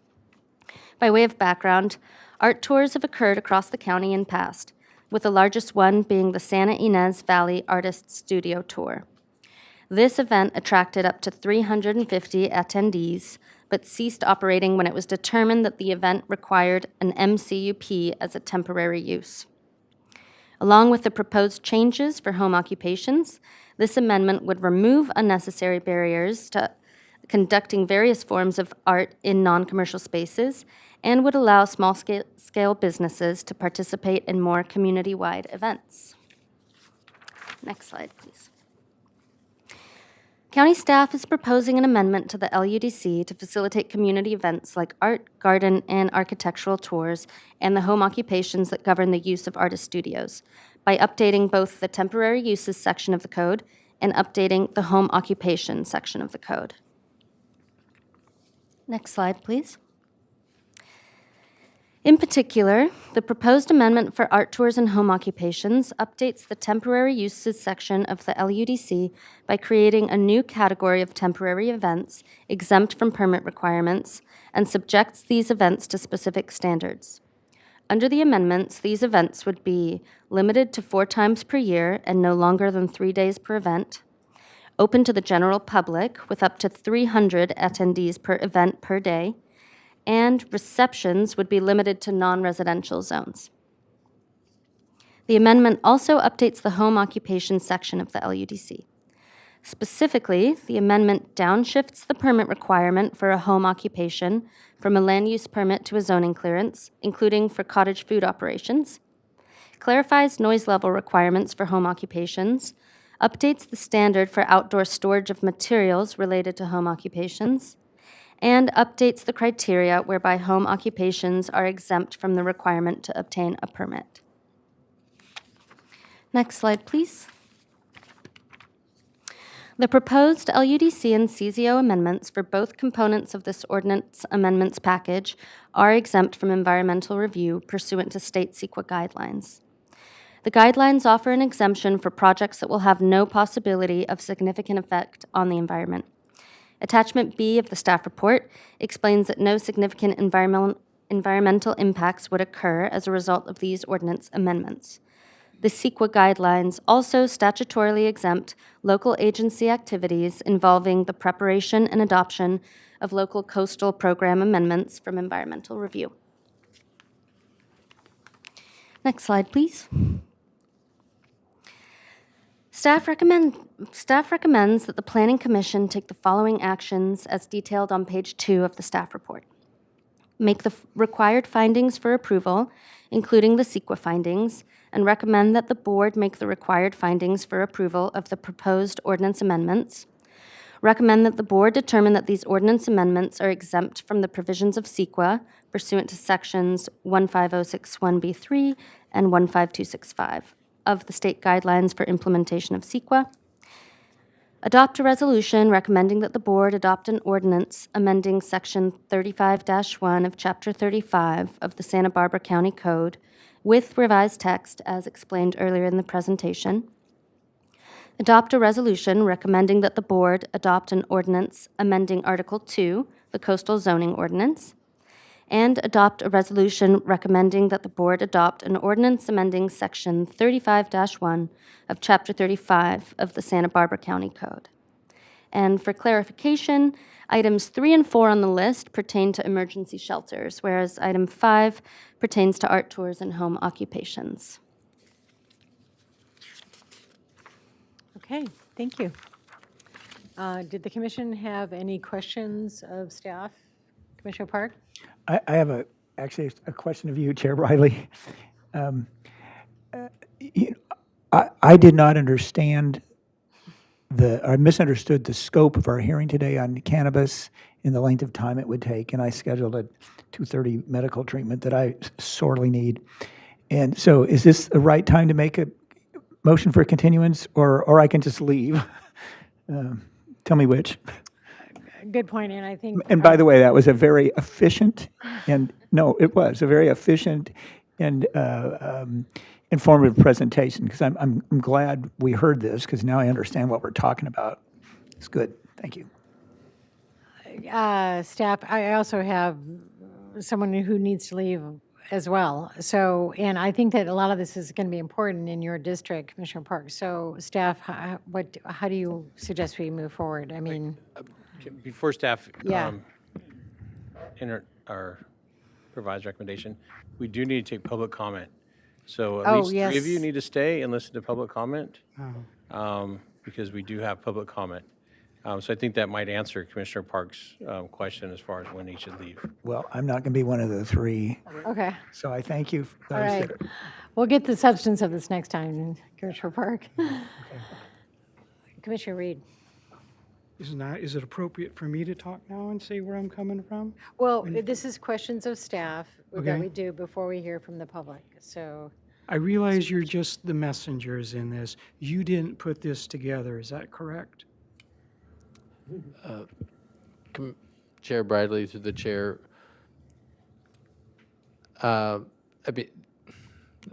So staff has proposed these ordinance amendments in order to comply with a mandate from state law.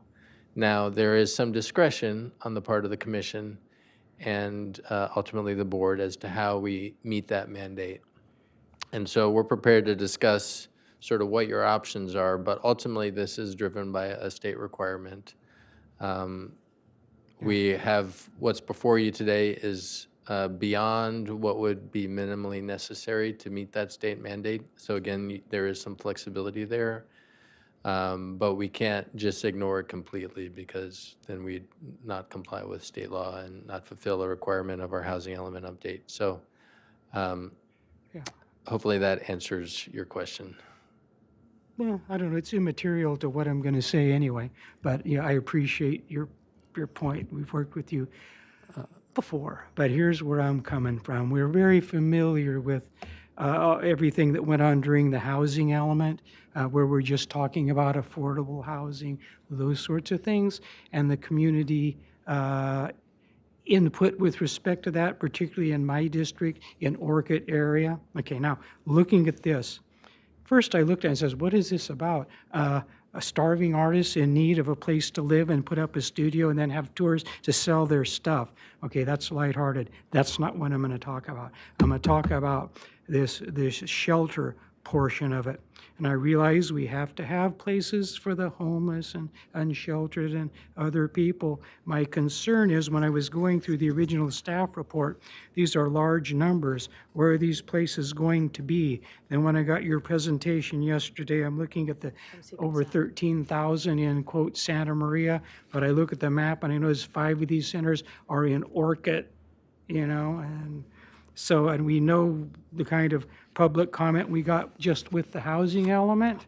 And then I looked at one of the sites that was considered as Key Site 26, Richards Ranch, and I'm wondering how in the world somebody could look at that and think that's a great place for homeless shelters, and anticipating the robust public comment we would generate in our district from that.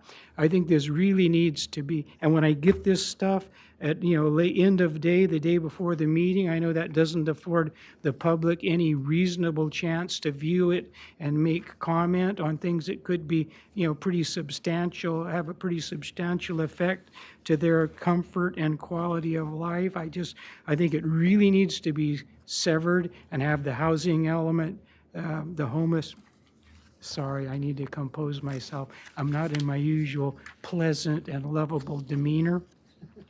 But the emergency shelter portion of this really needs to be continued and afford the affected public in the area in Orchid, afford them the ability to review it, come up with their comment, and exercise their right to make public comment about that. So that would be my request, is that this homeless shelter portion of this be severed and be continued to afford them their right to review and to make comment. So I would like to propose that and would appreciate support in achieving that, because if you look at the total increase in all these shelters in the county, there are 0 below Gaviota, and in the North County, there's only 1 in Santa Maria. Orchid gets 5, and Los Alamos gets 2. So I think the public deserves the right to make comment, which I anticipate will be robust. So I would respectfully request that. Okay. So we are still in questions of staff, and I have a couple, but are there any other from Commissioner Martinez and Commissioner Cooney? I don't have any question, but I would support Commissioner Reed. And I would also say that when we're moving this, we're moving it to a date in North County meeting. Good idea. Good idea. Okay, so just really quickly, because Ms. Marrero, you actually got a lot of data, but on your slide with the orange large pie in Santa Maria, you said that this included the Key Site 26 and also the 9-acre parcel where there's a pending housing project. So without those two in the assessment of your inventory, in other words, what would the number drop to, the number of beds? Do you know? Thank you, Chair Bradley. We made another calculation that excludes the potential from Key Site 26 while keeping the PI parcel still in, and that alone caused a significant reduction in over 9,000 beds, and it dropped the total potential capacity across the county to 7,994 beds, and of those, staff calculated that for Santa Maria, that could yield up to 4,217 beds.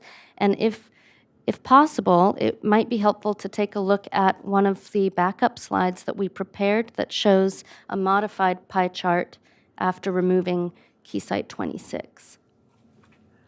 Actually, before we do that, I think it would be helpful perhaps just to clarify a couple things. So as I mentioned, and as Ms. Moreau mentioned at the beginning, there is a state requirement that we show sufficient capacity through a ministerial permit process for the county to meet its demand for beds. And the point-in-time calculation from 2023 was 157. I think 2024, that shot up to a little over 200. So we have to modify our zoning to show that we could facilitate permitting of an emergency shelter to meet that missing demand. So roughly at a bare minimum, 200 and something beds.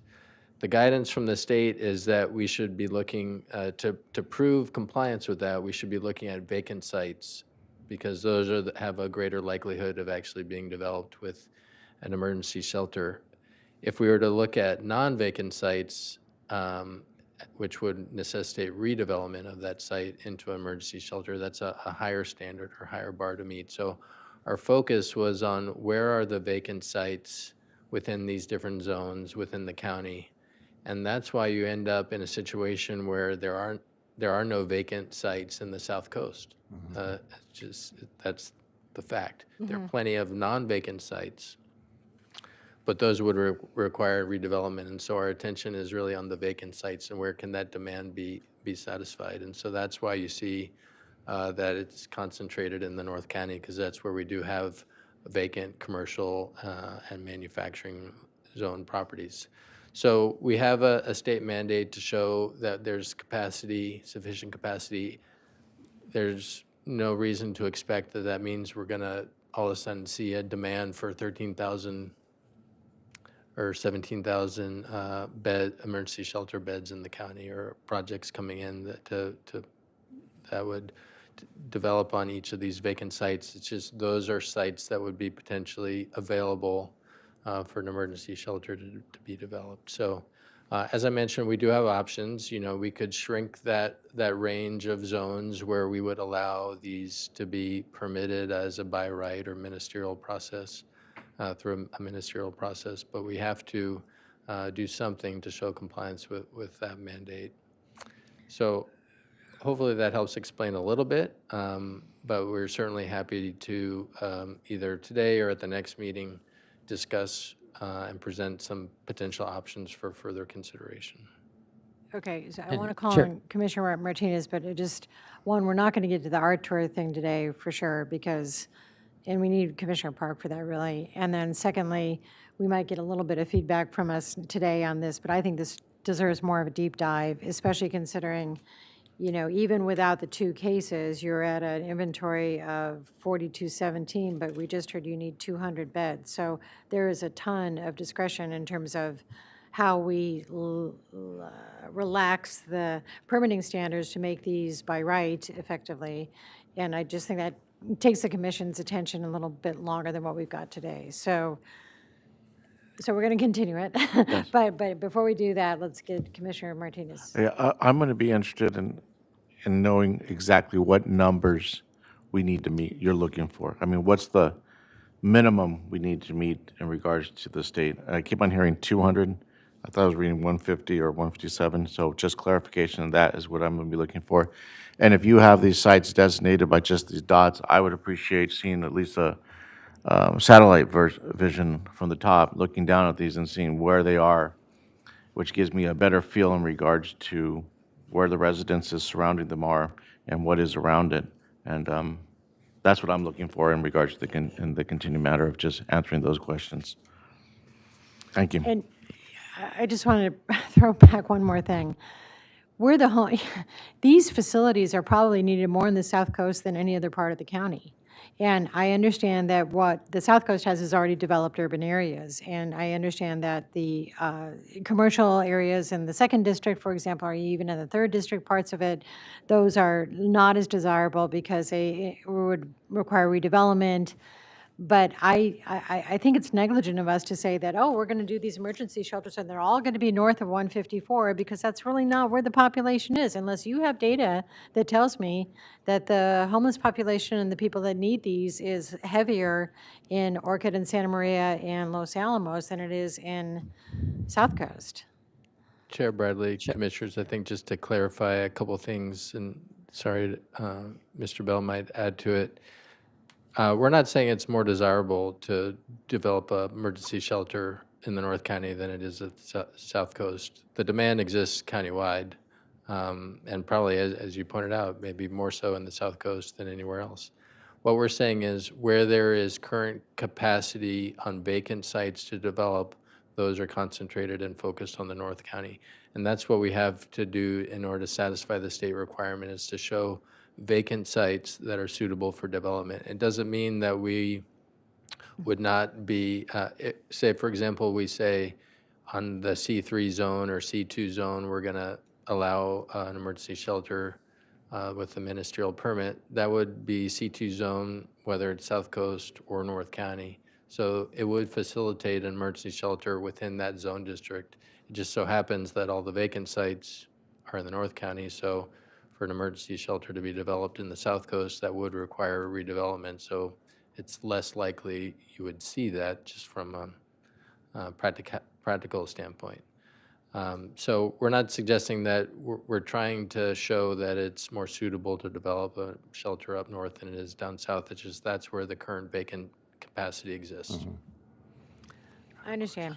And then, Mr. Bell, did Yeah, you? Chair Bradley, Commissioners, I think that's correct. And what we were faced with a situation with non-vacant sites is there's just simply no way to predict what's going to redevelop. So when we go into the South Coast, we know we're going to have to rely on non-vacant sites. But again, we can identify those sites that are within a certain zone, but there's no way to know whether a particular parcel might develop. And in order to count those as capacity, it's kind of like what happened with the housing element. If you're going to count a non-vacant site, you have to have a commitment from the property owner indicating that they are going to redevelop that site for an emergency shelter. And we simply don't have that. So part of the strategy is to expand the zones a bit to provide more opportunity in the South Coast primarily, where nonprofits, the county, and others could have more flexibility in terms of looking for non-vacant sites. But there was actually, yes, no intent to shift everything up north, although I understand how that impression could have been created. And again, even with the numbers themselves, it's important to realize, for example, with Key Site 26, Key Site 26 is actually 4 APNs. And so it shows up as 4 sites. So I appreciate Commissioner Reed's concern that there are 5 sites in the Orchid area, but actually, when you take out Key Site 26, 4 of them go away, and the other PI that we discussed is another one that's owned by Rice Ranch.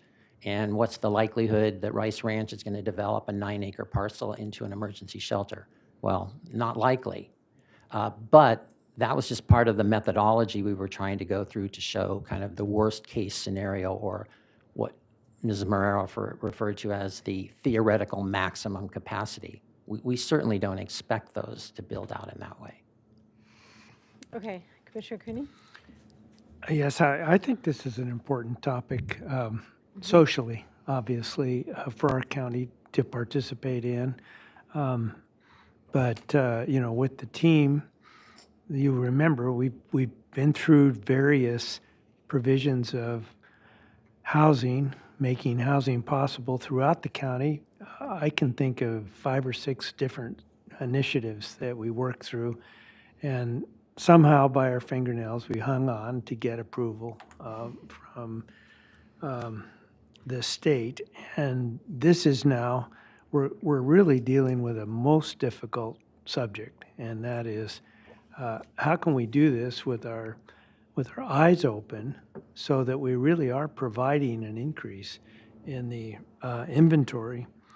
The first question I have is this is something that our Board of Supervisors should be involved in, and they will be, I suppose, based on our recommendation. So it's important, it's going to be done, but I prefer to take the time necessary to do it as well as we possibly can. I'm wondering if, I probably need more time to marinate on it, like geographically, like look at where the zone districts are, understand the dots in that map, maybe do some aerial. I'm wondering if there's a couple of things that you can give us, and maybe we can follow up with staff individually, like I had this great conversation with Alex and Eva yesterday. But we're going to have to continue it because it just deserves more attention, and I'm going to lose people, and I'd like to have Commissioner Park here for the other item, the art tour thing. So I guess I'm asking the commission, what information could we get back from staff to help us do a better job and complete it next time? I also believe, Alex, correct me if I'm wrong, that we have to move on this, but it's not like a do or die, you're going to lose funding for your HUD programs if you don't do this by February 1, right? I mean, it's not that bad? Commissioner Riley, the chair, that's correct. We don't, unlike the housing element, we don't have an immediate deadline coming up. So we have the flexibility to certainly continue and come back. And, you know, as it was mentioned, some of the earlier items took more time than expected, but just to let you know, we do have an interactive map that's ready to go that has aerial overlays with each site that we've looked at. And we also have 3 alternatives that look at much more modest approaches to meeting the state standard, but not being as aggressive or flexible as we've proposed here. So we're prepared to go over those at a continued hearing. Well, we had one request for the graphic, drill down on the sites that are in your inventory. Yes. And then I'm not sure what exhibit you can give us, the inventory that has, where are all of these zone districts? Because if we can drop some of those out as a way to take down the total number, but still get the point in time count and a buffer, maybe that's something that we can consider before we meet again, so that we're not taking a whole hearing understanding the geography of it. And maybe a link to the interactive map, unless you think it's dangerous for us to play with that on our own. It might be, in my case, I don't know. So, Madam Chair, if we could bring up the interactive map, or if they want to, Mr. Villalobos email that to all the commissioners afterwards, so you can look at it as well at your leisure. I was trying to find the interactive map, but I don't know where it's at. That's a problem. I shouldn't have admitted that on camera. The interactive map was created yesterday afternoon, so that's why you don't have a link to it, but I do, and it can be shared. Okay, and then we're welcome to call you and have you walk us through it. So maybe that's a way to make use on our time until we have this scheduled again. Yeah, and I think when this is scheduled, it needs to be, very transparent, like a site map of all the proposed areas, easily interpreted by the general public. Some of these interactive maps, I know some constituents complain because it seems to them like you almost require a degree in information technology to be able to access and interpret that stuff. So maybe just a dumb map that somebody can make a click on and look at, because I think people need to be afforded the ability to look at a very transparent and accessible process, because all too often people voice the opinion that it seems like sometimes the county's trying to pull a fast one on them, maybe not being as transparent as they might wish. So we need to afford them the opportunity to observe and to make full comment on this, because these are issues people get very emotional about. Yeah, so that would be my request. So Commissioner Kennedy, did you have anything else? Okay. I think what we want to do is find a day when we can continue this to. So, Madam Chair and Commissioners, while you're looking at a date, and for staff as well, As staff indicated at the beginning of the item, we can separate some of these topics out. I don't think we need to unnecessarily delay the art tours or maybe the home occupations ordinance amendments.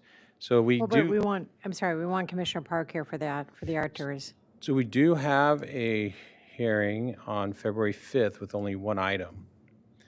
Oh. So we could, if staff is okay with that, we could continue the art tours and I think it was home occupation to February 5th, and then continue the emergency shelters to another date that the commission feels comfortable with. I think we were looking at March 5th, but that's in Santa Barbara, but there may be a conflict with the hearing room on March 5th, because I think we share the North County hearing room with APCD the first Wednesdays of every month. So the next hearing would be March 12th in Santa Maria.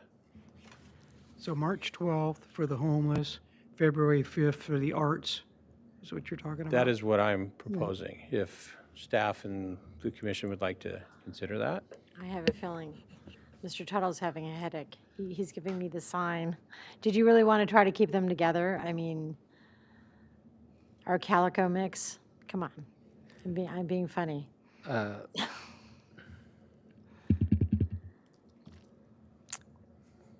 Madam Chair, Commissioners, so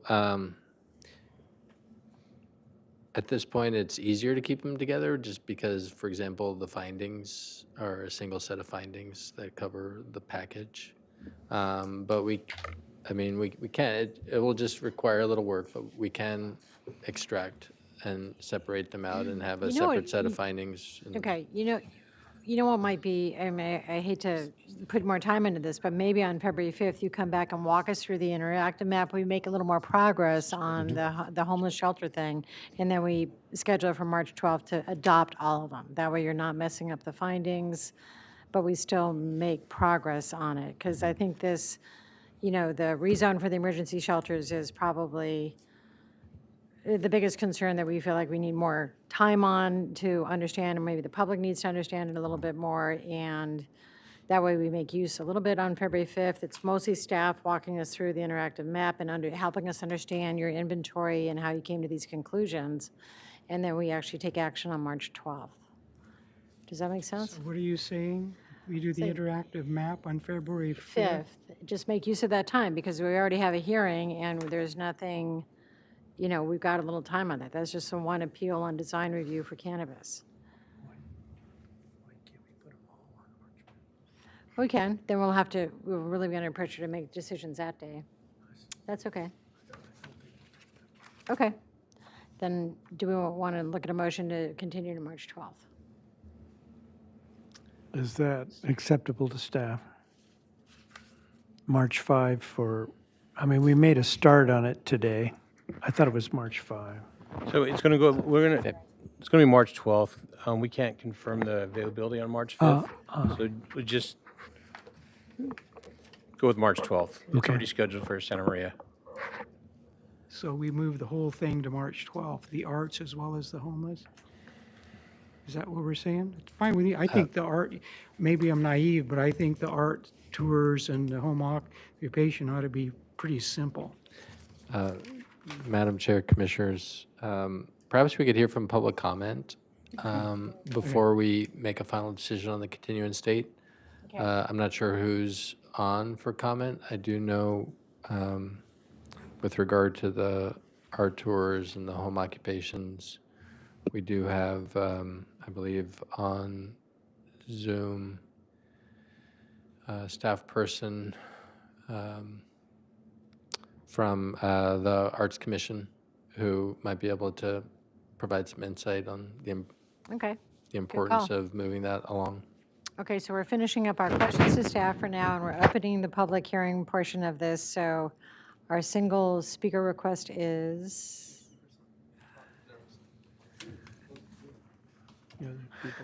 hi there, sorry. Would you like to start with our Zoom speaker? Yeah, let's start with the Zoom speaker. Okay. Our first speaker will be Esther Jacobson Bates. Thank you. Hello? Hello, we can hear you. Okay. Hi. Good afternoon, Chair Bradley and Commissioners. I'm going to be really quick. It's been a long meeting for you. My name is Esther Jacobson Bates. I'm a lifelong Solvang resident, arts and culture advocate, community volunteer, and executive director of the San Ynez Valley Foundation.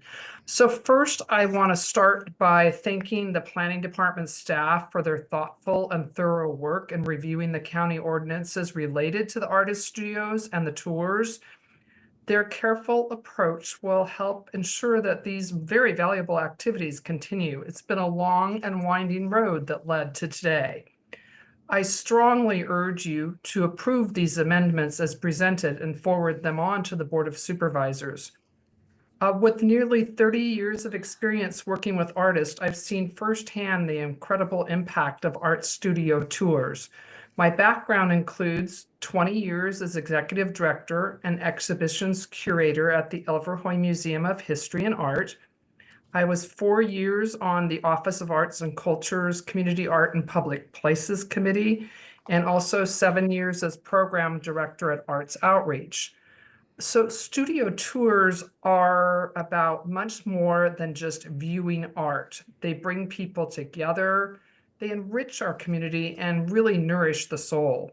For artists, these tours provide visibility, they have direct sales opportunities and connections that strengthen the local artistic community.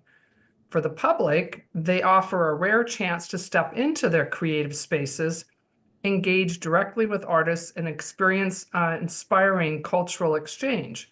And for the county, they support local nonprofits, boost tourism, and enhance the area's reputation as a vibrant cultural destination. By supporting these amendments, the county reaffirms its commitment to a thriving creative economy while preserving and enhancing our cultural landscape. I really appreciate all the work that's gone into this, and I encourage you to move forward with these changes. It'll ensure that art studios and artist studios, and studio tours remain accessible, beneficial, and in compliance with county regulations. So thank you. I urge you to approve this. Thank you. Is that the only person on Zoom? Okay, our next speaker is Sarah York Rubin, followed by Mark Oliver.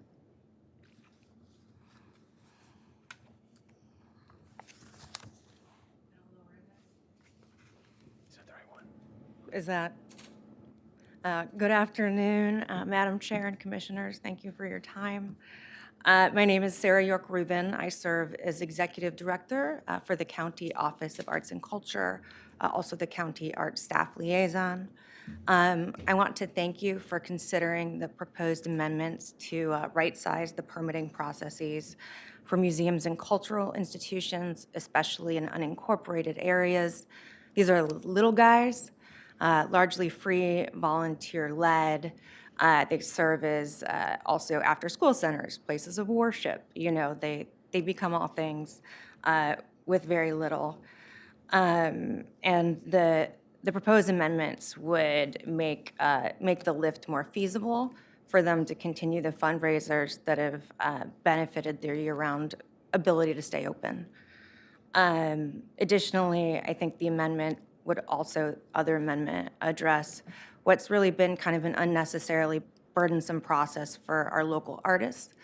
Few make a living through selling art, and I think the broad application of the policy is more of an industrial volume art consideration, and that still, per these amendments, would be required to get a permit. But for secondary income, this is, you know, grandmothers making jewelry in the garage to supplement Social Security, or, you know, a teacher who has a painting shed. So again, I think the broad application and primary constituency group impacted wasn't that group that was necessarily intended to be addressed. And I think those people still would be subject to code that requires permits. Thank you. Code under the home occupation permit, probably, which is also in today's array. Okay, thank you. And after Ms. Rubin, Mark Oliver?